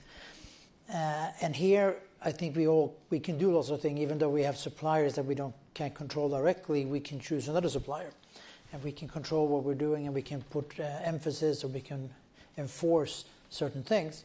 So that's all doable, and there we could compete. So we could get a number for Boliden copper, and then somebody else get a number for their copper, and the customer can compare. The Scope 3 downstream, I've been, at least for base metals, been much more skeptical about, because in the end of the day, we as mining or metals companies control relatively little where the copper goes, and exactly how the copper is going to be used. We also have a long kind of philosophical discussion, because the copper that goes into a electric engine is going to replace some diesel engine. That's a negative in some way. On the other hand, the power that's going to drive this electric motor, and that's usually for 30, 40 years, it's not going to be zero. It's going to be something. And therefore, there is a Scope 3 from that. And this whole discussion has always been very complicated. Therefore, I said, and by the way, our copper and some other companies' copper is not going to be differentiated. It's going to be exactly the same Scope 3 downstream. So therefore, the focus is on Scope 3 upstream. That's what we as companies need to commit to targets, need to work with, and where we can have a big impact. As you said, for base metals, that makes a lot of sense. But of course, if you're producing iron ore or aluminium, then accounting for downstream is critical, because 90% of the total footprint of a product can be downstream. But you make a very good point. Now, Virginia, would you agree with Michael? Would you ever distinguish between your suppliers based on who has lower emissions? Have you ever done that? Have you said, I'm going to buy from you but not from you?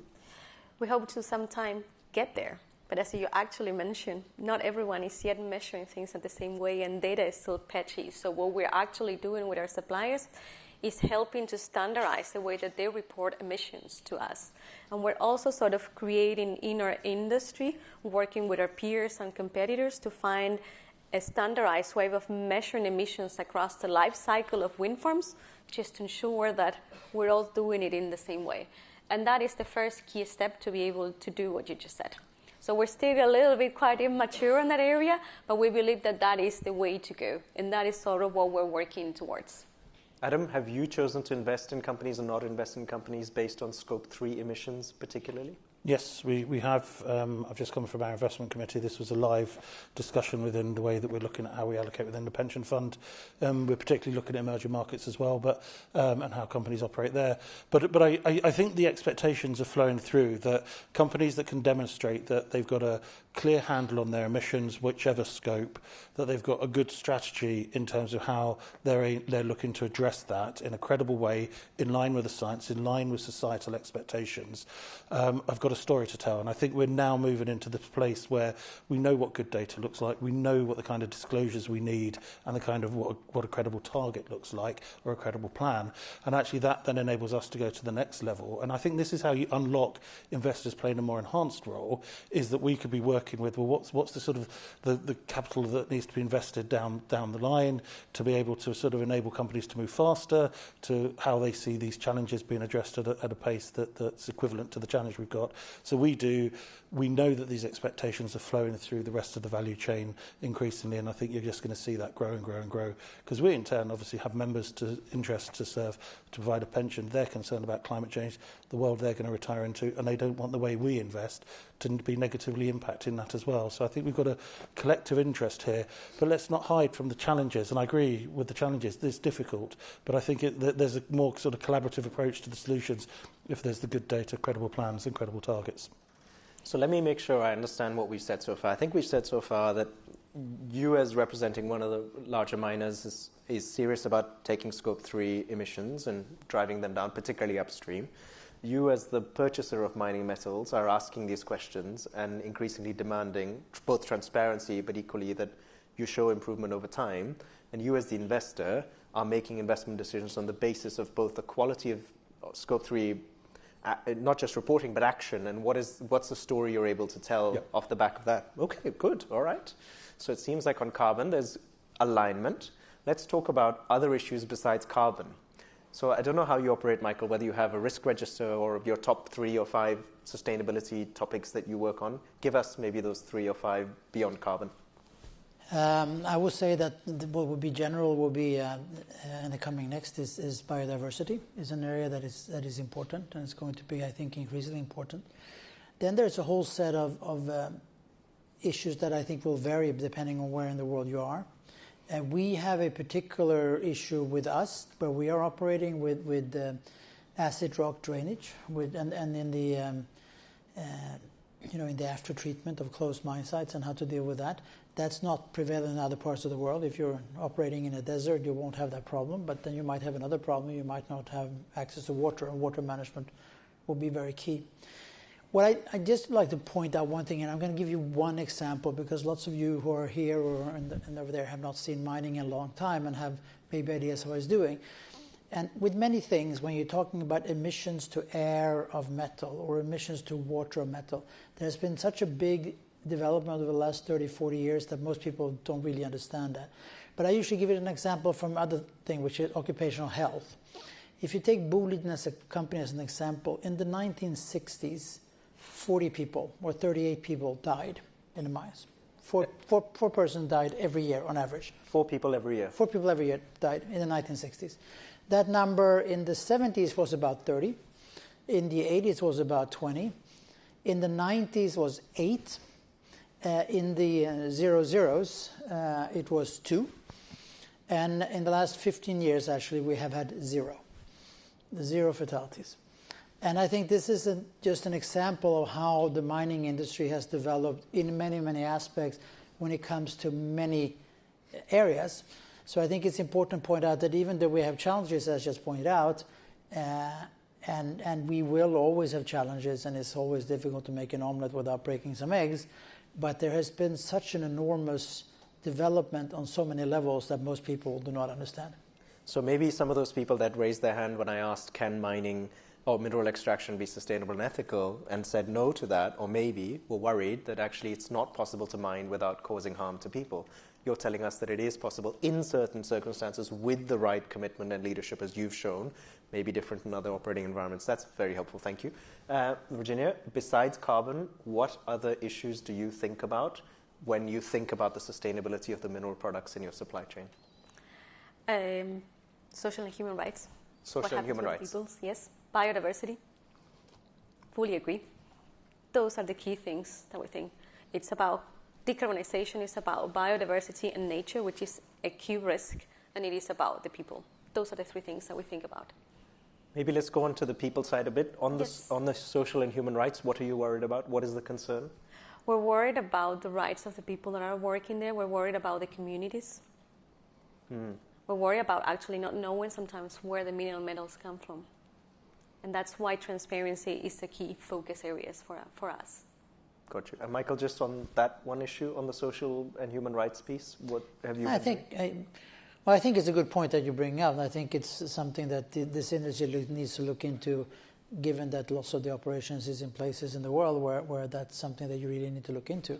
So I think it's a good area. I would say from our point of view, given where the parts of the world where we operate, we of course have a different history. We have very strong unions. We've had a long discussions around all these issues for many years, and I feel that we feel relatively good about where we are. Adam, what do you think about beyond carbon when you're looking at investments in mining? Well, I think there's two levels I'm going to answer this question. One is the way we as investors look at the sector. And if I take our fund as a sort of broadly diverse global pension, we're invested globally across multiple asset classes, and we have a relatively small proportion of the fund invested in the mining sector. But yet, the reality is that relatively small element, when you look at it at a fund-wide level, has a disproportionate impact on a vast number of other sectors that we are invested at a greater number, has a much greater impact on those sectors' ability to achieve their climate goals or whatever. Likewise, it has a very significant relationship with our ability as a fund to achieve our goals and society to achieve its goals. So the way we incentivise best practice in the mining sector at the moment is one where I don't think the investor community's got it right. I think we often are reactive to the latest disaster, like we've demonstrated in partnership with ICMM, in partnership with the UN, post the Brumadinho disaster, where 272 people were killed because of the way waste was stored, led to a collapse of a tailings facility. We've demonstrated we can come together, we can work practically, we can develop a standard, we can develop an institute to implement it. So we've shown that we can be responsive, we can sort of define what good is, and then we can work with industry practically. But that's, again, reactive to a problem. Human rights, indigenous communities, again, you've had Yunkin Gorge, and there's been an example where we know a disaster happened in destroying a heritage site, and it's revealed a problem in the sector. We know that there's efforts to really address that. But again, it's reactive. How we incentivise as investors the long-term best practice that we know exists. We know there's hugely committed CEOs, executives, companies, and lots of people of goodwill. But how do we get that best practice, socially responsible mining, as the norm, well supported by their investor base, with confidence that it's going to do the more expensive thing? They're going to invest up front on these elements to enable them to be able to be responsive to the demand growth that there is going to be in mining. So I think that's the first element. The second is just the plethora of issues that are going to challenge mining to meet demand. You've mentioned them, biodiversity, indigenous rights, water. We would say there's a whole raft of other ones as well that need to be addressed. And that's part of the reason we want to understand how do we consolidate on the standards. We welcome efforts that are underway to do that. But really, what do we need as investors to effectively reinforce that expectation, not just to the mining company, but to all the other companies we're invested in that buy from the mining companies? And then I would say, how do we finance that sector change, but also how do we go deep into the fact that there's a real clear relationship between a lot of extraction and conflict, and actually we need to be much more present and alert to the role that investors, companies can play to constructively create conditions where actually the benefit outweighs the negative and communities really flourish. Keep your questions coming in because I see them here and I'm going to pose them shortly. Both Michael and Virginia mentioned biodiversity. Adam, let me ask you a very direct question. There is a thought that in our search for metals and minerals that we're going to need a lot more of in the future, that mining the deep sea would be a potential avenue. I think you have a position on it. What is your view on that? Well, I mean, as far as we're concerned as a fund, the science isn't there to give us any basis to make a judgment that that's viable at the moment. If we can demonstrate that the impact is one that is possible to manage, then I think there's a debate to be had. But quite frankly, until the science is there, I can't see how we could possibly go down that path. So we're very much in proper interpretation of the precautionary principle, and really sort of efforts underway at the moment to try and open up the ocean before the science is clear are quite concerning. I think you've increasingly seen a lot of investors saying, look, this needs to be clearly led by science, and until we're there, let's stop sort of trying to advocate going down that. Excellent. So now what we've learned is that besides carbon, biodiversity, the rights of communities and human rights, water, the management of waste and tailings, health and safety are some of the other issues that this group is working on and concerned about and thinking through when it comes to the ethics and the sustainability of mineral extraction. And we'll come on to a couple of those in a bit more detail. Michael, let me ask you this one question that's had a couple of likes, which is that how are we making sure that any harmful chemicals used in mineral extraction are dealt with responsibly? Now, can you talk about your operations specifically? I don't know if there's a magic to this. I think that it's about making sure that you do not do it stupidly. I mean, I think the biggest one that comes to mind that everybody talks about is cyanide.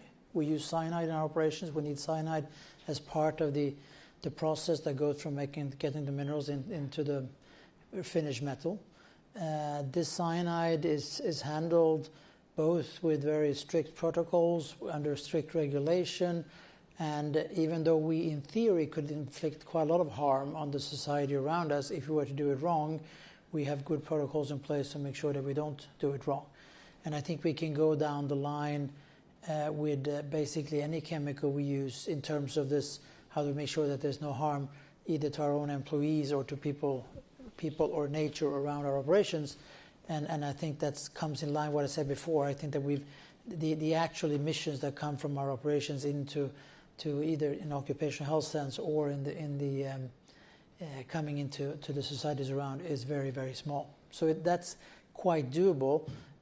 Then the next thing is how do we make sure all these chemicals are produced in a CO2 efficient way and then generally in a very good practice, the kind of scope 3 in many dimensions. I think we can still do more, but we're working on it. Don't do it stupidly might be the best quote of this panel.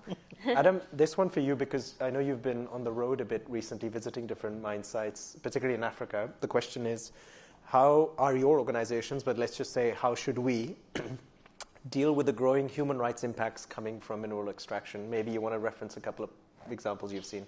Yeah, I mean, you said some people have said there's a notion of the potential growth in demand. I think we're all quite clear on this panel. There's a huge growth that's going to have to come from this sector. That means expansion of existing mines, development of new mines, and we should be under no illusion as to the reality that that is what is needed. As to the scale of that, I think that's where you get into the sort of the variations of it. But a lot of those mine sites are in sensitive areas. A lot of those are alongside indigenous communities or on indigenous communities and First Nations land. So you have complexities in the reality of, okay, we know we have this demand, but where's it going to come from? And actually practically how long is it going to take to do that? And if it is done at the expense of human rights or at the expense of generating conflict, then I think you're going to have an incredibly messy transition based on a sort of a very unjust or unjust, I can't remember the right word on it, but an unjust transition that's going to leave a legacy of conflict, environmental impact. I think it's possible to do it the other way, and I do think that there are many people within the industry that want to do it the other way. I think finance has got a really important role to recognise the realities of the human rights impacts, understand what good looks like, understand that broader role in relation to conflict. When a mine goes into an area, it massively destabilises that area. It potentially has a real significant upside. Equally, it creates a lot of difficulties in the other direction as well. And unless that's well understood, unless the anthropology of that reality is understood, you start to build conflict from the moment you go into an area or the moment you expand. And so I think we've got to get much more sophisticated in terms of how we engage with those realities. But I also think that there's a way in which we as investors at the moment don't really have a grasp on understanding that. The work that we're going to be doing through the Global Investor Commission on Mining 2030 that kicks off at the end of this month, one of the key strands of that is looking at this element in terms of ensuring that we've got an understanding, we've got a recognition of what good practice is, we've got a recognition of where this demand's likely to come from, where that potentially could inflame further conflict, and equally how we can play a positive role in encouraging the alternative, which possibly means that in some areas you're not necessarily going to be able to develop that mine. Other areas, actually, you're going to need to think much more differently in terms of how you engage and construct it. So I think those are the ways that we've really got to get to grips with this. And I think, as I say, there is a path where we can do this well, but the other path is probably one that we're possibly more aligned to going on at the moment, unless we proactively work together. And the other path is? Conflict. And I mean, you are seeing more and more conflict in many areas. I mean, I visited 3 different types of conflict related to extraction, ranging from at a national level where you'd had a terrorist insurgency, 4,000 people killed, stemming from the fact that there was a dynamic initiated from artisanal miners being cleared for a listed company to sort of engage in coming into an area. And that breeds the conditions in which you now see a situation that's much greater than perhaps could have been avoided. There's Virginia, there's a question aimed at me, but like all good moderators, I will throw it to you, which is how are we as ICMM ensuring that the companies not in our group, and we have 25 of the biggest companies, are also striving and holding high standards? So my answer whenever I'm asked that is, well, the people we sell to, customers, will not buy from irresponsible sources. You will solve our problem for us. Will you solve our problem for us in the sense of, will you insist that everyone in your supply chain meets a minimum high bar? Are you already doing that? Will you do that more and more? Yes, and we're doing that together with our suppliers. We're also doing that engaging cross-functionally and with other sectors, trying to ensure that the standards that we push are aligned and the same. And that also makes it easier for everyone, right? If we're all enforcing different standards, then we're never really going to move the needle. But if we align and we join forces, also we align in terms of what investors are requiring and so on, then it would be much more easier to sort of push everyone in the same direction. Got you. Michael, one for you here, because I know it's a passion of yours. What is your timeline for operational electrification, and is mining a candidate for deploying hydrogen? Yeah, you know the answer to this, because I tend to talk about it a lot. Our personal timeline is that till 2030 we should be more or less fully electrical. There will be some odd diesel on some very special operations. So that's our plan, and we are not using hydrogen. And that comes into a totally different discussion, because this is more a general philosophic discussion, and I usually use my own car as an example of this, because I drive an electric car, but I drive a pretty big electric car, so I don't use quite a lot of electricity, but the electricity is green, so I'm kind of home free. But I also have another car which is much smaller, which is also electric and uses about half as much electricity, but they're equally green, these 2 cars. But that's, of course, over time not going to be okay. We're going to have to look at the energy efficiency as well. If we can solve a problem using half as much green electricity, that's much better than using double the amount of green electricity. And hydrogen comes into this. Hydrogen is, or the hydrogen path, is for storing energy, not a very efficient way of doing it, and we will be using too much energy, and we cannot kind of say that that's okay just because the energy we put in was green, because in some way it is forcing others to buy non-green energy, and there is a limit to how much green energy we can get as well, even though some are trying to get as much as possible. And that's a very important part. So therefore we have decided as a company, from a strategic reason, to stay out of the hydrogen. So near full electrification by 2030, I bet many people didn't think that a miner would be saying that. That's very good. Now, again, Virginia, passing a hospital pass to you.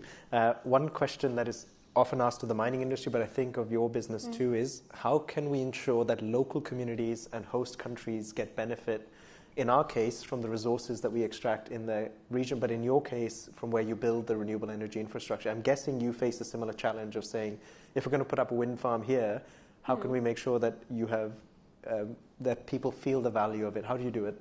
Well, some of the models that we're actually exploring in that relation is co-ownership. Co-ownership with local communities? Yes. Tell us more. we're beginning to explore that together with some governments, mainly now here in Europe, where they were beginning to see a rise of understanding it. How can we ensure that people actually benefit the reaps of the renewable energy transition? And there are different models that we can do by that, but what we realize is that it will ultimately depend on what actually makes sense in the different countries. So there is no one single size fits all, but what we're sort of looking at is really getting to engage with the local communities to understand what is it that they want and how they want to be engaged in a way. And typically, what do they say? What is it that they want out of the project? It actually varies. And some say that they would like to be part of owning some of the assets, sort of co-owning the assets. Some they would like to be part of owning the actual electrons that come out of the production. And some others is like, we're not so sure yet. We really want to see how this deploys and develops. And that's why we sort of engage in, again, we try to sort of talk not only with the communities, the local stakeholder organizations and governments to really understand how can we move forward on that. Good. Okay, so I'm going to ask you again so that I can then quiz them right at the end. Raise your hand, please, if you agree with the statement that's the premise of this session, which is, can mineral extraction ever be truly sustainable and ethical? Please raise your hand if you think yes. Is that more or less than 40% of the room? About the same? I would say a little bit more. A little bit more. Of course you'd say that. Yeah. Raise your hand if you think no, mineral extraction cannot be sustainable and ethical. That's a definite decline. Mm-hmm. So you've done your job. Raise your hand if you're confused or not sure. Oh, excellent. We've confused people more. That is not a bad outcome, genuinely, because I think what's often missing from, and I get why we framed the question this way. It was meant to be provocative and get you to pick a side. But the reality is that things are always more nuanced and complex than you might first think that they are. So if at the end of this you feel you leave with a slightly better understanding of what are the issues that we have to deal with in mineral extraction, then we have done our job. But I'm going to ask each of you in the last 30 seconds to say, what would you say to the people that raised their hands and said no? Because both of you said yes, that it can be done sustainably and ethically, and Adam said yes, but is it? So those that still are maybe not sure or are saying no, Michael, what's your message to them? Well, I think that there is, the ethics is everybody's own ethics always, and that we should always respect. But I would just say that it's get more information, learn more, and try to understand more. And I'm not sure that then we will ever convince everybody, so that's not going to happen anyway. But we are a transparent industry. We want to be transparent, and we want people on the other side to use this and to take part of the information that we're providing. And the story you shared earlier, the example you shared, is a sense that maybe this isn't the industry you thought it was from historical days. Yeah, I think so. And I spent lots of time in Brussels, and of course Brussels and most of the countries in Europe don't have any mining anymore, and people have ideas about how mining was, and it is literally 30, 40, 50 years ago, and then you always have to bring this example, because saying that, while you have been doing zero mining, actually the mining industry has developed a lot. Regina, everybody loves renewable energy. We want more of it. Your message to the people that might be worried about the materials that go into doing what you do? And I answer yes. I answer yes because it can and it should be. It should be ethically sustainable because we need to ensure the green energy build out and the transition to realize a net zero world. And yes, that will require more mineral metals than what we use today. But if we look at it and compare to what it takes to use, the mineral metals are being used for fossil fuels is in the hundreds to thousands lower. And if you look at, there are studies that show that the emissions of the mineral metals that we will need to reach the level of renewable energy in the world to realize a net zero world is less than what you're being used in terms of emissions of mineral metals for 1 year of fossil fuels. So I think I would invite people to put a little bit of perspective. As you mentioned, be curious, ask questions, think about the bigger picture, and engage. Engage as a consumer, engage as a voter, talk to politicians, talk to us consumers, talk to the investors, the people that invest your money. That would be my message. I really do think it can be. I think it's going to take a lot of work. I think we need to be really honest with the range of challenges, but I do think that there's a positive path here. I do think there's very good people across all elements that are impacted, working as stakeholders in the sector and in the mining industry, and I think it's about having clarity of the challenges and how we can really shape that positively, and I think it has to be, because I don't think it's acceptable if it isn't. Adam says it can be, has to be. You say it must be. You say don't be stupid. All excellent messages. Thank you. You've been a fabulous panel. Give them a hand. Thank you.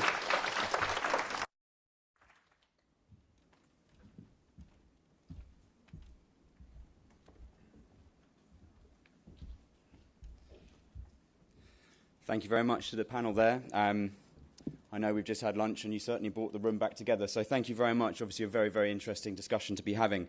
We're about to move on to another very interesting panel discussion, how to stop greenhushing becoming the new greenwashing. But before we do, we have an exclusive screening for you today. Some of you may be familiar with a gentleman named Richard Curtis. He is going to be delivering a virtual address followed by an exclusive screening of something that I have seen, which I thought was really quite interesting. So without further ado, I'd like to hand over to Richard, who is going to give us...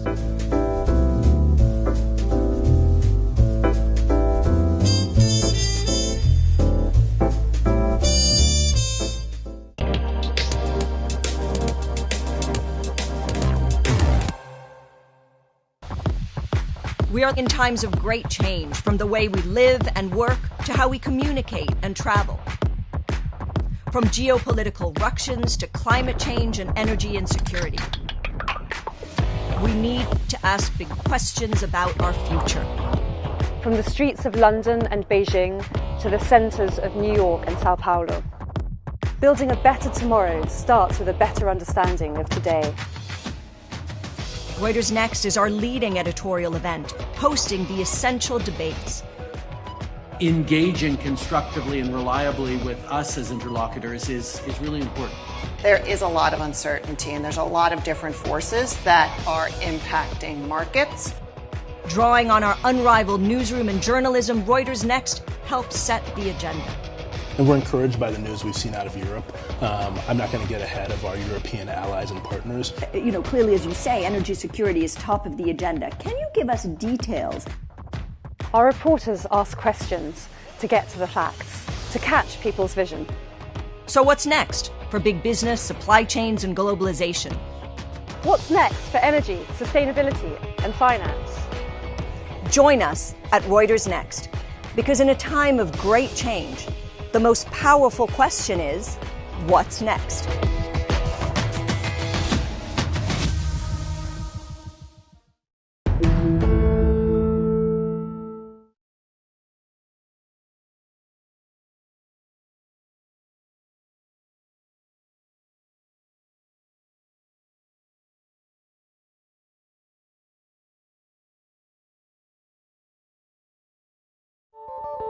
Notice anything different about this carrier ship?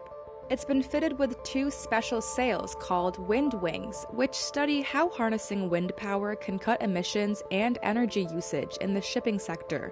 This voyage is the 5-year-old Pyxis Ocean's first with its new sails. A first of many as the maritime industry as a whole explores new technologies in an attempt to move away from dirty bunker fuel. The maritime industry's got a decarbonisation challenge ahead of it. This is not going to solve the problem entirely, but it's a step in the right direction. Cargill, one of the world's largest shipping charterers, has been developing the Pyxis Ocean's nearly 125-foot-tall wind wings pilot project for years. It's a course companies in the maritime industry have been forced to take, as investors and environmental groups push them to accelerate decarbonization in an industry which accounts for nearly 3% of global CO2 emissions. But as new technologies blossom, the idea of harnessing wind for energy is an old one. Before the switch to steam and diesel engines, wind was once the common way of propelling ships. It is kind of back to the future, if you like. Simon Schofield is the Chief Technology Officer at Bar Technologies, the company that developed Windwing sails, which were then built by Norway's Yara Marine Technologies.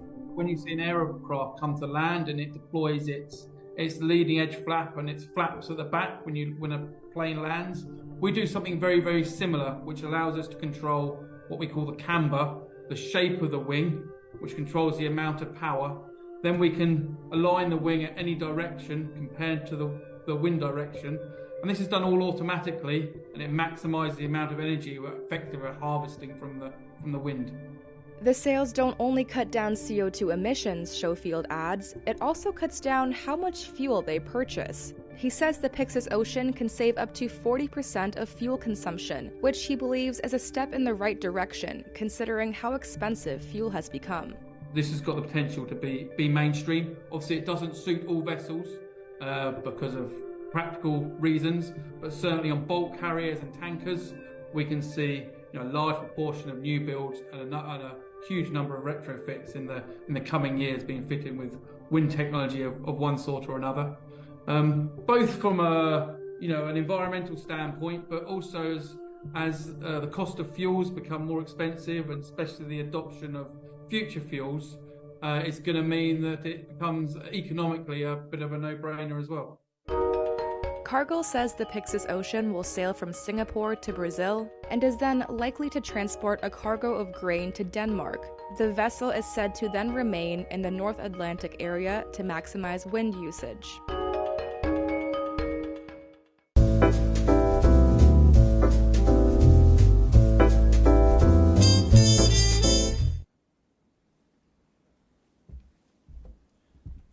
Well, what are you going to do? I don't know about you guys, but I've got goosebumps, so that's really moving stuff. And as I said, that's an exclusive viewing. That has been embargoed until the 14th of September, so we will be re-releasing that for you to watch again then. But thank you to Richard and his team at Project Everyone for that.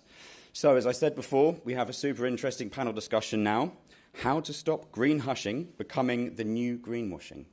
So without further ado, I'd like to welcome the panel to stage and the moderator, Dustin Benton, who is the Policy Director at Green Alliance. Welcome to the panel. Thank you all very much. Crikey, I didn't think I'd be competing with Al Pacino when I agreed to do this. That is a very tough act to follow, and doubly tough because the subject that we'll be talking about is green hushing, which is almost the exact opposite of what Al has just been doing. So as mentioned, I'm Dustin Benton, Policy Director at Green Alliance. I'm joined by an excellent panel who I'm going to ask to introduce themselves from my left onward. So, well, I'm Marcus Leitner. I'm the Ambassador of Switzerland to the United Kingdom. I'm Miguel Nogales. I'm one of the founders and the Co-Chief Investment Officer of Generation Investment Management. We've been doing sustainable investing for about 20 years now. My name's Kate Levick. I'm the Associate Director for Sustainable Finance at E3G, a climate politics think tank. And I also am the co-head of the Secretariat for a UK government task force, the Transition Plan Task Force, that has been creating best practice guidance for firms on how to disclose loud and proud around what they're doing on the green front. So we've got an excellent range of perspectives here, a government, a private investor, and somebody who sits a bit in between the two. And Miguel, I'm going to start with you with perhaps a provocative question. Is green hushing actually a real problem? Is this just something that we've made up? I think it's a new word. Obviously, we're very good at making these new words in the sustainability industry. I think it risks becoming a factor, certainly in the US, amongst some of the large asset managers, financial institutions. But I think that, as with greenwashing, the margin for basically not being true to your climate commitments on either side, either positive or negative, is getting narrow. I think that there is a lot of data, there's a lot of oversight from accounting groups, there's a lot of government legislation coming, which I guess we're going to talk about, and there's a lot of civil society action, such as the incredible video that we just saw. So I think green hushing is there. I mean, some of these companies in the US face a very difficult political situation. In the US, that's understood. But I think under the hood, the progress is actually quite good. So we've got optimism. Green hushing is less of a problem than we might fear. Kate, I'm going to turn to you and ask, to what extent do you see green hushing as a new thing? You have a long history in disclosure, and so presumably you've been the antidote to green hushing, or perhaps the preemptor of it. Do you see a step change, or is this more of the same? I do see a shift of late, and I don't particularly like the term green hushing, but it'll do, I guess, for this discussion. What I do see is firms that have been relatively relaxed about publishing information on what they're doing on climate, on sustainability, suddenly perhaps taking a little bit more care, being a bit more nervous, bringing in their compliance teams and their risk teams maybe a little bit more than before. And I certainly see this in lots of different fronts in work that I do, but I think it's important to stand back and look at the context in which that's happening and the bigger picture that it's part of. We're in the middle of a process where companies are moving from a long tradition of reporting on this stuff voluntarily, using voluntary frameworks, making voluntary commitments, and there's a pivot going on where actually this is increasingly subject of scrutiny, of regulation. There are regulatory norms emerging around this and new regulations in individual jurisdictions and internationally. Companies are sitting back in that context and saying, oh, we have to do this properly now. And that's not necessarily a bad thing. There is also a legal dynamic that I'm sure we'll talk about, but I think the most important thing to note is actually that companies are potentially stopping to be careful to do it right when they may have been less careful about that before. Well, you have teed me up perfectly, or rather you've teed Marcus up perfectly to tell us about how the state is actually the answer. Perhaps Switzerland will regulate green hushing away. Can I put that challenge to you? Well, I think regulation is obviously an important element, especially for a financial center like Switzerland who wants to promote and be a champion of sustainable finance. You need transparency, and you want to be able to hold companies to account. The question is how you regulate, and I think you want to have a regulation that is efficient and that is bringing the results that you want. So we start basically in many areas, especially also in this area, on self-regulation. So the companies start with setting standards that they industry-wide want to adopt, and eventually this becomes law. And this is the fundamental element of the disclosure rules that we have to come in effect in Switzerland. We want them to be efficient because we don't want to add unnecessary cost to that. It will add cost, additional disclosure, but we want to make it as efficient as possible, not just for the companies, but also for the investors, for the customers, for the people working with these companies, so that we have elements that are comparable, that are, as I've said, effective in terms of decisions when we deal with these companies. So there's a little bit of tension, perhaps, in what you've said and what Kate said, if I can draw it out slightly. Kate seemed to be suggesting that the voluntary approach was, good as far as it went, but let's be honest, now that we're getting to regulation, companies are taking this seriously, so they're being a bit more, quiet about what they're actually going to promise to do, because there's a state that stands behind it. And you're perhaps saying, Marcus, that we ought to start with the voluntary and allow companies to come up with their own standards. Are we going to end up in a problem here? And Kate, I wonder if you want to come back in on whether the state should be a bit more bullshy in setting these rules. Sure. I mean, I don't think there's too much of a conflict, but I know that makes for a very boring panel, so I'll try and make it a little bit more conflicty to the extent I can. I think what the sequence Marcus laid out is absolutely right. He talked about how it's companies and people working in particular sectors that know best what happens and how they operate, what's possible, what the challenges and opportunities are, and so on. It makes sense for companies to be deeply involved in setting standards and guidelines and so on. And he did then say, and then it moves to regulation. So there's a point at which when you're creating universal rules that have to apply to everybody, that's where the state steps in. Because if you leave it in voluntary frameworks, then not everybody does it, and not everybody does it well, and there's no way to enforce that. So when we're talking about something that's very important, and for example, climate change and the climate transition that we need to have, there isn't room to have some companies doing it, some companies not doing it, and some companies doing it in a kind of half-hearted way.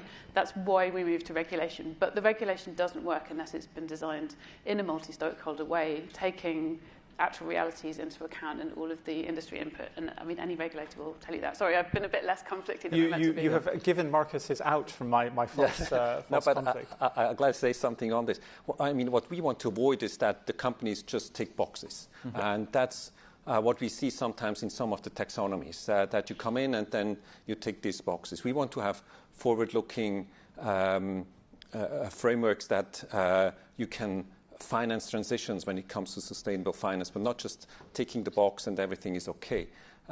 So I think we need well-informed regulation as in every aspect, but particularly in this one. We have developed these Swiss climate scores. We can talk about this with the aim of making it forward-looking and not just the current state of the situation, but rather looking where are you in 1 year, in 5 years, in 10 years.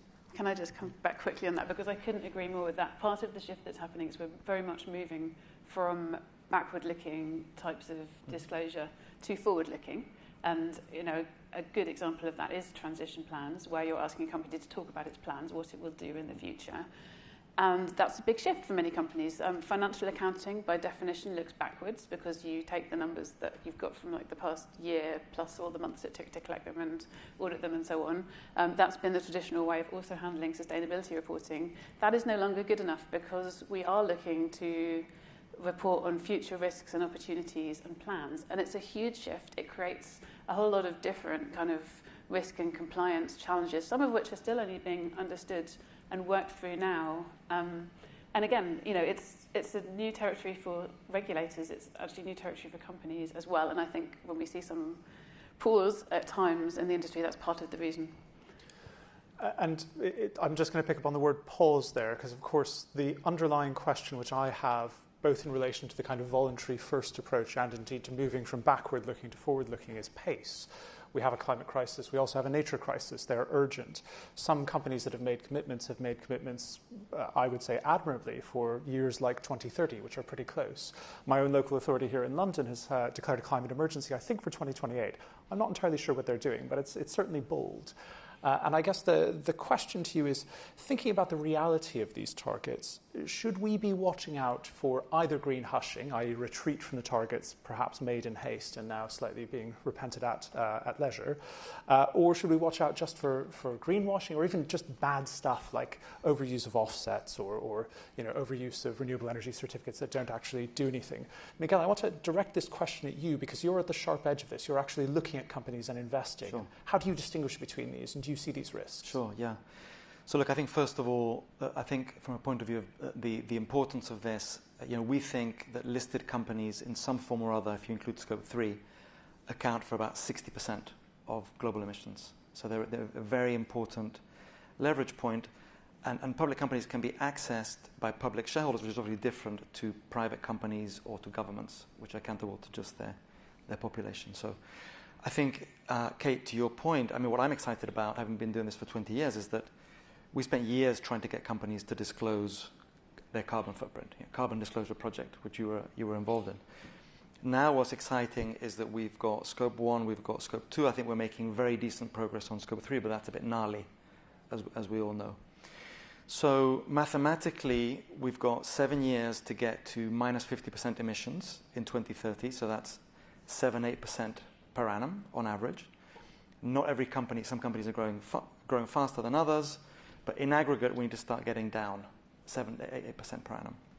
And we have the tools to hold companies accountable. So, I think shareholders like me will just be sitting with the companies that we own and kind of scrutinizing this ever cleaner data on emissions and saying, well, why are you not on path to your 2030 goals?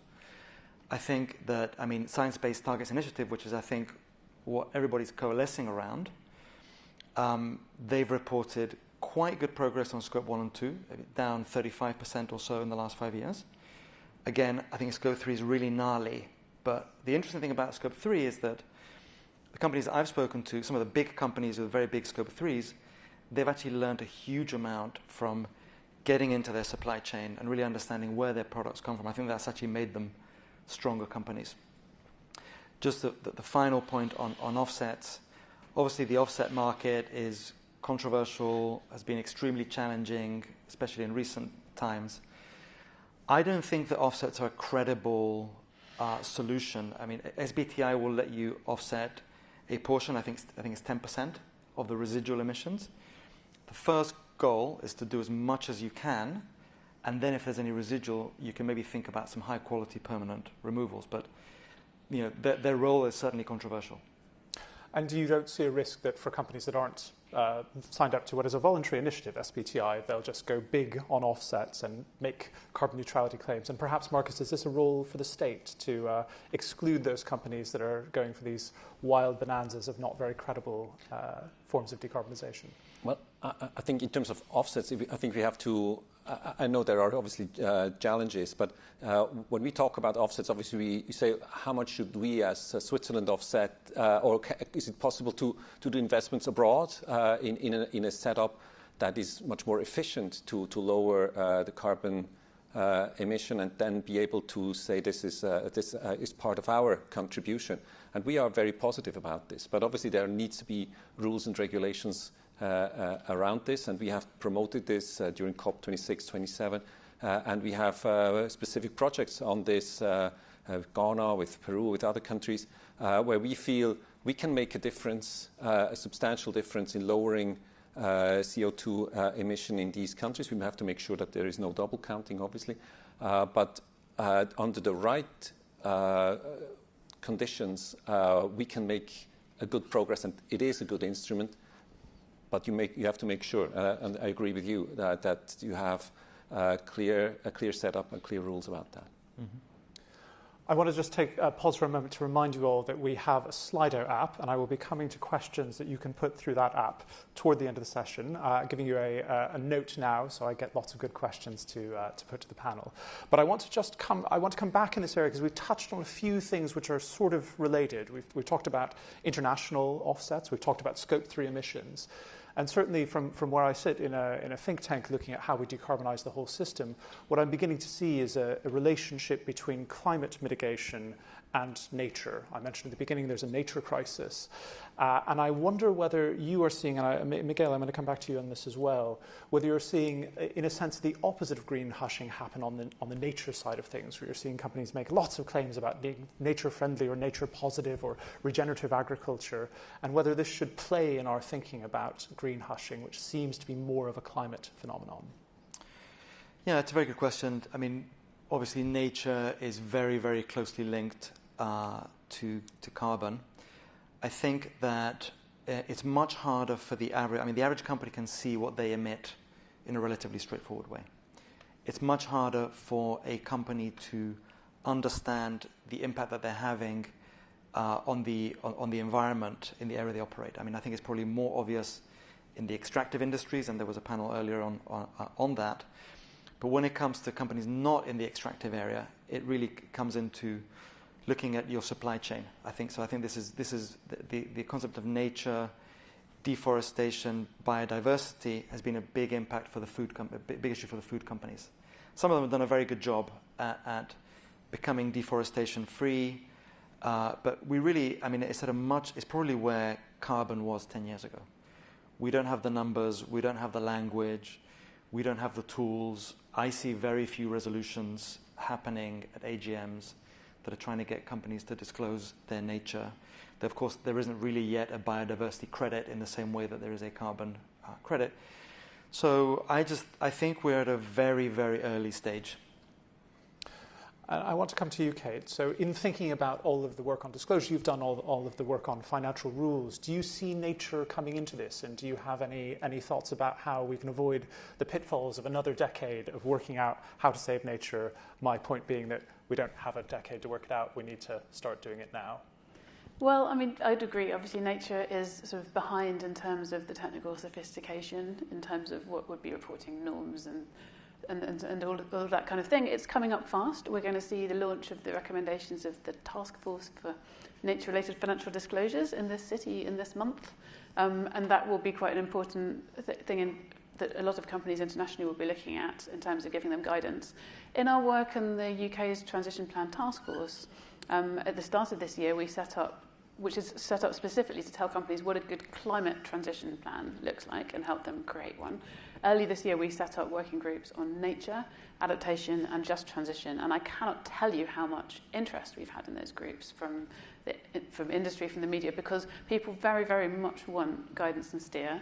On the nature side, we've worked with some fantastic stakeholders, with particular leadership from WWF, but many organisations involved and many private sector firms to create some recommendations that we're now integrating into that TPT framework. But I think in the future we can probably expect to see firms, doing much more fully fledged plans for nature as well.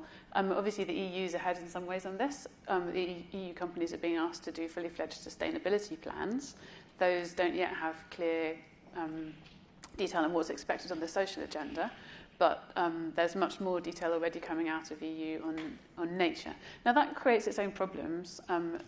The EU's new requirements, have received pushback for being very long, basically being highly burdensome to implement. We've got some way to go to boil all this down and make sure that it's the most critical information that we're asking companies to disclose and then that we're looking at. But, the journey's there, and I think the rate of change is quite fast because of the level of urgency. The other thing I'd add is there's been a huge amount of work going on between central banks and financial regulators around nature, because they understand very well that nature risks pose a financial stability risk to the whole global financial system if not well managed. I will endorse you on the central banks conversation. I should disclose that I have been green hushed myself. I was speaking to a banker, not Miguel, I hesitate to add, about nature, and it was a good, frank conversation, and he said to me, look, I'm already working as hard, as fast as I can on the Scope 3 stuff. Don't give me another problem to have to fix. Basically, I'm sympathetic, but leave me alone.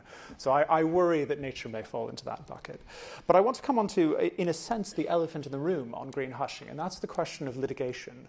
When I speak to people in central government here and elsewhere, the message I get back is, please don't use legislation to call us to account. It's just going to make everyone go backwards. We'll spend years sort of, not doing anything or working with the lawyers or whatever. And Miguel, I think you just slightly hinted at some of the interesting politics happening within the United States. I think I'm aware that, was it 20 Republican governors started to sue the woke agenda of corporations trying to do good things on climate change, which might lead reasonable people to say, you know what, this is not an issue, we need to take legal risk, and might well see general counsels within these companies saying, look, we need one fewer thing on a risk register. Kate, can I come to you and ask you how you would address that concern? Do we just need a different politics in the United States, or is there something a bit more sophisticated? Sorry to land you with that impossible to answer question. I'll keep it brief because I was just talking on the previous question, but yes, so US politics certainly adds a lot of dynamic into this whole area, and part of this sort of global or international, perhaps I should say, but really happening in all continents, shift to regulation is that companies are having to grapple with what it means if you're a multinational company and you're operating in, say, Europe, which has very high expectations on sustainability and sustainability disclosure, versus the US, which also has some high expectations, but where this is actually a very politically divisive issue.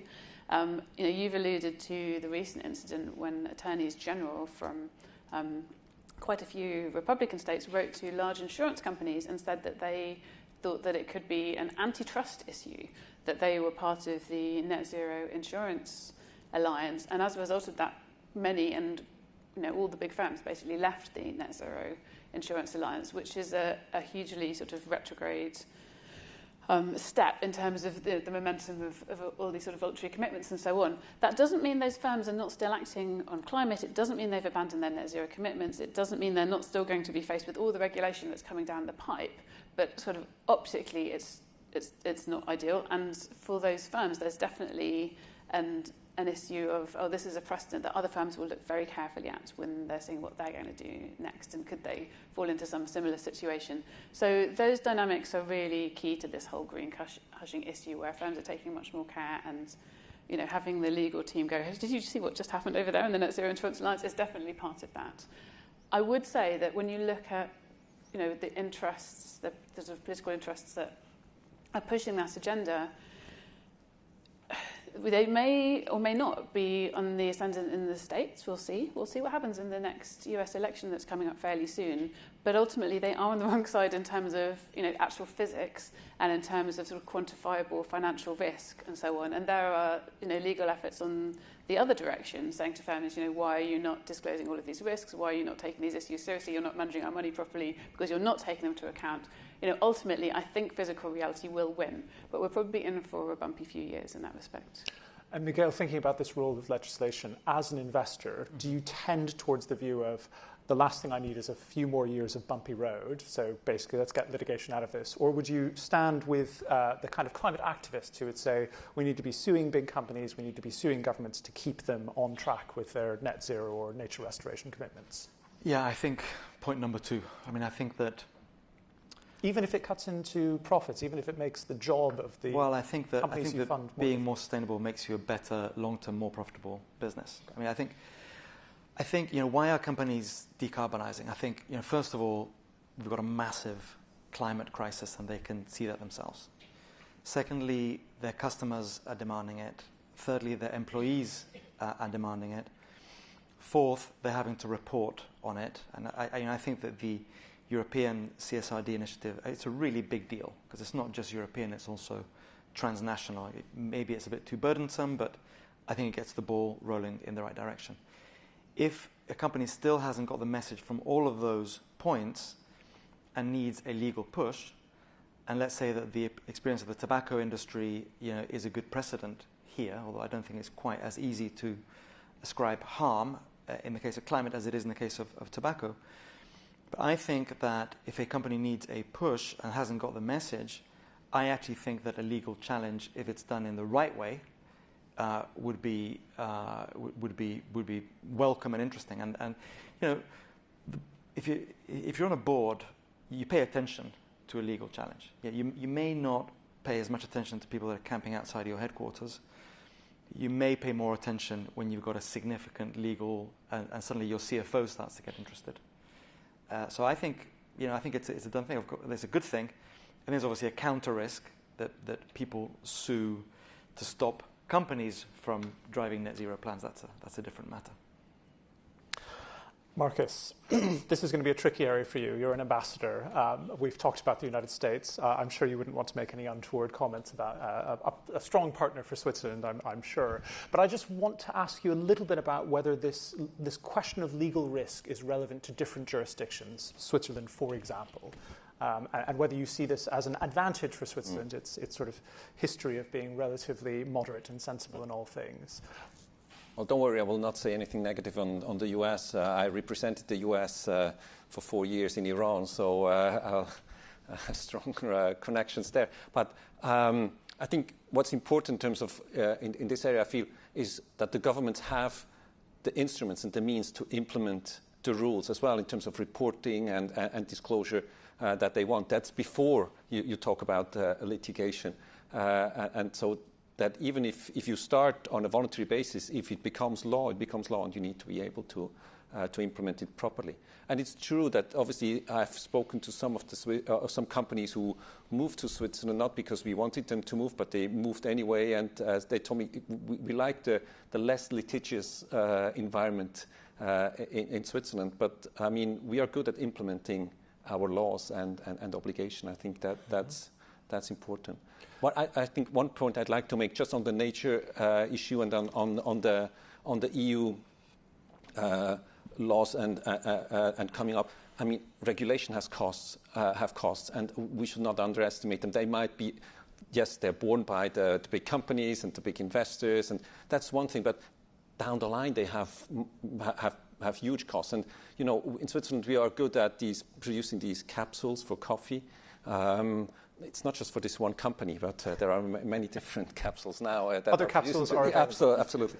But now, if this regulation, if you have to prove that where is this coffee coming from, that this is not coming from a deforested area, that this is not child labor, and many more standards, the result out of this, I will not buy from a small plantation. I will buy from the big guys who can prove that, who can do this. So there are risks and costs down the supply chain that the small guys then fall apart, that it was not able to bear these new regulatory costs that are employed. I just wanted to add that to the argument that was made. I want to turn to the audience. So any of you in the room, please do use the app. I think that's the way we're doing it. There is actually a really great question at the bottom of the screen there. Is ESG a useful term? It's directed to you, Miguel, but actually I want everyone to answer it. Part of the green hushing thing is a pushback against the concept of ESG. That's why the Republican attorneys generals decided to sue. Do you still think it's useful? Should we ditch it? I've never been a huge fan of the word ESG. I mean, so when we started, it used to be called SRI. Then it was sustainable investing. Now it's ESG. I mean, the problem with ESG is that it's trying to mix together three quite different concepts. So one is how you treat the environment. Second is how you treat your stakeholders at large, including your employees, your regulators, civil society. And then governance is just sort of an access and protection mechanism to solve the principal agent problem. And sometimes, a very strong governance can work against S or against E. So I always thought it's trying to look. It's a useful shorthand. It gets the message across very simply and very quickly, which is good. But I think what doesn't work is kind of scorecards where you've got you've got an A for your E, you've got a B minus for governance and so forth, and then your average score is 3.8. I think it's just trying to mix together things that are too different. I think they need to be unbundled, and I think clearly the most urgent is the E part, because we're facing a climate crisis. We're going to live through the hottest year on record. We need to get a move on. We have no time. I mean, I finished. I started university in 1992, the year of the Rio Earth Summit. That's when we realized that we had a problem with CO2 emissions, and I feel ashamed that actually my generation hasn't done more. So I think there's some concerns with ESG. Kate, can I ask you about your feelings about ESG? Is it useful or is it not? You've worked in this area for quite a long time. Sure. I mean, Miguel's given such a brilliant answer from the investment perspective.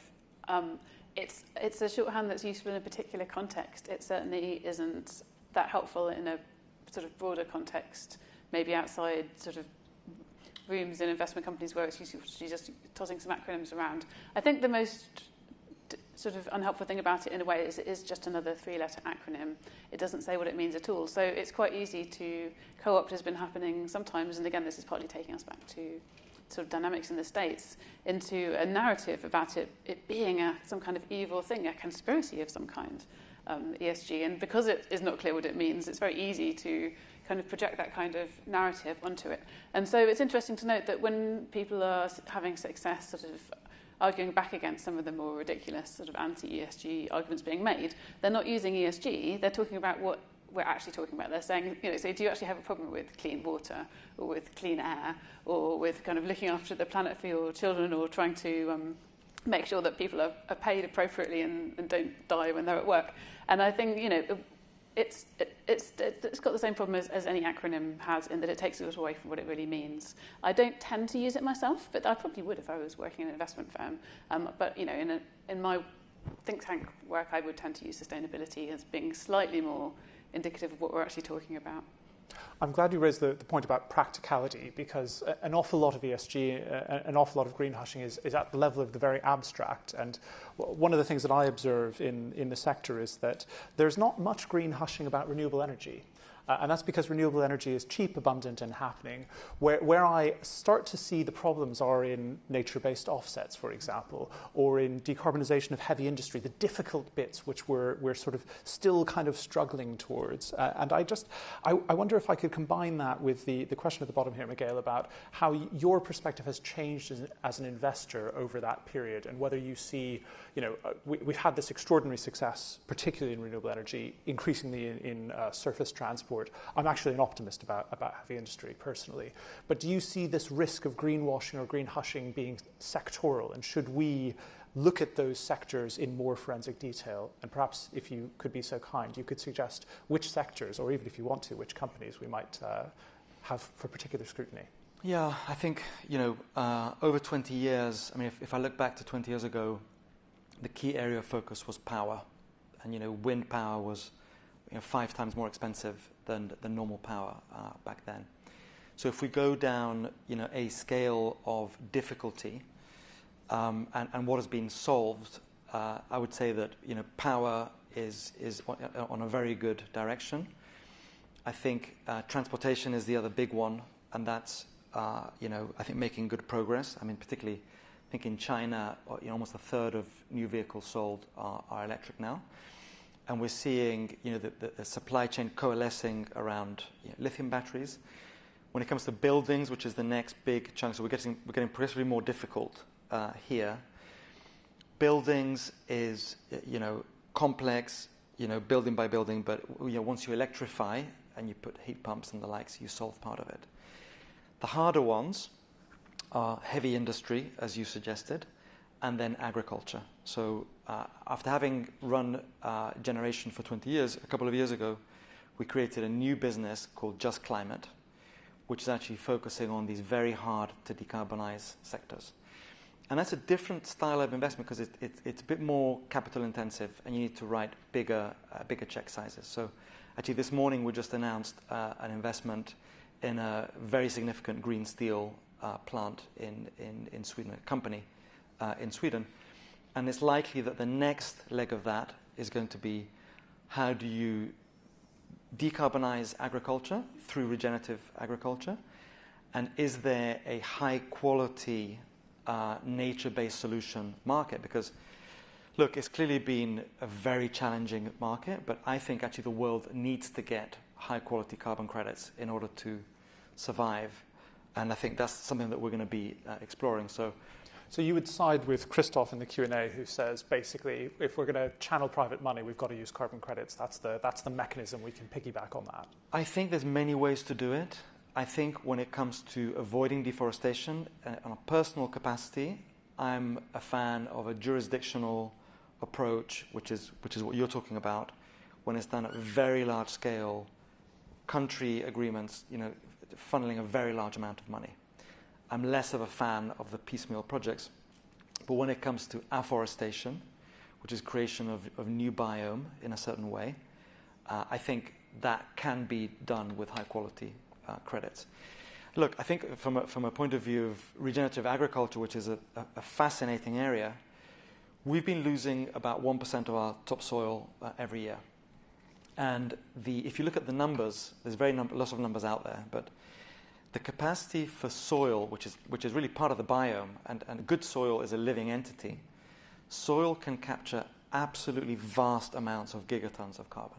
If we can solve regenerative agriculture, it's going to take decades because you have to go farm by farm and farmers are old, but it does have the scope to capture vast amounts of carbon. So as an investor, it's an extremely interesting area. Although highly contested, and I would say there are lots of opportunities for greenwash in the soil carbon sequestration space. I'm going to slightly veer out of my role as moderator on that by saying it, but this is a contested space with difficult science, and I certainly know a number of startups have failed in this area. But I want to come to the question that was up on there a minute ago about Switzerland specifically. So the question, if I try to remember it, was that there was a proposal for all government contracts to be held to a 1.5C standard. So in effect, if you're a company, you've got to have a 1.5C compatible plan in order to get a government contract. Is Switzerland planning to do something the same? And if we did that across all countries in the world, would we eliminate the risk of greenwashing and by proxy the risk of greenwash? Yeah, I see the question now. So perfect.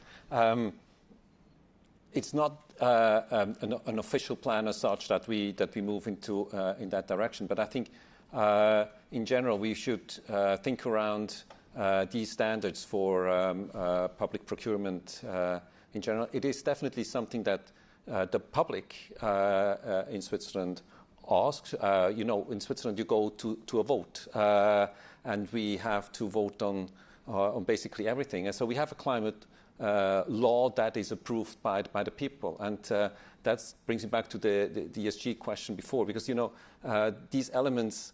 I understand from an investor's point of view that you might not like this bundling, but at the end of the day, these questions or climate protection needs to be as well accepted by the people. It must be lived. Now we talk in the UK, talk about cost of living crisis and these increased costs for climate protection might be too much, or that we might have to slow down. it must be accepted by the people, must be carried by the people, must be implemented by your farmers at the end of the day. I can see for this public procurement point a very good rationale. It will not solve the problem, but it could be a start. So we need a referendum of all Swiss people to get you to say yes to that one, is the long and short of that answer. Well, maybe we should collect, we only know once we have collected 100,000 signatures and we go to vote on that. Well, Mr. Ambassador, thank you for the diplomatic response. We are in our last 2 minutes, so I'm going to ask the panel to give me just their last thoughts. Kate, if I can slightly put you on the spot here, I think there's something in here about the politics of green hushing, which I would love it if you could comment on. You work for a think tank, so in a sense you're freer than our ambassador or perhaps our investor on the panel. Do you think that the politics of green hushing sort of presage a problem, or can we look through this and see the decarbonisation that we all want to happen running very smoothly? So, I'm not sure there's politics of green hushing, but politics writ large has an impact on firms' behaviour, on what they're prepared to say and do in public and in private. And we do see that playing out with firms. I said at the beginning that I have seen a shift.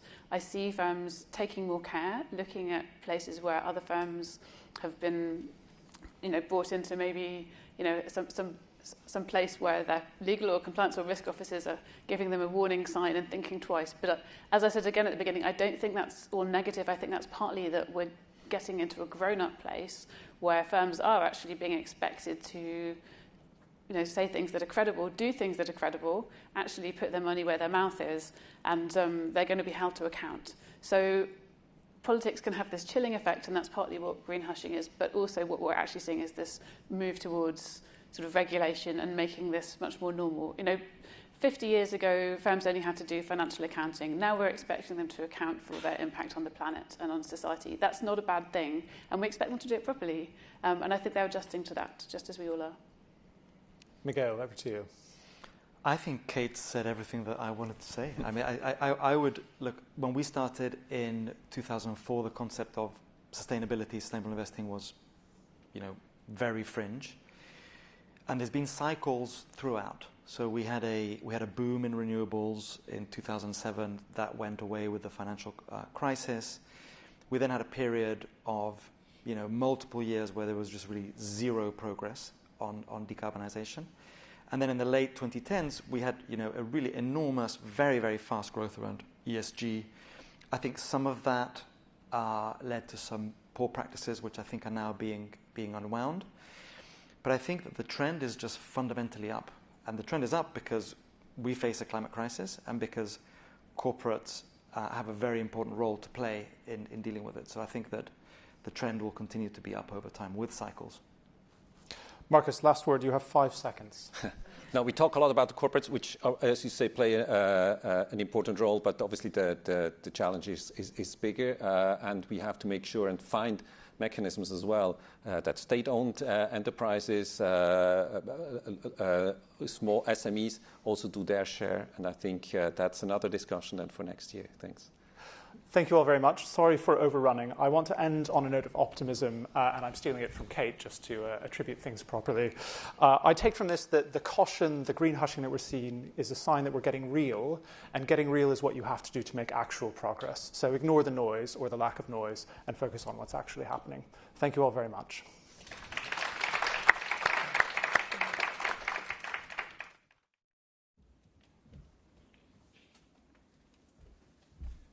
Thank you very much to our panellists there. That's fantastic. So we're about to go into a 30-minute coffee break, but please do come back. So we've got 2 very exciting sessions for you after this. A panel discussion on ensuring nature is at the heart of combating climate change with C-suite from the WWF, Ahold Delhaize, and also our own Reuters, but also the final keynote panel, actually fireside chat. We have Nigel Topping, our very own UK climate champion, and Professor Emily Shukbra. So if you come back in at 3:40, we'll recommence then. Thank you very much.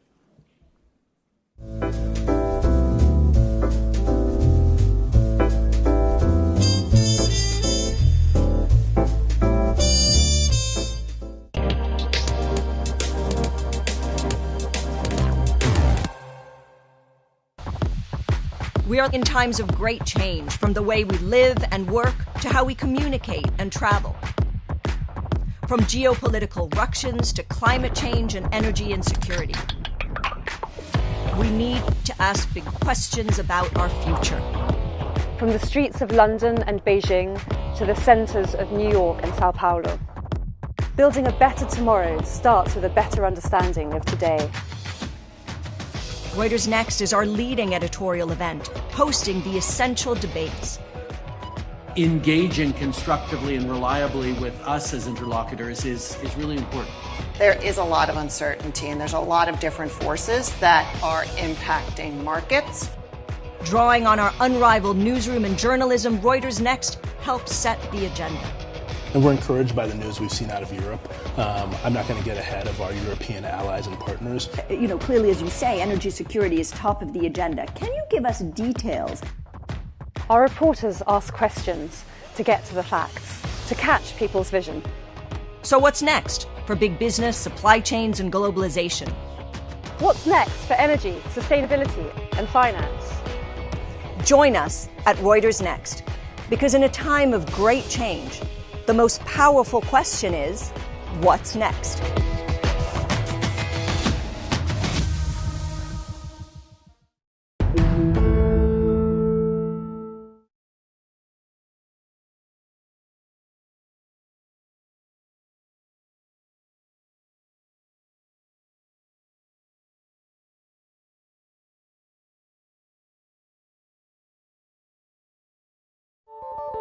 Notice anything different about this carrier ship? It's been fitted with 2 special sails called wind wings, which study how harnessing wind power can cut emissions and energy usage in the shipping sector. This voyage is the 5-year-old Pyxis Ocean's first with its new sails. A first of many, as the maritime industry as a whole explores new technologies in an attempt to move away from dirty bunker fuel. The maritime industry's got a decarbonisation challenge ahead of it. This is not going to solve the problem entirely, but it's a step in the right direction. Cargill, one of the world's largest shipping charterers, has been developing the Pyxis Ocean's nearly 125-foot-tall wind wings pilot project for years. It's a course companies in the maritime industry have been forced to take, as investors and environmental groups push them to accelerate decarbonization in an industry which accounts for nearly 3% of global CO2 emissions.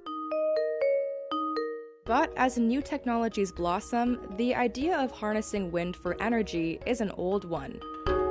Before the switch to steam and diesel engines, wind was once the common way of propelling ships. It is kind of back to the future, if you like. Simon Schofield is the Chief Technology Officer at Bar Technologies, the company that developed Windwing sails, which were then built by Norway's Yara Marine Technologies. When you see an aircraft come to land and it deploys its leading edge flap and its flaps at the back when a plane lands, we do something very, very similar, which allows us to control what we call the camber, the shape of the wing, which controls the amount of power. Then we can align the wing at any direction compared to the wind direction. And this is done all automatically, and it maximizes the amount of energy we're effectively harvesting from the wind. The sails don't only cut down CO2 emissions, Schofield adds, it also cuts down how much fuel they purchase. He says the Pyxis Ocean can save up to 40% of fuel consumption, which he believes is a step in the right direction, considering how expensive fuel has become. This has got the potential to be mainstream. Obviously, it doesn't suit all vessels because of practical reasons, but certainly on bulk carriers and tankers, we can see a large proportion of new builds and a huge number of retrofits in the coming years being fitted with wind technology of one sort or another. Both from an environmental standpoint, but also as the cost of fuels become more expensive, and especially the adoption of future fuels, it's going to mean that it becomes economically a bit of a no-brainer as well. Cargill says the Pyxis Ocean will sail from Singapore to Brazil and is then likely to transport a cargo of grain to Denmark. The vessel is said to then remain in the North Atlantic area to maximize wind usage.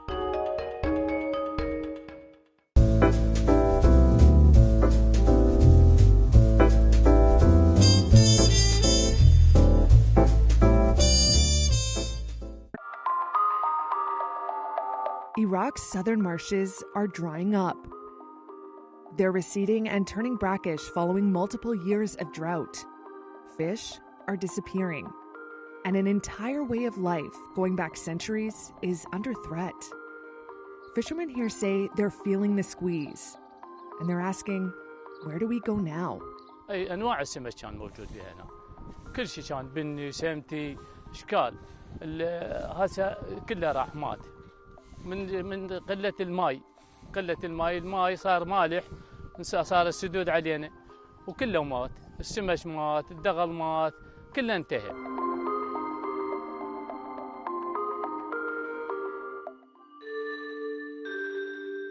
On the marshland's shoreline, it's a grim catch. These tiny dead fish can only be used as animal feed. Fisherman Ali Hakim says his water buffaloes are already dying of hunger. الماء جفاف كلش، أولاً السدود سادين علينا الماء، وثانياً الماء هو نفسه تجاف، ماكو ماء قوي. وإحنا ناس معانين حلالنا موت، قتل جوع، لا دغل ولا علف، هم علف غالي. It used to be different. Some believe this area inspired the Garden of Eden. Residents were self-sufficient, filling their nets with fish and tending to large herds of water buffalo. But officials and locals point to a perfect storm driving the changes here. Upstream damming of rivers by Turkey and Iran, mismanagement of water resources, pollution, and man-made climate change that has led to less rain. Nasser Samari is an environmental activist. لأن احنا ما بيدنا فد شيء، احنا ما نقدر نسوي الأهوار محمية، ما نقدر احنا نفتح أنهار، لأن احنا ناس ما لا قوة ولا سلطة. على الدولة أن تلتفت بشكل واقعي، والدولة أيضا أنا أعتقد أنه الدولة هي ما تشوف الأهوار إلا بالخارطة. ماكو واحد اليوم اجى جال بشواطئها وأنهرها وقراها على أنه يطلع على واقعها وأهميتها. As the rivers and marshlands dry out, so does the economy that depends on them. This boatmaker used to employ up to 10 workers to build more than 6 vessels a month. Now, he toils alone. Work is no longer like it used to be, he says. We can't even afford to pay our rent because of the shortage of water. While many are fleeing to cities, there's no guarantee of a better life there. This man used to make a living off the Euphrates, but now sells geese for slaughter and drives a taxi. Making ends meet is a struggle. More than 62,000 people have been displaced across Iraq due to drought conditions over 4 years. That's according to the UN's International Organization for Migration. It adds that number is expected to keep rising.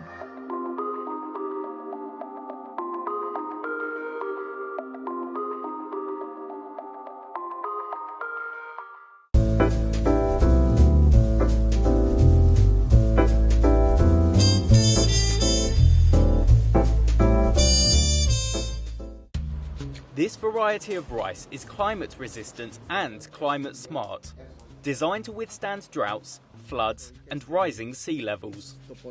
Scientists at the International Rice Research Institute are testing the experimental plant in these flooded rice paddies in the Philippines. They hope a crop that could withstand the impact of extreme weather will help curb the effects of climate change on agriculture. In Los Banos, south of capital Manila, farmers are planting experimental flood-resistant rice. Scientists say it can survive being submerged in water for up to 2 weeks longer than regular rice. Shalab Dixit is a senior scientist and plant breeder at the IRRI. With climate change, with increased abiotic and biotic stresses, with reduced amount of water available, we need better genetics for rice to be able to provide stable yields in fluctuating environments. In addition to flood-resistant rice, the team is currently also focused on developing drought-resistant and saline-resistant varieties. Using an advanced breeding method known as marker-assisted breeding, scientists are able to detect genes of desirable traits from rice grains and combine them into other rice varieties to produce a more favourable crop. Rulix Mendoza is a research manager at the institute. So the donor parent is the one donating the trait, say drought tolerant, submergence tolerant, all those things. And that the recipient parent, this is the one receiving that trait to add to the positive traits that it currently has. So for example, this recipient parent, it is very high yielding, early maturing, so good eating quality. So you need to put in those traits, those drought tolerance, submergence tolerance, or cold tolerance to produce offspring having all those traits. The drought-resistant variety carries genes that enable rice crops to survive weeks longer than regular crops and continue to grow with very minimal water. It's now being planted by farmers in India, Nepal and the Philippines. Alex Abortes, a farmer in the northern province of Bulacan known for its droughts, says the climate-resistant rice will definitely improve yields for him. Maganda nga yun, may pag-asa kahit walang patubig. Mayroon kang inaasahan na kahit kaunting bagay hamog-hamog lang matuloy-tuloy ang buhay niyan. Ay sa talaga. Napakahirap ang rito, minsan gaya dyan, hindi namin nagawa sa kabila. Sayang nga, hindi nataniman dahil walang tubig. The Southeast Asian rice-producing country is usually hit by an average of 20 tropical storms every year. In 2022, a total of 37.6 million Philippine pesos, more than $670,000 worth of agricultural damages were caused by floods. That's according to the Philippine Department of Agriculture. And over $450,000 of those damages were rice crops. What we hope is that these varieties will lead to improved stability and reduced risk in rice cultivation, so the farmers can earn better and have less cost of production, which will eventually lead to their income and other aspects, improvement of other aspects as well in their lives.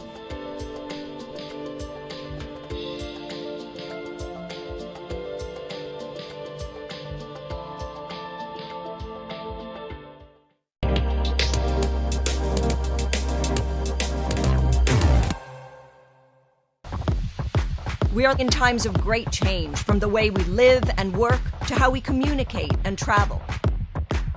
From geopolitical ructions to climate change and energy insecurity. We need to ask big questions about our future.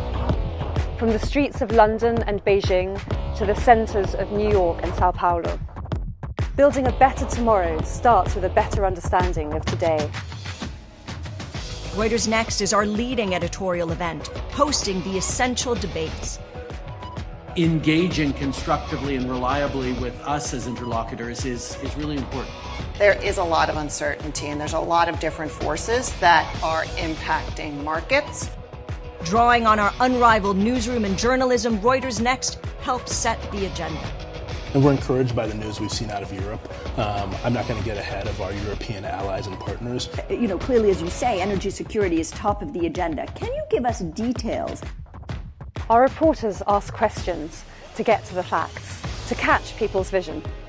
So what's next for big business, supply chains, and globalization? What's next for energy, sustainability, and finance? Join us at Reuters Next, because in a time of great change, the most powerful question is, what's next?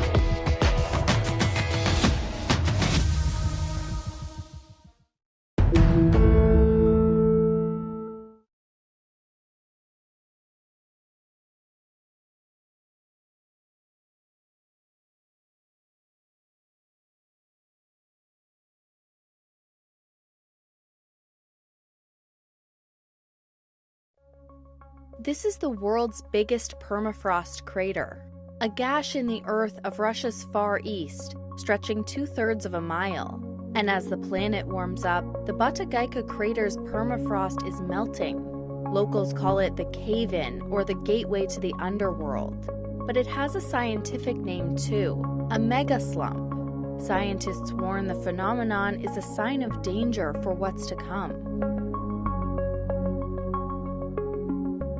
The crater began to appear in the 1960s as a result of deforestation in the area. The deforestation led to the loss of ground ice, which then caused the earth to begin eroding.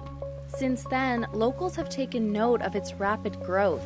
Здесь немножко от тропинки где-то метров 20-30 было. Сейчас вообще близко, оказывается. Но здесь местами как, с этой стороны где-то метров 10 уходит. С той стороны где-то метров 4-6. Вот так каждый год. Ну и от года по-разному. Scientists aren't sure exactly how fast the crater will expand, but they say Russia is warming at least 2.5 times faster than the rest of the world, melting the long frozen tundra that covers about 65% of the country's land and releasing greenhouse gases stored in the soil. Researcher Nikita Tananayev says that will further fuel global warming. It is a sign of danger because this is produced by higher air temperatures, by warming climate, by anthropogenic impact. So we would say that, toward the future, with increasing temperatures, with high anthropogenic pressure, we will see more and more of those mega slumps forming. Up until all the permafrost will be gone, well, which is an extreme case, but I have to pronounce it nonetheless. Thawing permafrost has already threatened cities and towns across northern and northeastern Russia, buckling roadways, splitting apart houses, and disrupting pipelines.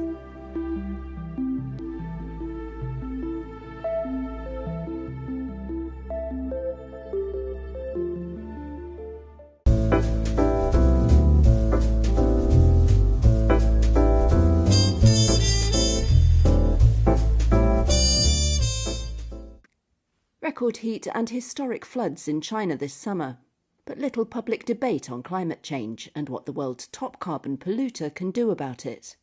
Campaigners like Liu Junyan of Greenpeace East Asia are calling it a missed opportunity. I believe that the coverage by mainstream media is indeed quite disappointing. China's CO2 emissions grew 10% in the first quarter of 2023 from a year earlier, according to the Centre for Research on Energy and Clean Air.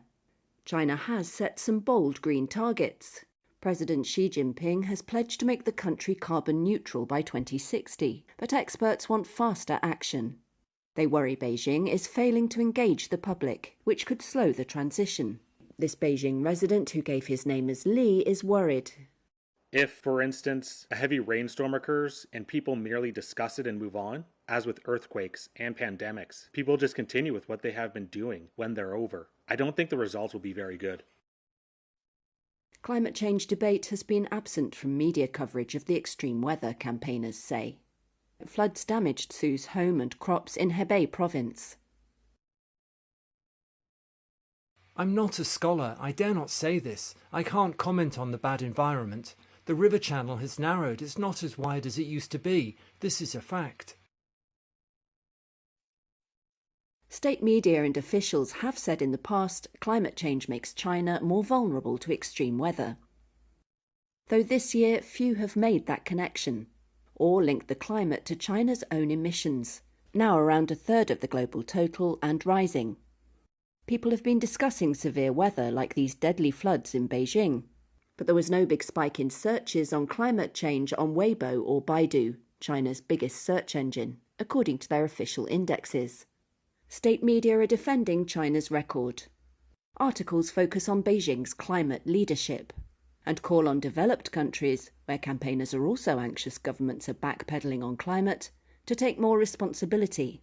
China's foreign ministry didn't immediately respond to a request for comment, but government spokespeople have long promoted China's record on climate change and press freedom.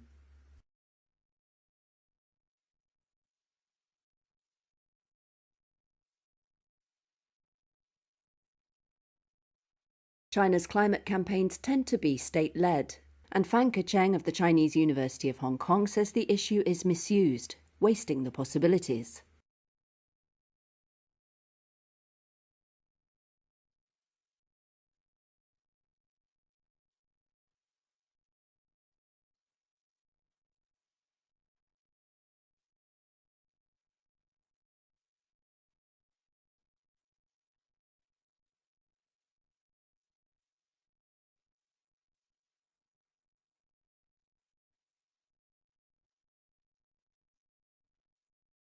This wasn't always the case. About a decade ago, a grassroots-led campaign prompted leaders to clean up China's smog-filled skies, especially in Beijing. But a crackdown on NGOs, civil society and media freedoms under Xi has made grassroots action harder, forcing campaigners to instead focus on trying to influence an increasingly centralised leadership.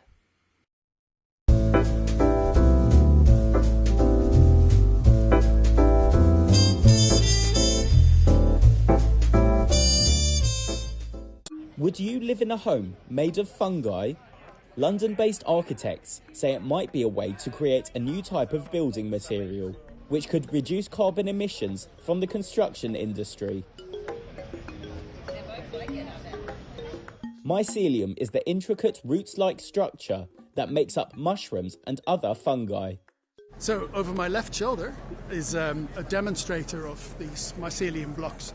This idea involves growing building materials from mycelium, using 3D printed wooden moulds to get whatever shape is required. Ron Backer is the co-founder of PLP Architecture and PLP Labs. In mycelium you can make any shape you like, but we felt it was important to make objects that could be organized, built up in different ways, taken apart, put back together in other ways, almost a little bit like Lego blocks, because that's one of the aspects of future architecture, is to make demountable buildings. At Clerkenwell Design Week in London, Backer shows how mycelium can be shaped for various uses. So we made a seat, we made a planter, we made a piece of wall, we can make all sorts of shapes if we have enough blocks.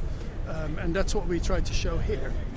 Unlike conventional building materials like concrete and steel, products containing mycelium are renewable, biodegradable and have minimal environmental impact. They are also lightweight, excellent at insulating and have high resistance to fire. We could use mycelium to make construction materials, to make cladding panels, to make acoustic absorption, to make light fixtures, to make elements that are basically made from waste and from nature, and that never leave the idea of waste and nature. The team are now investigating how biocomposite mycelium can be protected from water and humidity, and how to grow it into load-bearing structures. They are all key steps towards turning it into the homes of the future. Yes, watch this space, it's coming. Mycelium has so much quality that we normally look for in materials that are mined, made out of mineral rocks or made out of fossil fuel, all the foams we know. Most of these have a big penalty to the environment, and mycelium does not. So it has so many benefits that if we combine those and use the physical properties of it, I think it's a real material for the future.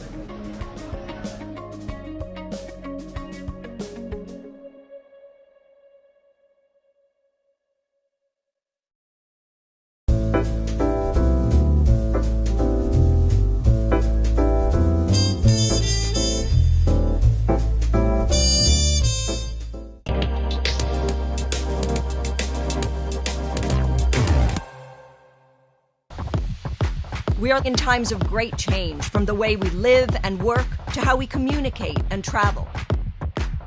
From geopolitical ructions to climate change and energy insecurity. We need to ask big questions about our future. From the streets of London and Beijing to the centres of New York and Sao Paulo. Building a better tomorrow starts with a better understanding of today. Reuters Next is our leading editorial event, hosting the essential debates. Engaging constructively and reliably with us as interlocutors is really important. There is a lot of uncertainty and there's a lot of different forces that are impacting markets. Drawing on our unrivaled newsroom and journalism, Reuters Next helps set the agenda. And we're encouraged by the news we've seen out of Europe. I'm not going to get ahead of our European allies and partners. You know, clearly, as you say, energy security is top of the agenda. Can you give us details? Our reporters ask questions to get to the facts, to catch people's vision. So what's next for big business, supply chains, and globalization? What's next for energy, sustainability, and finance? Join us at Reuters Next, because in a time of great change, the most powerful question is, what's next?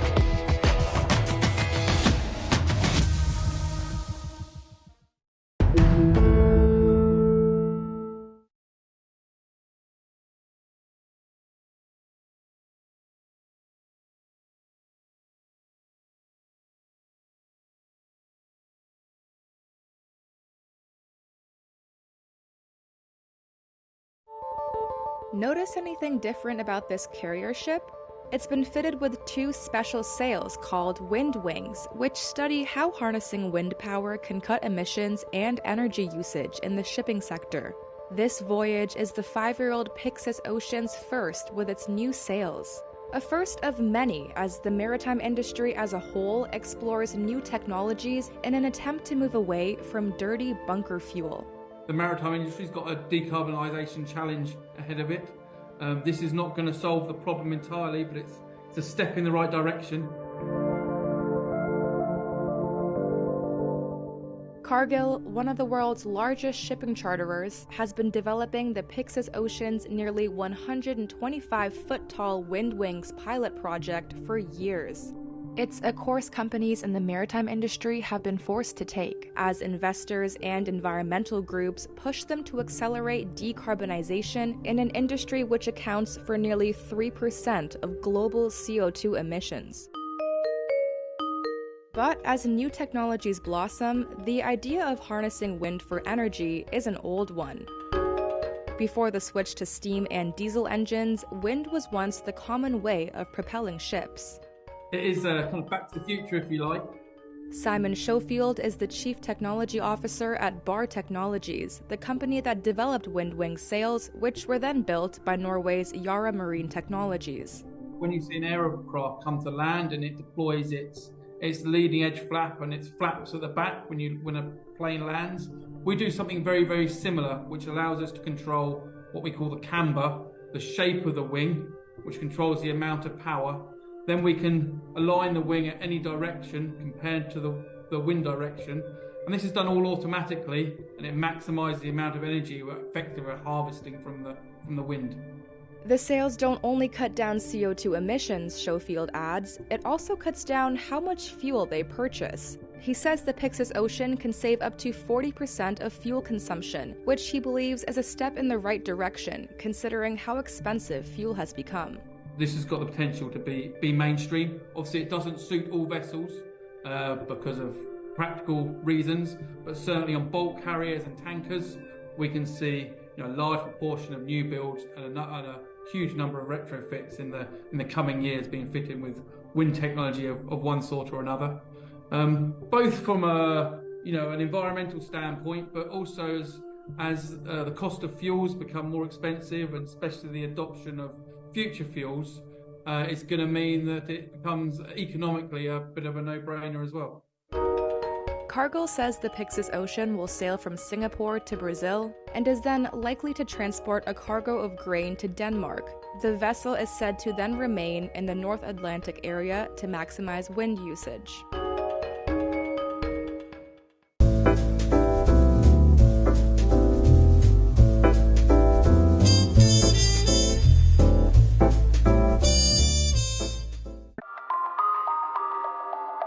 Iraq's southern marshes are drying up. They're receding and turning brackish following multiple years of drought. Fish are disappearing, and an entire way of life going back centuries is under threat. Fishermen here say they're feeling the squeeze, and they're asking, where do we go now? أي أنواع السمك كان موجود بها هنا. كل شيء كان بني سمتي إشكال. هسه كله راح مات. من قلة الماء صار مالح، صار السدود علينا وكله مات، السمك مات، الدغل مات، كله انتهى.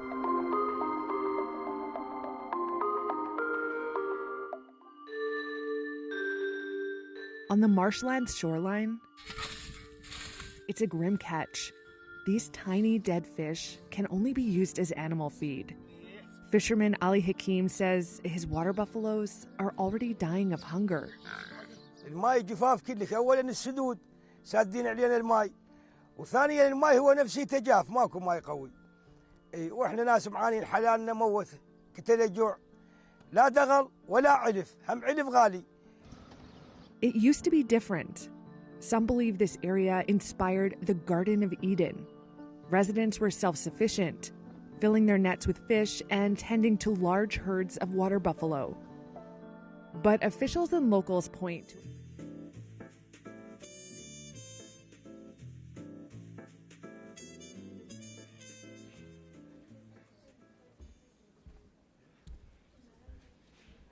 Ladies and gentlemen, welcome back. We are now into the final sessions of the 2 days.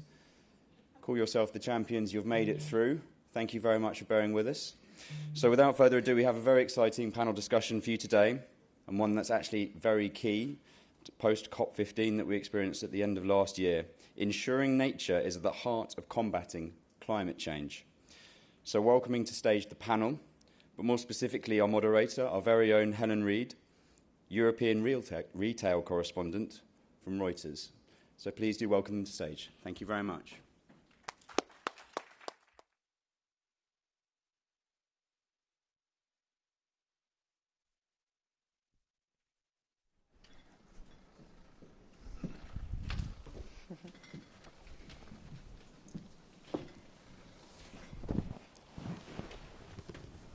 Good afternoon, everybody. My name is Helen, and I'm the European retail correspondent at Reuters. And I'm joined here today by Fawn, France, and Marco. And we're going to discuss nature-based solutions around conservation, reforestation, and sustainable agriculture. This conversation is really timely, I think, because we're in the middle of a shift away from a sort of narrow focus on carbon emissions and towards a wider definition of climate impact that really centers nature and biodiversity and seeks to value those things better. So around 55% of global GDP is moderately or highly dependent on nature, according to research conducted by consultancy PwC. So that's why we're all here today. So I'd love it if we could start by, if you could all introduce yourselves and briefly share your thoughts on why you think we are in this moment where nature and biodiversity have moved up the global agenda. So let's start with you, Fawn. Yes, my name is Fawn Sharp. I serve as president of the National Congress of American Indians. It's the largest Congress in the United States.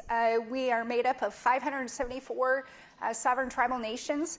I also serve as vice president of my tribe, the Quinault Indian Nation. We're located on the coast of Washington State, about 3 hours west of Seattle.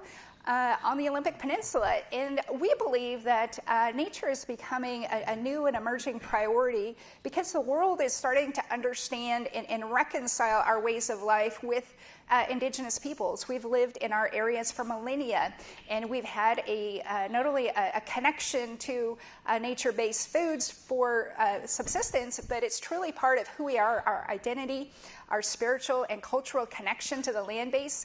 And that connection goes back centuries, it goes back millennia. And so we have a lot of wisdom within our traditional areas that lend to informing modern day decisions around climate change and food security. My name is Frans Muller. I'm the CEO of Ahold Delhaize. It's a supermarket company, a food retailer with 7,500 stores in Europe and in the US. And we have a very dedicated agenda to sustainability in general, and especially also to climate. But we know that climate and diversity, biodiversity is so linked and so intertwined. So when you're in the food business and when you see what's happening to nature and what's happening to deforestation and livelihood of farmers and all these kind of topics, you know by definition those things are completely linked. That's why we also run a couple of initiatives to make sure that we are in a long-standing regenerative agricultural project as well. Marco? Thank you, Ellen, and welcome everyone. My name is Marco Lambertini. I was a former Director General, WWF International, now Special Envoy. From general to special, must be a promotion. And it took me 10 years to get there. And the question, nature, well, I'm delighted that nature and biodiversity is rising to the top of the agenda in the corporate discussion only. I think it's because we are beginning to understand, finally, after taking nature for granted for so long, we are beginning to understand the consequences that our impact on nature is having, not only on pandas and tigers and whales, but on us. Yes. Thanks. And Marco, could you tell us actually how you define nature-based solutions at the World Wildlife Fund? Because I think it's a term that's used a lot, but many people can't imagine what it means actually. Right. Well, actually, I'm not going to use a WWF definition. I'm going to use the formal definition that was approved by the UN Environmental Assembly 2 years ago. And actually, it's a good definition because it's quite simple, strangely. Normally, they're quite complicated. This is quite straightforward. It is about actions to protect, restore, or sustainably manage natural or modified ecosystems on land, in the ocean, freshwater systems, and coastal areas that also address societal challenges. So in other words, these are actions to protect nature that help us address our own challenges. And Ellen, if I can add a little bit more to that, normally when we talk about nature-based solutions, immediately the mind goes to nature-based solution to climate change. And that's true, both in mitigation, think about the carbon storage ability of nature, sequestration, as well as adaptation, think about the role of mangroves or coral reefs to prevent damage, heavy weather events. But actually, nature-based solutions are much more than climate. They can contribute to water security, for example, in terms of imagine the retention, water retention ability of wetlands and lakes. Water purification. Again, wetlands have a massive ability to purify contaminated water, both chemically and inorganically. Nature-based solutions to poverty. Many of the nature-based solutions deployment actually required unskilled workers that in many developing countries' reality provides opportunity for jobs to local populations. And of course, then there is the interesting dimension of nature-based solutions to food security and food safety, which is what I think we're going to try to go deeper into a bit later. Thank you for that. Sorry, just to say, and that's to stress the fact that nature-based solutions often actually can have a multiple win dimension. So it's not just nature-based solution for climate or for water or for food or for jobs and livelihoods. Actually, most of the time, nature-based solutions, whether it is restoration of forests or wetlands or coastal areas, can provide multiple benefits at once. Thank you. So given that we have today with us one of the world's biggest grocery retailers, I think it does make sense for us to focus the conversation on those nature-based solutions in the agriculture and food space. So, France, I wanted to turn to you for this. In your 2022 annual report, you say that Ahold Delhaize acknowledges that food systems need to change to reduce the negative influence on biodiversity.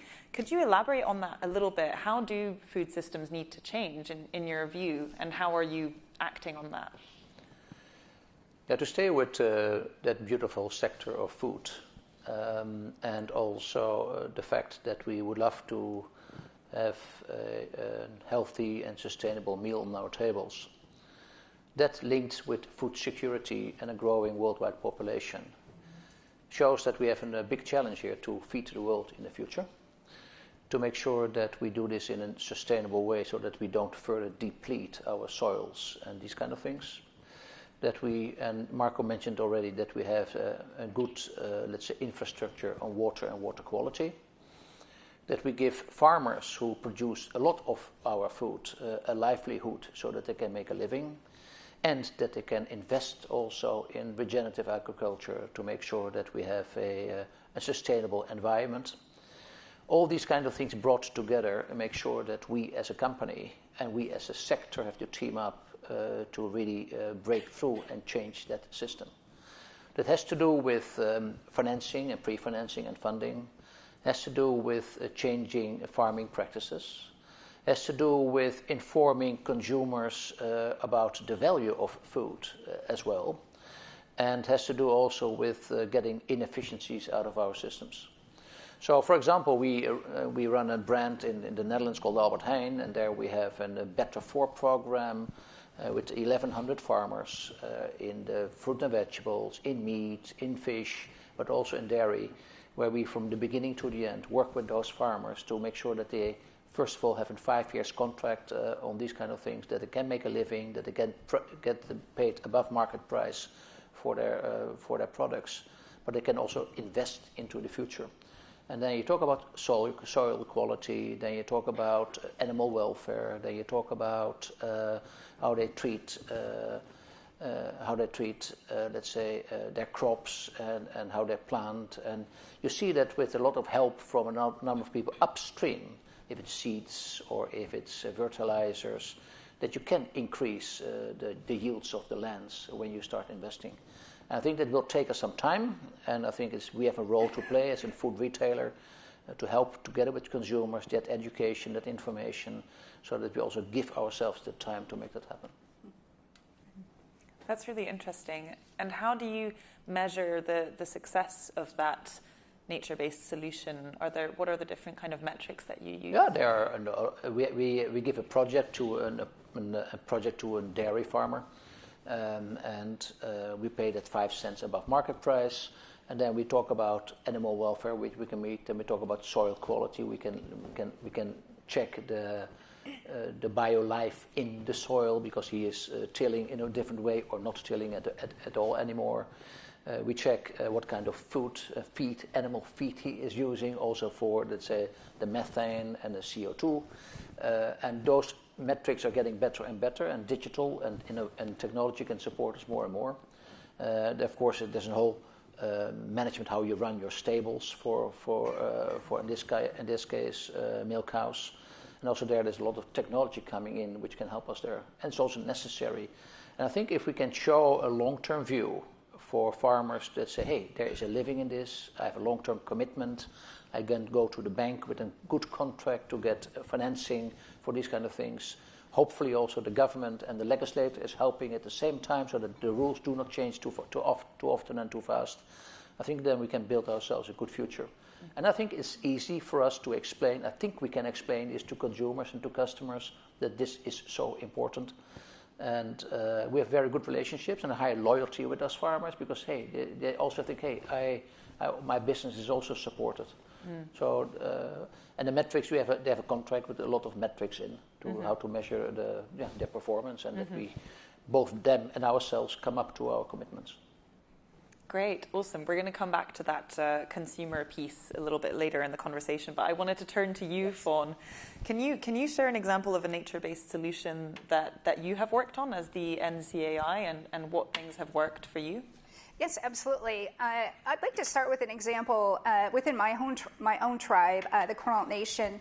Back in the 1950s and 60s, we had millions of very prized sockeye salmon, a wild salmon, returned to our watershed. In the year I got elected in 2006, we only had 3,000. So we saw the collapse of millions of wild salmon that returned to our water system. We've started an initiative to restore that salmon habitat. And so all across Indian country, you're finding that with 574 tribal nations, we all have our own connection to our traditional foods.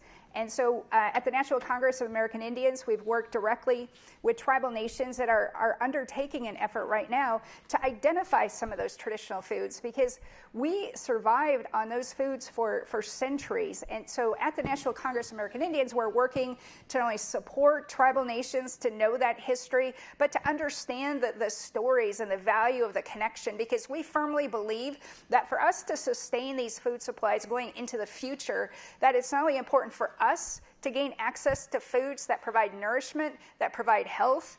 In the United States, we have some of the highest rates of obesity, of diabetes, and that's the result of a food system that just runs contrary to our values. And so in a very short period of time, as we work to connect our indigenous peoples with our traditional foods, we're seeing just remarkable success in lowering those values. And we know that's information that should be shared with the rest of the world. There's hundreds of millions of indigenous peoples around the world. They all have a connection to a historical food supply that was designed to provide not only physical nourishment, but spiritual nourishment as well as part of our identity. And so that's those are some of the initiatives that we're working on, both domestically and joining indigenous relatives in other parts of the world outside the United States to bring that to bear, to share with the global business community. It's interesting that you speak about that salmon example, because it makes me think, there's often examples of projects that work well at a relatively small scale, And then the question is how to bring them to the big scale that is required by a retailer like Ahold or by a big consumer goods company. Yes. Can you speak a little bit about the how to bridge that gap? Yes, absolutely. In a past lifetime, I was served on the board of directors of the Quinault Nation Enterprise Board. So I worked directly with our seafood enterprise. We attended international business expos to bring our wild salmon to the market, to the global business community. But we often found we simply just didn't have the volume. I mean, we had a prized, very pure, very wild salmon resource that was unique to our area, but we simply just could not provide the scale to fulfill the orders from large entities. And so one of the things that we are working on at NCI, we're going to be launching an initiative at our annual convention in November to try to pull together the resources of all of Indian country, because we do have salmon in Alaska, we have salmon in other parts of the United States, that if we could just bring to bear the valuable food supply that comes directly from sovereign tribal nations in the United States, that perhaps we could move up the chain, the supply chain, and provide those products. It would be great to be your preferred partner there. Yes. So, what's better than wild salmon? I Yes. mean, if we can partner up also in the logistics and the supply chain and have a fair price, I think might be a win-win. Yes. Yeah. That's a good deal. There we go. We have a deal. And I just wanted to ask you as well, Fawn, when we're thinking about private sector and kind of collaborations between private sector communities like yours and government, what should the private sector be keeping in mind when they're trying to connect and trying to include your communities? Yes, I think the most important thing to keep in mind, tribal nations and indigenous peoples, we have a very clear vision of our future, and we know where we stand right now, how marginalized we are, and how we're without a lot of resources. And as epic as the Inflation Reduction Act was in the United States, for tribal nations it was $500 million, $500 million. You divide that among 574 tribal nations, it's less than $1 million to confront the challenges of climate change. So we know to close that gap from where we stand now and that bright vision that we have, we're going to have public-private partnerships. And the first step in those relationships is developing just a personal outreach and understanding. When you deal with tribal nations, it's much different. We're all unique, but we all have a valuable insight into not only our food supply, but just large-scale markets all across Indian country. And so I think it's important to understand we have capacity issues, we have infrastructure issues, but we have just a valuable resource that is necessary for solving many of the food security challenges as well as climate change. But we're ready, we're eager, and we occupy a place where we have unique knowledge, and only tribes that have an unbroken connection from centuries to present day. And I've often thought if you could just combine that knowledge with new and emerging innovation, it's a broad spectrum of a wealth of information. And so those are some of the challenges, but we're ready. Thank you.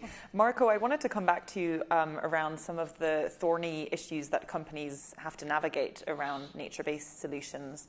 One of them being, how do you actually measure success? Is there a standardized measure of success?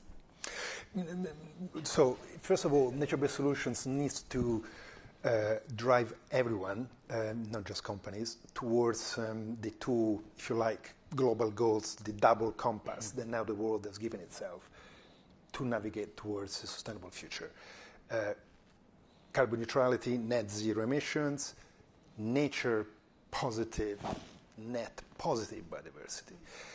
And I'm saying net positive biodiversity, that's what was agreed in COP15 in Montreal last December, because nature can come back very fast if we give it a chance. And that's why we should aim for a net positive outcome by 2030.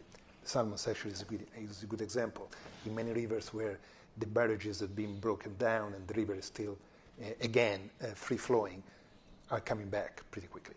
So that's the contribution. I feel like these are the overall two high-level goals They can be measured in terms of biodiversity, can be measured through habitat extent, habitat quality, species populations, etc., etc. So the metrics actually are there.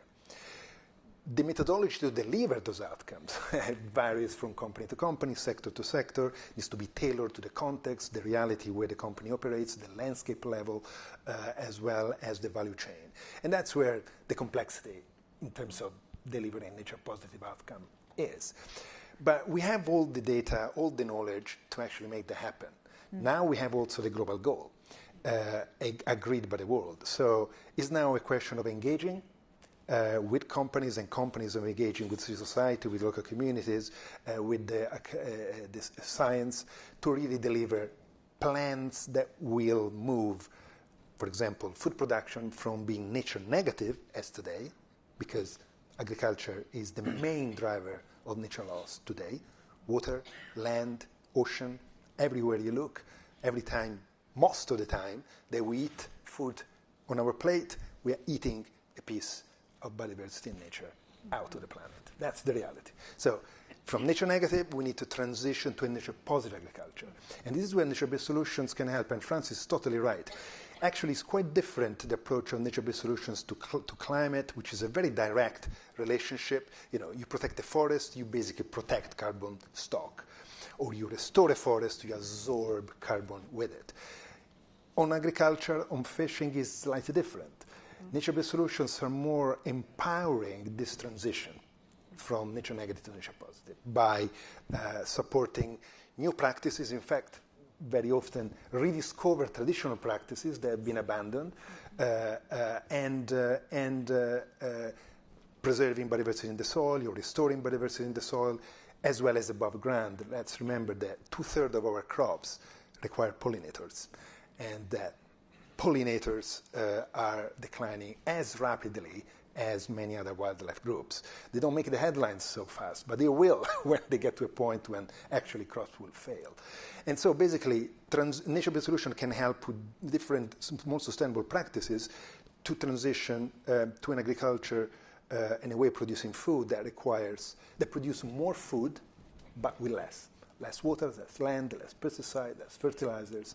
There's so many local examples of this actually working. Mm-hmm. And again, the challenge is to have the incentives, the redirection of subsidies, particularly public subsidies.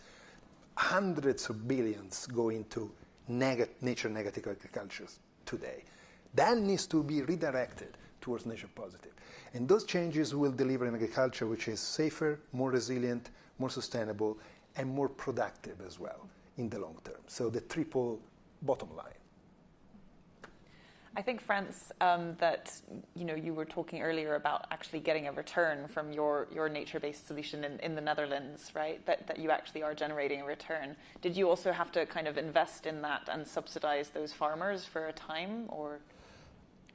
Subsidize sounds a little bit negative, right? No, I don't want to abuse the wording, but what I can share with you that we have a real business case, a business case which is for all parties beneficial. Mm-hmm. So yes, we pay 5% more for the milk compared to normal pasture milk. Yes, the farmer has an opportunity to invest in his business and to make it a more nature positive type of business. At the same time, we get efficiency out because he also has a higher productivity over time.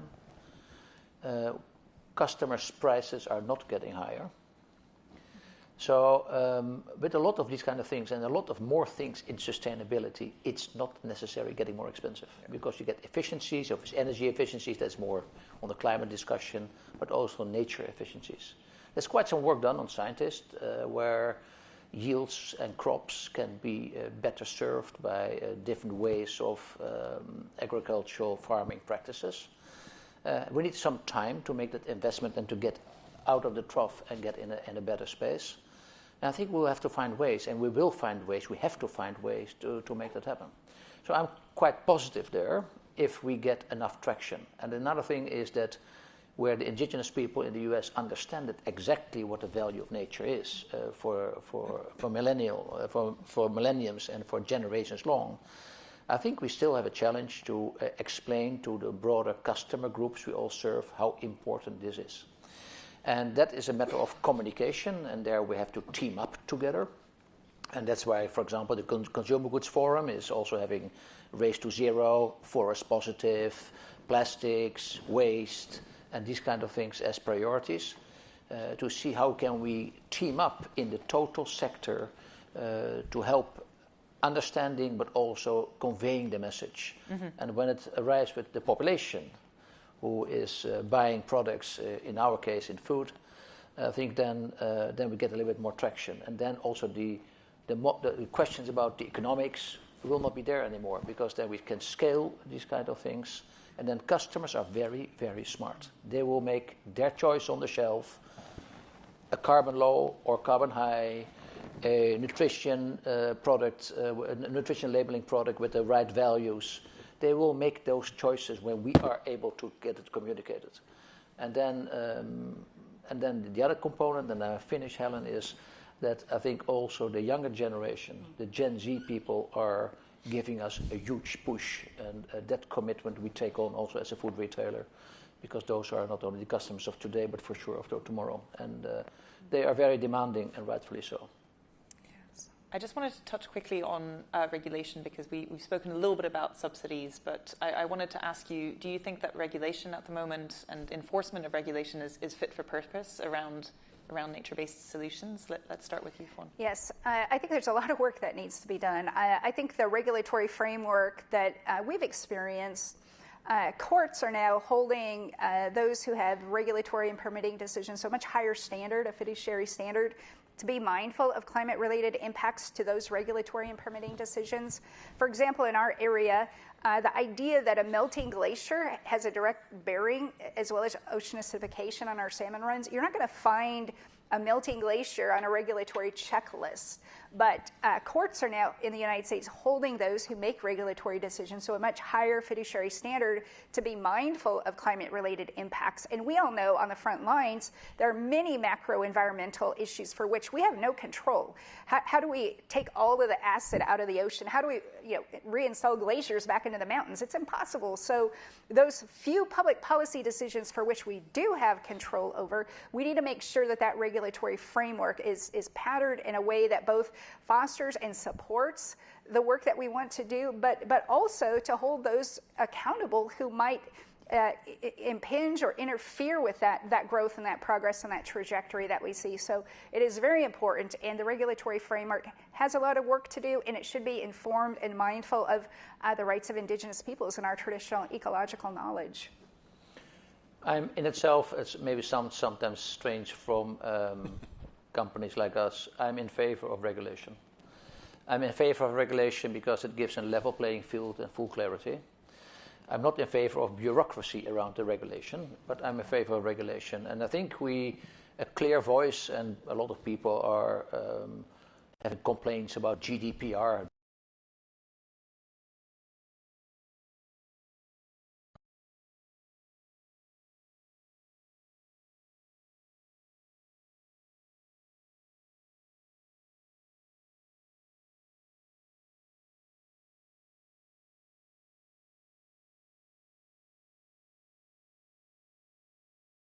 Or the EPR, the packaging guidelines for retailers and for manufacturers.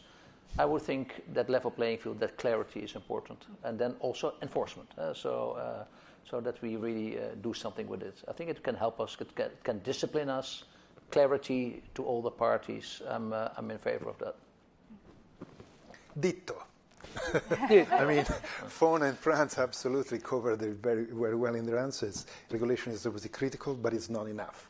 You also need a plan to accompany the transition. Absolutely. And that's actually the first question that came about here about the struggle of some categories that are affected by regulation. Sometimes this is the case when there isn't an accompanying support plan.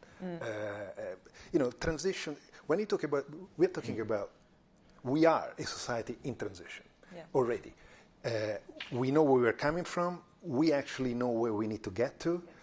But the real tricky part is the journey from A to B. And if we don't focus on on supporting the transition through the right regulation, not over-regulating, but through the right regulation, the right reporting, the right accountability frameworks, and the right incentives to stimulate the transition will be very painful, probably even not happening. So all needs to come together under the understanding that if we don't transition, the price that we will pay, and there will be no winner. There will be more losers, more or less losers, but there will be no winner. It's going to be catastrophic and astronomical. And so that's where we are today. We know that we need to transition, but we need to sort out and figure out the actual way to do it in a just, fair, and speedy way, because the other element of all this is that we don't have a lot of time. Yes.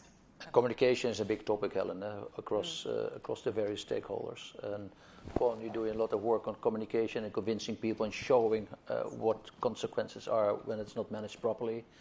There was a question here on the screen on customers say they would like to buy more sustainable but are not prepared to pay for it. I think also that is a matter of communication. A lot of consumers do not realize what the consequences might be. We will go our own course as a company anyhow. But we have to communicate. We have to get that clearer. And for example, in Philadelphia, we team up with the Rodale Institute, who is able to educate on biodiversity and make these kind of topics clearer and understand, make consumers and customers and politicians understand that pollination is a big issue and that crops and yields go down when we don't organize that. So there we have, as a total industry, all the participants, consumers, retailers, manufacturers, governments, and NGOs, we have a role to play here to convey that message. Mm-hmm.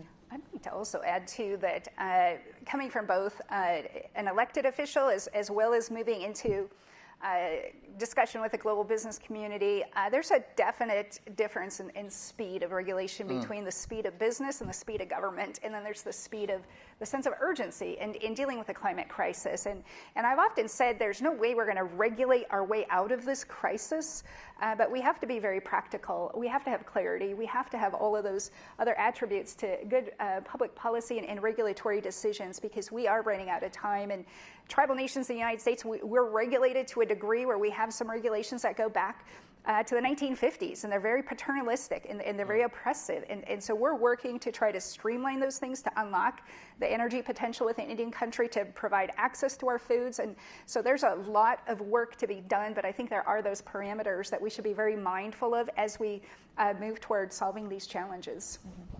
Just very quickly, could each of you tell me what you're hoping for from COP28 this year? Very briefly.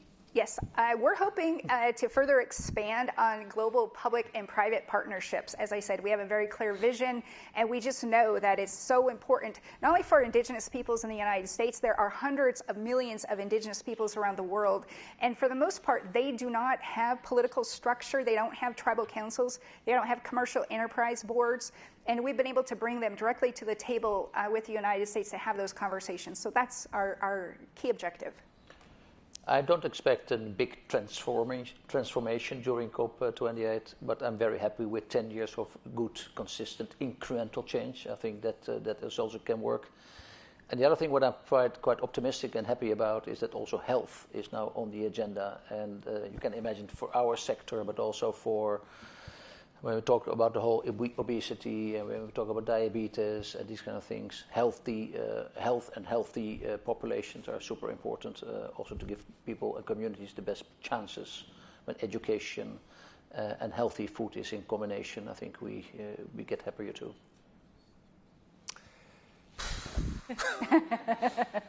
a short list. A short list.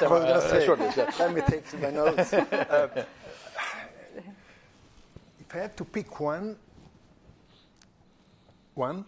Okay. Be selective. If I had to pick one, because the list is long, but if I had to pick one, I think is a COP that really finally connect the dots between the different dimensions, all the challenges we're facing. Unfortunately, we continue to tackle issue by issue with the bureaucracy dedicated to that issue and another bureaucracy dedicated to that issue. That's not good. COP28, and I know they want to do that, is to connect the dots. Climate, nature, water, poverty, health, food. they're all part of the same challenge. They're all interconnected, and actually the solutions are very often the same for all of them. As we said, not just nature-based solutions, but also financial system reform and all the rest. So that's probably what I would hope. The COP28, let me just say this, stop being the COP about climate, but it's the COP about people and nature, people and the planet. I heard that earlier today, and I understand it fully that is more efficient and effective and more holistic as well. We see this also in our business, and we talk about deforestation, critical commodities, soy, coffee, tea. Before you know it, you're already in human rights and child labor and these type of things. So a lot of things are there linked, nature and climate and the social aspect. So I can understand that. I think that we have now the maturity to bring also nature and climate in a stronger combination. So that actually connects really well to some of the questions that we've been getting. There's a really good one for you, Franz, but for all of you. Can we really be nature positive and still be farming livestock and consuming dairy products? What do you think about that? There are already scientific models on this. We need time. We need to do the right thing. We have no time to wait. And we have to be very selective, and technology can help us. Because I think that yesterday, John Lewis's head of sustainability said that more than half of their carbon emissions comes from actually animal protein. So in terms of cutting Scope 3 emissions, this is specifically Scope 3, that's kind of one of their main areas where they have to work. Yeah, for example, in our Dutch business, we have now the target to have 60% by 2025 coming from plant-based proteins. We're now at 44% already. So that transition is possible.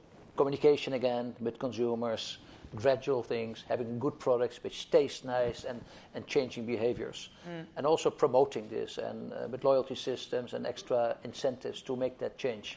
I think that is possible, and that's also possible in a very, let's say, livestock-dense Dutch market as well. The data, look at the data. The footprint coming from livestock farming, it's huge. The amount of land use is amazing. And the calories contribution to diet globally is actually minimal. Look at the figures. 80% of the land, 70% or something like that of the land is used for animal farming, either directly or through production of feed. If you look at the contribution of that 70% to the calories that we intake, it's less than 20%. So it's just a very inefficient way to feed the world with a huge footprint. Now, should we all go vegan? Well, I'm making my decision, you make yours, but we need to reduce. There's no doubt about that. We need to reduce. And actually, a reduction of consumption or redirection of consumption is something that applies not just to meat, but to many other things as well. Yeah, and that's already happening, right? That redirection of consumption. Yeah. I also wanted to ask this question just submitted. How can we support IPLCs to receive more direct investments? We see a rise in nature-based solutions, but how to make sure it is benefiting them with resources and land protection? Yes, that's an excellent question. and for 2 decades now, I've been trying to figure out how do we access global scale resources? How do we ensure that our interests are part of not only regulatory and permitting decisions and public policy around climate change, but as the world wants to fuel and fund and finance solutions. So in the United States, as I said, we've priced carbon. In my area, indigenous peoples came together, tribes, to hold industry accountable because of the lack of resources that I mentioned. So we've done all we can to lobby the United States Congress. We've done all we can to go after industry to pay for the damage that they've wreaked across our region. And there's still this major gap. I have to move 2 villages to higher ground. It's $200 million. There's no way I'm going to be able to do that with $1 million. And so the ability to gain access to a lot of these different global scale investments, whether it is through diplomatic channels in accessing financing systems or relationships with the private sector. It's a challenge just to get into those rooms and to have those conversations. And so one of the things that we are advocating is for standing for Indigenous peoples to gain access, to be at the table, to be part of negotiations, to inform global finance leaders as well as business leaders and government leaders, to be mindful that we have a lot of the solutions. We need to be at the table. We need to get to market. We need to provide the world with these solutions. So it really is a challenge. And to the second part of that question about land protection and land management, as we're trying to create positive things, we are still, since 1948, 12 million Indigenous peoples have been murdered in their territories, 40 million dispossessed of their lands as extractive industries have moved into our territories. So we're working both on the positive side to make change and help move the world forward on a positive trajectory, while at the same time being under direct attack and assault from industry that still wants to gain access directly to our resources. So it is a challenge, but we see the possibilities, and we're going to continue to do that work in every venue and every sector, both domestically and internationally. Thank you so much. I think we're at time. Well, it's the last session. We can go on forever. Right? You don't have plans this evening. But there was one question, so if I may, Helen. Yeah, go for it. One question here on the Dutch farmers going on strike because unclarity on nitrogen and CO2 and these kind of things. I think also there we have to be very smart in how we plan things. And we talk here about farmers which have a farm for generations. Those are entrepreneurs. Those are very smart people. They know exactly what can be done. They also know that we have a too dense farming community in the Netherlands. But I think they just ask for, give me a good time frame, give me certainty, tell me in which direction I can develop my business in the best way. And we see also a number of farms decreasing also. And I think that is all possible, by the way, but I think clarity, honesty towards entrepreneurs who have long time be in business, I think that's also a matter of respect we should show.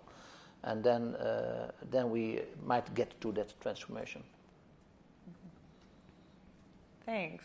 Well, that seems like a good place to leave things. And thank you all so much for such a fruitful discussion. It's been really, really interesting, and I'm sure our audience has appreciated it. And thank you, Helen, for moderating and bringing us together. Thank you.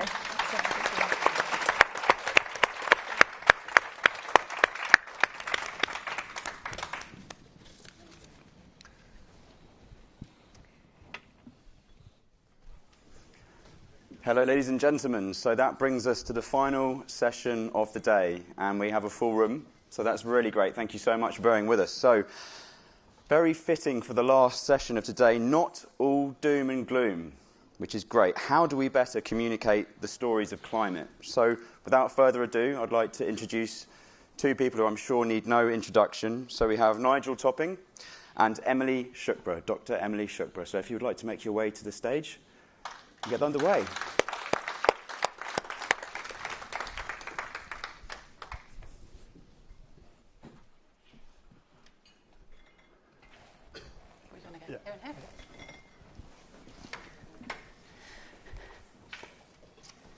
Well, good afternoon, everyone. This is billed as a fireside chat, which feels like it's never a good description of something at a climate event, but particularly not a good description of an event on one of the hottest days of the year in the UK. But nevertheless, thank you for joining us this afternoon.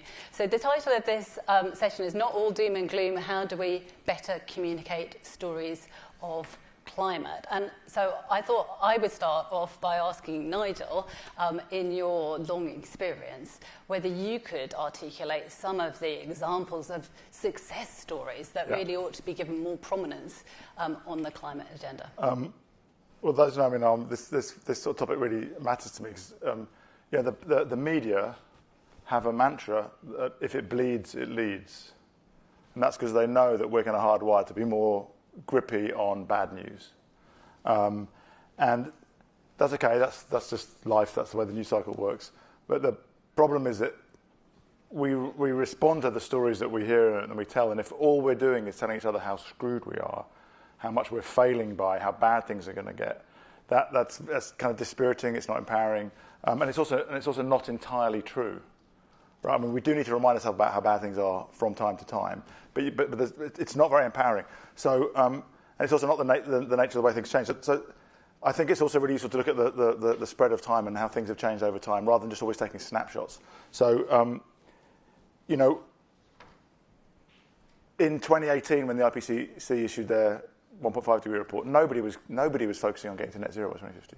That's less than 5 years ago, all right? And then, so by COP21, we had, I think, by COP26, we had about 90% of global economies committed to net zero by 2050. Now we've got thousands and thousands of businesses, cities, finance organisations through Race to Zero committed in a science-based way to net zero. And then you look at the sectoral transformations. I mean, you know, probably all of you know these stories, but you have to keep reminding people, because people don't know about renewable, solar costs coming down by 90%, and the deployment of renewable technologies. I just published something with RMI about this.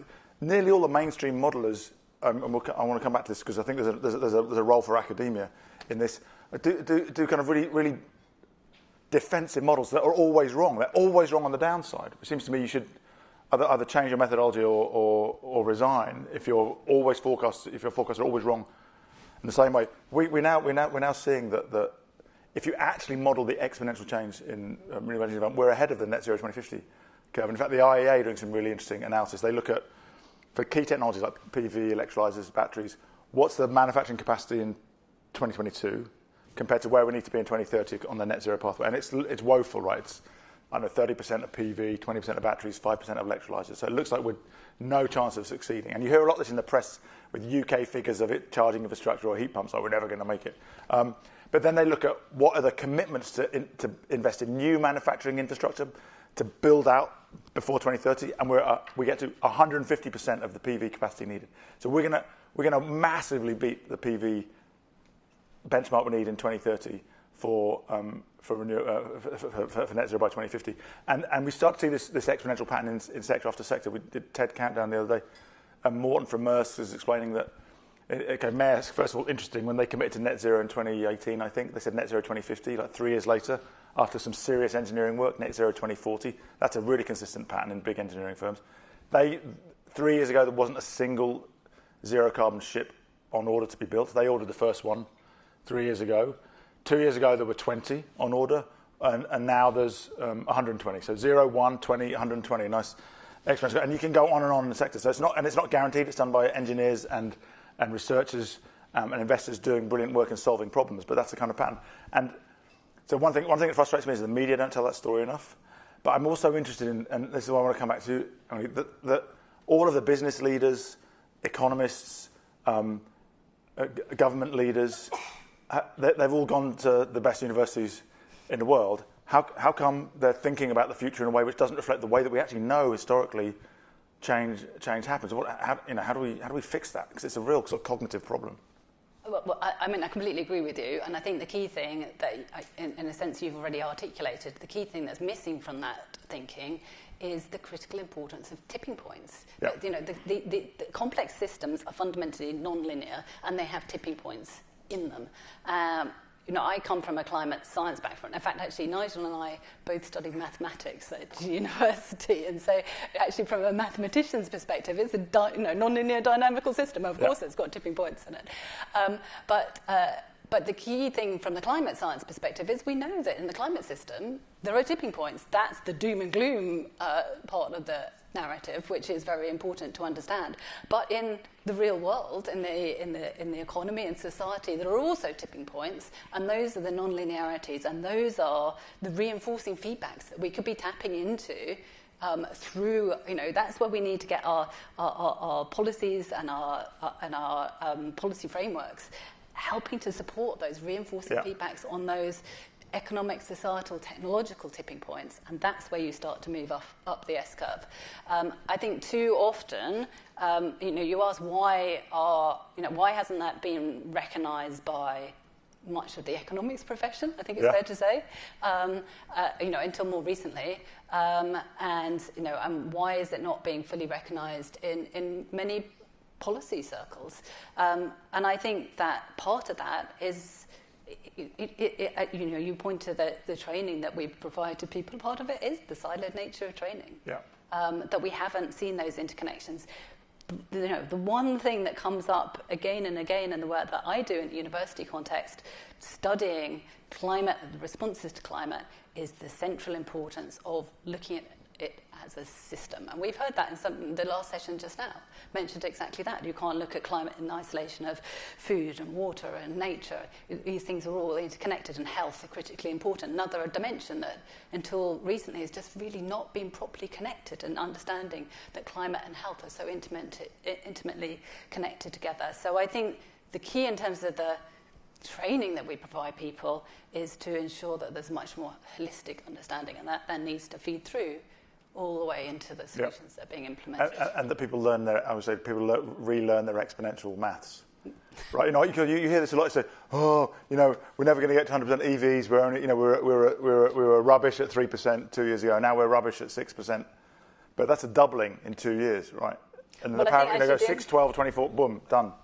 One of the things about the pandemic is that people did start to understand what exponential growth is. Yeah, I hope so. I hope that. But so you've just asked me about what different training ought we to be putting in place in terms of our education system, but also if we do believe that things progress along an S-curve, and what we need to be doing is accelerating each stage of those S-curves, what does the business community need to be doing in response to that?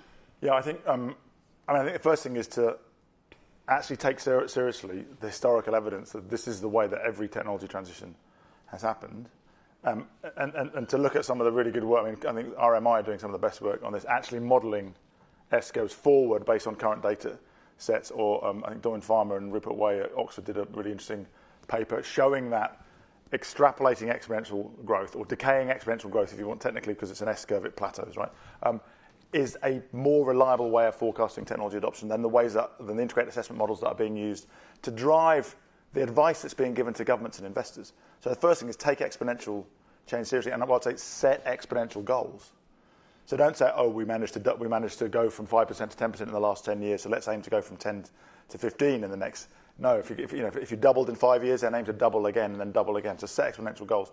And then I think you talk about the sort of systems thinking. This is all driven by feedback loops. People say, is this the job of government or the job of business? It's the job of everybody. So pay attention to those feedback loops between your plans and policy. So if the policy is not as ambitious, then you need to engage with the policy community, with your plans and your customers. You need your customers to have takeoff for we've got really, if you're building green hydrogen capacity now, you need to know that people are going to buy it. H2 Green Steel has just got a 1.5 billion equity raise today. A lot of the investment in that business in Sweden is from Electrolux, Mercedes, Scania, who've put capital in and agreed to buy green steel in the future. So by lining up those what I call ambition loops, then you get that. That's what drives this exponential change. And the third thing is we actually now have, in most sectors, pretty good collectively defined pathways. There's lots of really good pre-competitive collaboration on First Movers Coalition and Mission Possible, all the climate group, the EV100, RE100, and that de-risks it for everybody. So I think set exponential goals, harness those ambition loops, and then lock into a shared pathway, which means you're de-risking and also learning together. And there's a lot of companies already doing that, right? So that's a shared journey now. When I talk about this, I always, because I come from a manufacturing background, I think about the supply chain, and then working with you recently, Emily, I've been thinking that idea of locking those ambition loops applies to all institutions in society. So, and people often think of universities as only doing fundamental research, but I'm kind of interested in what you think all the different ways are in which a university like Cambridge can contribute to that exponential deployment of getting costs down and getting volumes up in new technologies. No, well, I think that's really interesting. So from my perspective, if you think about the first stage of that S-curve being, innovation is the key part. That's where you need to have the creative ideas and the innovations coming out of a university context. But those can't be done in isolation. So, what I'm forever finding is that when I speak to scientists and engineers in the university in Cambridge, whether they're looking at new battery technologies or whether they're looking at photovoltaics, whether we can get a step change in the efficiency there, whether they're looking at greenhouse gas removal technologies, with whether that's carbon dioxide or methane or a plethora of other potential research applications. Often what they tell me is that they've got the lab bench innovations in place, but they don't fully understand how to connect through to potential use cases that are going to be impactful. So there's a disconnect between the problem and the solution. And at the same time, if you speak to other people in the business community, they've got the problems that need to be solved, but they don't know what the solution is. So an awful lot of what I think is missing is that glue that connects everything together. And that's where something like response to climate, which is fundamentally mission-oriented. Yeah. We have a clear goal that we need to be achieving. It's different to the sorts of innovation where you might want to just let 1,000 flowers bloom. Yeah. You've got to really solve some particular challenges. And so there is a real role for, first of all, of course, financing and funding and fostering and facilitating the innovation at the start of that S-curve. But there's equally important role for that kind of scale-up stage, that market-shaping stage, where, and for that, I think the critical element is radical collaboration. I mean, we've talked about partnerships, you've talked about partnerships, and universities can equally play a role in helping to provide that convening. And we've got a really good example in Cambridge, just one sector where we've been doing that in the aviation sector, where we've been pulling together, effectively the whole sort of ecosystem, actually, it's not just supply chain, ecosystem around aviation, the engine manufacturers, the aircraft manufacturers, the airports, all the SMEs that are part of the ecosystem, and together with the engineers in Cambridge, policymakers, internationally as well as nationally, to really look at what a feasible pathway towards net zero aviation is, and what all the different trade-offs associated with that, and where the difficult decisions making are, and where, critically, coming back to your earlier point, where are those reinforcing feedback loops that we could be tapping that get you that step change in terms of the response? I love that example. That work at the Whittle Lab is unbelievably innovative, and it's using some of the techniques that Formula One uses to drive really rapid innovation, to look at all sorts of, simultaneously look at all sorts of different technology pathways. And this is for me a good example of avoiding the doom loop. It's like sometimes activists will just look for something negative to say about Cambridge. I've just recently done a report into the issue of fossil fuel funding research. It's a tiny amount of funding, right? And so I think if all the attention goes on trying to find problems rather than trying to shine light on success stories, it's pretty demoralising, and I've seen this in my sort of work with ministers. If you're a minister of a government in a country with a free press, how often do you think anyone writes to you and says thank you, well done? Just never, right? Because always at least 40% of the people think you're rubbish, right? But they're the only ones you ever hear from. It's really demoralising. It makes it very hard for politicians to take any risks. And I think something I always encourage people to do is, even if there's a politician that you don't like personally, you don't agree with all of their politics, if they do something well, please stand up for it and say, I don't like X, but I do like what he or she just did. And it's the same with any institution. Institutions tend to only get bashing, not told what they're doing well. So, I can see the clock is ticking fast on our session. So, but before, on the positive stories, you've just come back from After Climate Summit, which all the stories that I've been hearing coming out of that was a very positively framed summit. I mean, could you give us some? Yeah. So in Nairobi, President Ruto of Kenya convened this African Climate Summit, and there's a very polarised north-south debate around climate change for obvious reasons, right? There's historical asymmetry of cause and effect, although it's changing with China becoming historically one of the biggest emitters and still doing it. So it's very problematic, and it's really problematic in the context of negotiations, because you get stuck in these polarised things, and it's a sort of perpetrator-victim loop, which has historical truth, but it's unhelpful when you're trying to solve problems, right? If that's the only, and that's what led to us getting stuck on the 100 billion as the only number we talked about, which is like less than 5% of the capital which we need to mobilise in emerging markets, but like 99% of the attention going on trying to solve that, which guess what means you don't. Even if 150 had been delivered, we'd still have failed on the other 99%. So President Ruto is really changing the narrative. It's much more empowering. He's talking about climate positive development, the green industrialization opportunity for Africa, the youth and entrepreneur. Kenya is a huge tech hub. The median age in Africa is 19. Here it's 39. So if you're 19 here, you're a kid. If you're 19 in Kenya, you're in the middle. By the time you're 39, you might just about be growing up in the UK. You're very much an elder in Kenya. So it's a total different amount of energy and dynamism. And that's starting to turn into real commitments. I mean, the African Green Hydrogen Alliance, which we helped launch a couple of years ago, the Champion's got 2 more countries joined it, and are really starting to look at the whole value chain of massive renewable energy opportunities, green hydrogen, add that to local iron ore, you start to add value and reduce the iron ore in Africa instead of sending it off to another continent. 450 million put on the table by companies for African carbon credits. It's another really good example of where the doom story wins, like people worrying about what might go wrong with carbon credits, effectively depriving communities in the global south of a source of income. I mean, it's really questionable morality and just slamming the potential of a market which can lead to hundreds of millions of capital. And I think, and also have much more of a sense of practical problem solving. So there's still the complaining and the finger pointing. That's still part of it, right? Because it's still people, it's not all happy clappy, but much more of a coming together to try and solve problems much more honestly. So instead of just 100 billion, we've got the 2.4 trillion, which Stern and Solway pointed to, and we now have African pension funds and governments acknowledging that 60% of the capital that needs to be provided to make the transition has to come from domestic resources. So you can't, if you just point the finger at the World Bank for another 10 years, you won't solve the problem. You've got to do some of the work yourself. So, so I've been immersed in that for 3 days. I'm feeling it's the most positive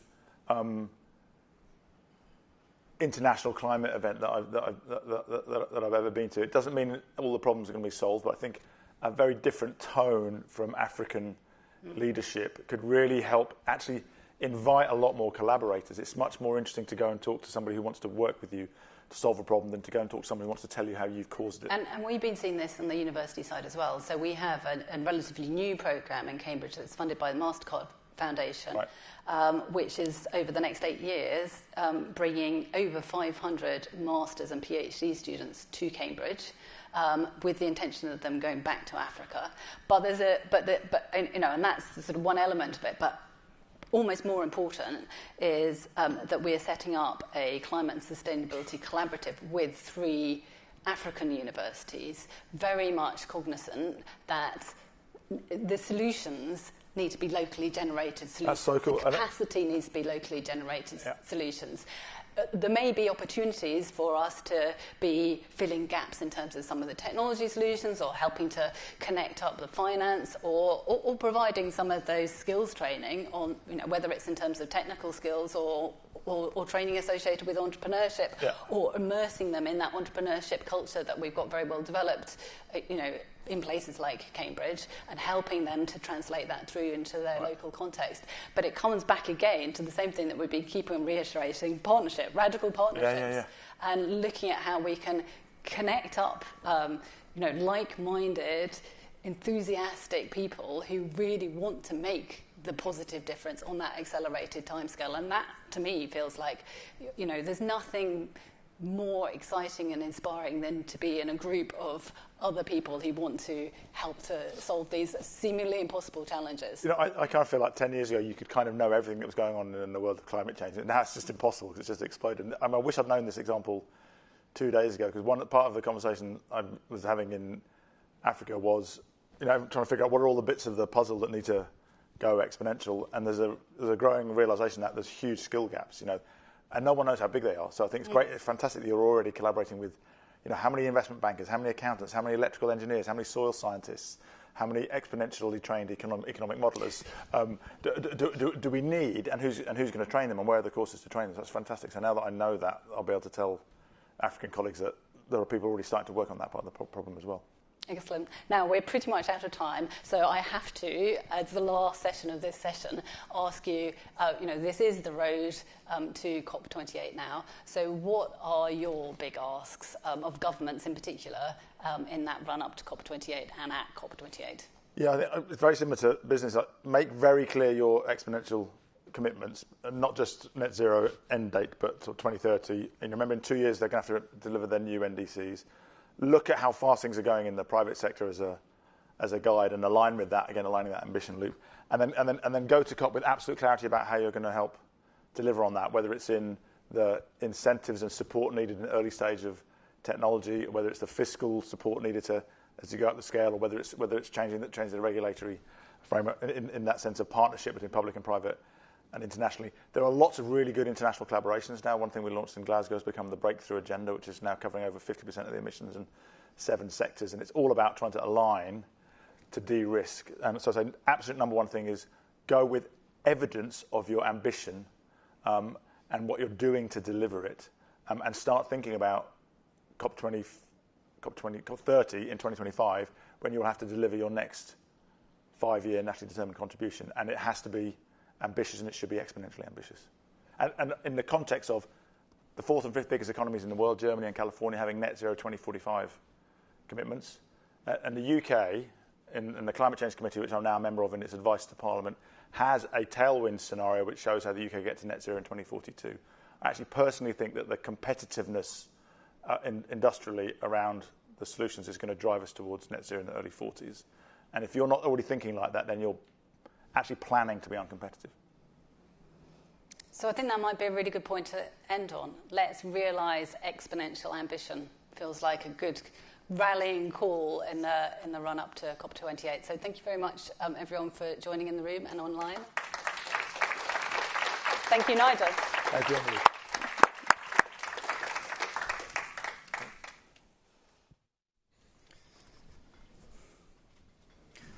Well, thank you very much to Emily and Nigel. That's a fantastic message to end on. And that also brings us to a wrap in terms of Reuters IMPACT and the 4 stages that we've been hosting across the 2 days. Thank you very much for staying with us. Thank you very much for contributing. And a huge, huge thank you to all of the speakers across all 4 stages that have contributed to some of the lessons we've learnt. Thank you to our editorial colleagues at Reuters. You guys have been fantastic. To the support staff, AV. It really is you guys that make this happen. And as we saw in a video earlier, it's every inch that counts in terms of this road to COP and to tackling the climate change crisis that we're now facing. So thank you very much, and let's do all we can to advance the ambition. So thank you, take care, and see you again next year.